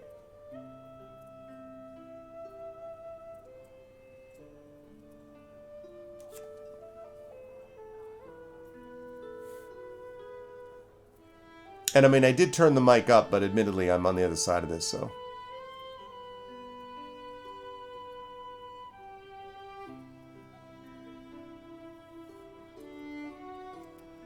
All right, we've got 2 votes in so far, which is, the vote is between joining the conversation on the stairs, which is vote 1, or lingering nearby and eavesdropping on the balcony, which is vote 2. So we're voting on, we approach the balcony, and so now there are these people talking, and so we could join the conversation on the stairs with the masked people. We could also linger nearby and eavesdrop on the balcony, which I think is where What's-His-Face is having the conversation with, well, actually, I don't know. I'm not sure. But we could linger nearby and eavesdrop on the balcony.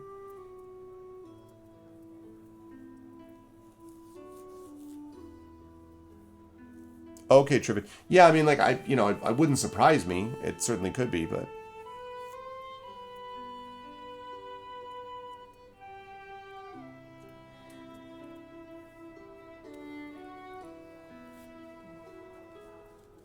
Okay.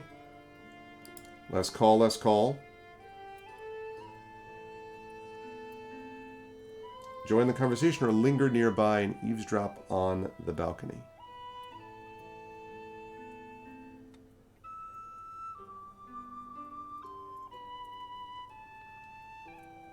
Going once. Going twice. Okay. So, whoops. Okay, yeah, I did close it. Right. Okay, so eavesdropping it is. We have some people. We have some nosy Nellies here. 5196.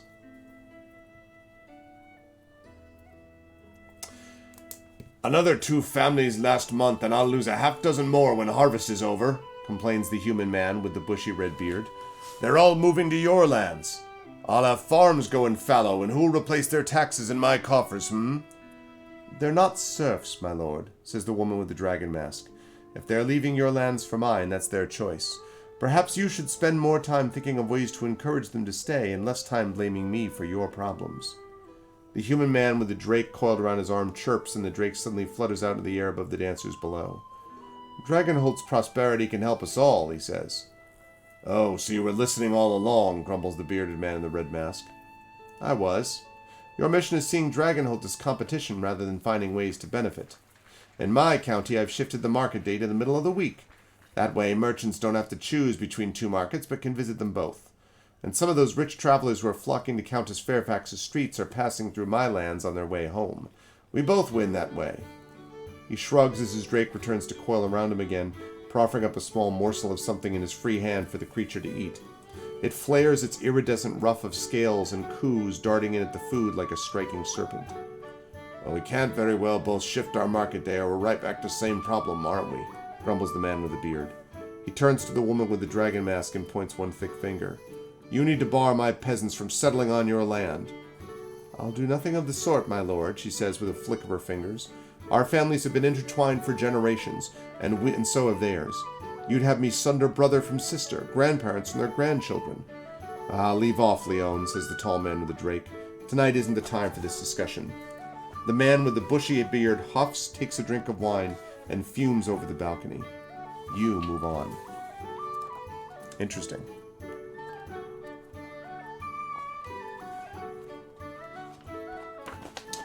Okay, so you pause a moment, blah, blah, blah. Time passes. And 5 or more time has now passed. And this is going to set us up nicely for what will actually definitely be the final session next time. But 11:18.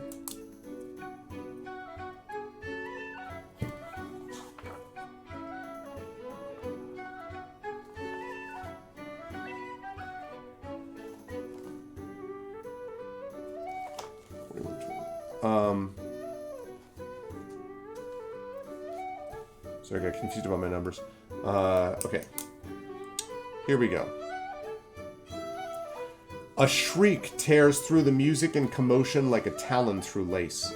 Screaming comes from the stairs up to the balcony, and panicked guests go screaming past you, rushing for the door. The ghostly figure of a young human woman moans in midair over the stairs. The woman's skin is dark, her hair a riot of golden curls, and she wears her dress worn bunched at one hip for riding. Color fades in and out as she moves, flickering in the air, and blood spatters across her face. Celeste removes her crescent moon mask and gasps. Sonia!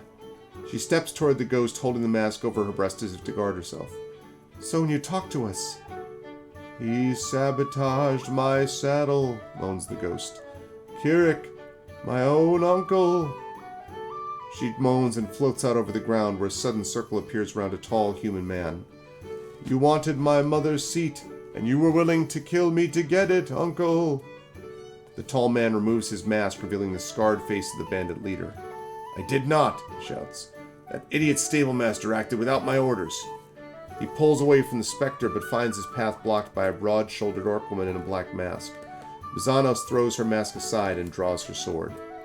On the balcony above, Regina removes her black and white dragon mask and Rochelle doffs her faux knight's helm. Both seem several shades paler than normal, transfixed by the sight of Sonia's ghost. Regina, calls Kirik. I never intended for things to get out of hand. The spirits hate a kinslayer. If story point 06 is marked, and yes, it still is.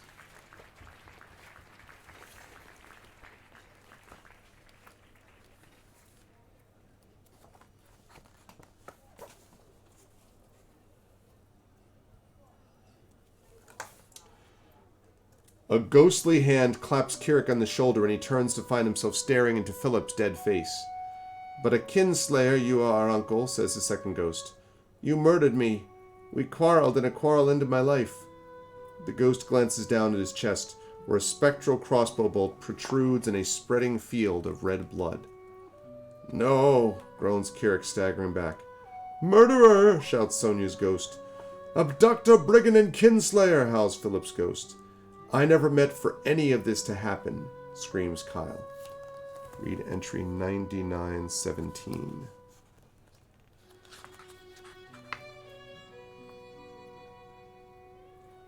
Okay, and what it says here in 9917 is, quote, battle is joined.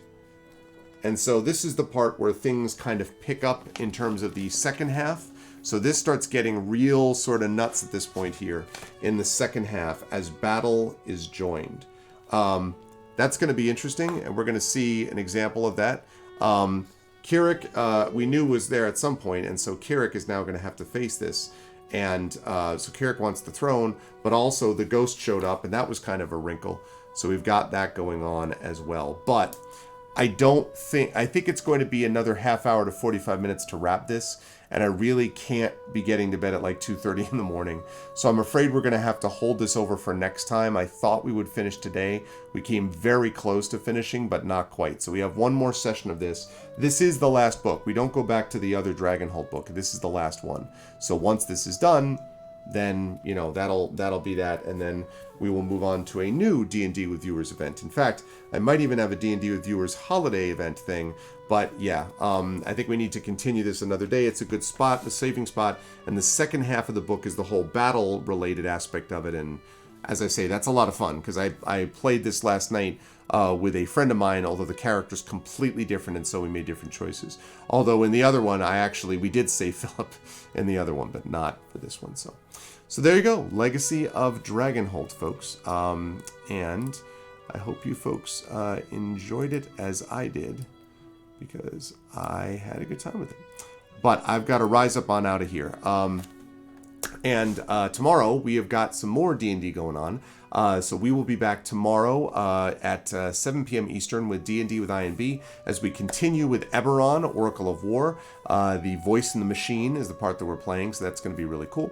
And then on Sunday, we will be back with Brandon O'Brien GMing for the Speculate crew as the Speculate-driven crew, I should say, where we will have that crew continue with Blades in the Dark, Case of the Cindered Seal. The strange friends will make their way back to you. So, and this game has one more session to go, and then will 100% be completed because this is close. So we're almost there. So this will be completed after our next session, and then that will be that. So yeah, if you like what you saw and heard, please follow the channel. Check out our YouTube with !ArvTube, Discord with !ArvCord, Twitter with !ArvTweets, website arvanellarun.com. Financially, !ArvShop is the merchandise area for Infinity and Beyond, Adventures of Middle-earth, and soon to be Esper Genesis. That supports the channel. !ArvTreon also supports the channel. Thank you to that person who increased their Patreon support, who of course I know. But thank you to those of you who have helped boost this. And the higher up that this gets, the better it is for everybody involved. So I hope you will consider jumping on board and supporting the Patreon at a certain level, or subbing to the channel that way. That is also a good way to do things, of course. So please consider doing that. Yeah, so we've got that, and then of course the you can also check it out by going to let's see, we've got this and this, ArvTreon, ! And then ArvShop, and then of course, as I said, subbing to the channel really helps us as well, so that would be pretty awesome. Oh, okay. Shadowed Mage was the one who upped his Patreon support, so I wanted to thank you, Shadowed, because that really is awesome, man, and that does make a difference, obviously, so thank you for the extra support that you gave to the Patreon. I really appreciate that. And of course, as I said, subbing to the channel is a great thing that you can do as well. On the publishing side, my award-winning graphic novel, Icarus, from Athos Arts Entertainment, ! Icarus is available right now in Drive-Thru-RPG, and is also available in print form, so you can get those as well if you order them from those places. ! Library is Tales and Tomes, The Forbidden Library, which Echo talked about earlier today. That, of course, is now out in digital form. It's been out for a long time in digital form. It's now technically out in print form, although those who are only signed up for it are the ones who actually get it so far. And so, you know, I don't have access to that. But anyway, you have both. They're good reading. Yes. So ! Library is Tales and Tomes from the Forbidden Library, and you should definitely check that out. And ! Greyshade KS, which is my Greyshade Kickstarter. That is the Greyshade Kickstarter is the thing that I'm going to be launching soon with stuff from Athos Arts and Alligator Alley Entertainment, and more details about that to come. But you can check out ! Greyshade KS for more details about that. And thank you, Liveswing. I'm glad that you have both of them and that they're good reading. I hope so. So there's that. And then, of course, as always, ! BLM, Black Lives Matter. Very important to affirm and assert the significance and importance of Black lives. And ! Help Now, which is the World Health Organization page on suicide prevention. Very important to reach out to others when you need help, and to reach out to others when they might need help as well. No raid tonight, I think. It's super, super late, and I don't usually like doing that when it is... when it is this late, so I will simply instead say thank you to my wonderful mods. Thank you to... I'm leaning over here because the camera's focused the wrong way. To Rock God, to Shadowed Mage, to The Rising Tides, to Triffity Mats. Thank you to my wonderful mods for all of their awesomeness. Thank you to my wonderful subscribers. Rock God, Shadowed Mage, Rising Tides, Triffity Mats, Echo Alphix 5, Nonstop, Commander Dunsel, Lone Wolf, Mrs. Dunsel, Timaeus, and Wenchkin. Happy birthday again, Wenchkin, and thank you again to Rudinel for gifting you a sub for that birthday. Thank you to my wonderful viewers. What's up, Big Boss? Thank you to Big Boss. Thank you to Barizzle. Thank you to Cinderzap. Thank you to Crit Twitch, to Gigafrost. Thank you to Goldemir. Thank you to Live Suing. Thank you to PKD Fans, Spike Trap Claire. Thank you to Timberly. Thank you to Toadchurbs. Thank you to... thank you to Toto Herbs. Thank you to you, Christensen, VNK. Thank you to Xylane. And thank you, of course, to Zebchi. Good times all around. I will be back again tomorrow with some Eberron, so definitely you'll want to make sure that you are here for that.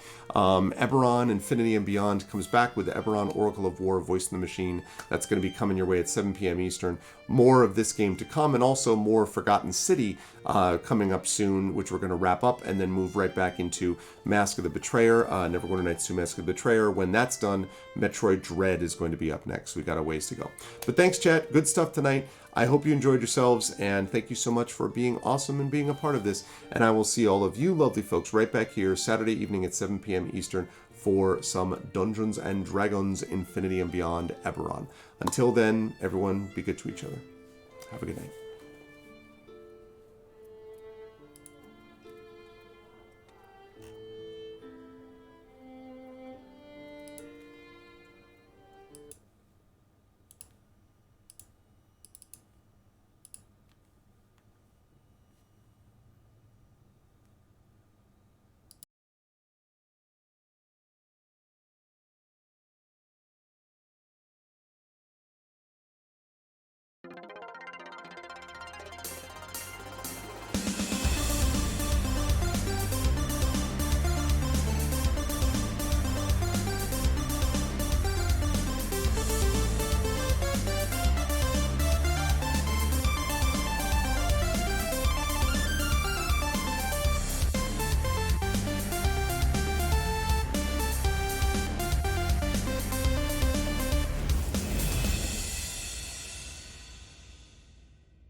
Honk.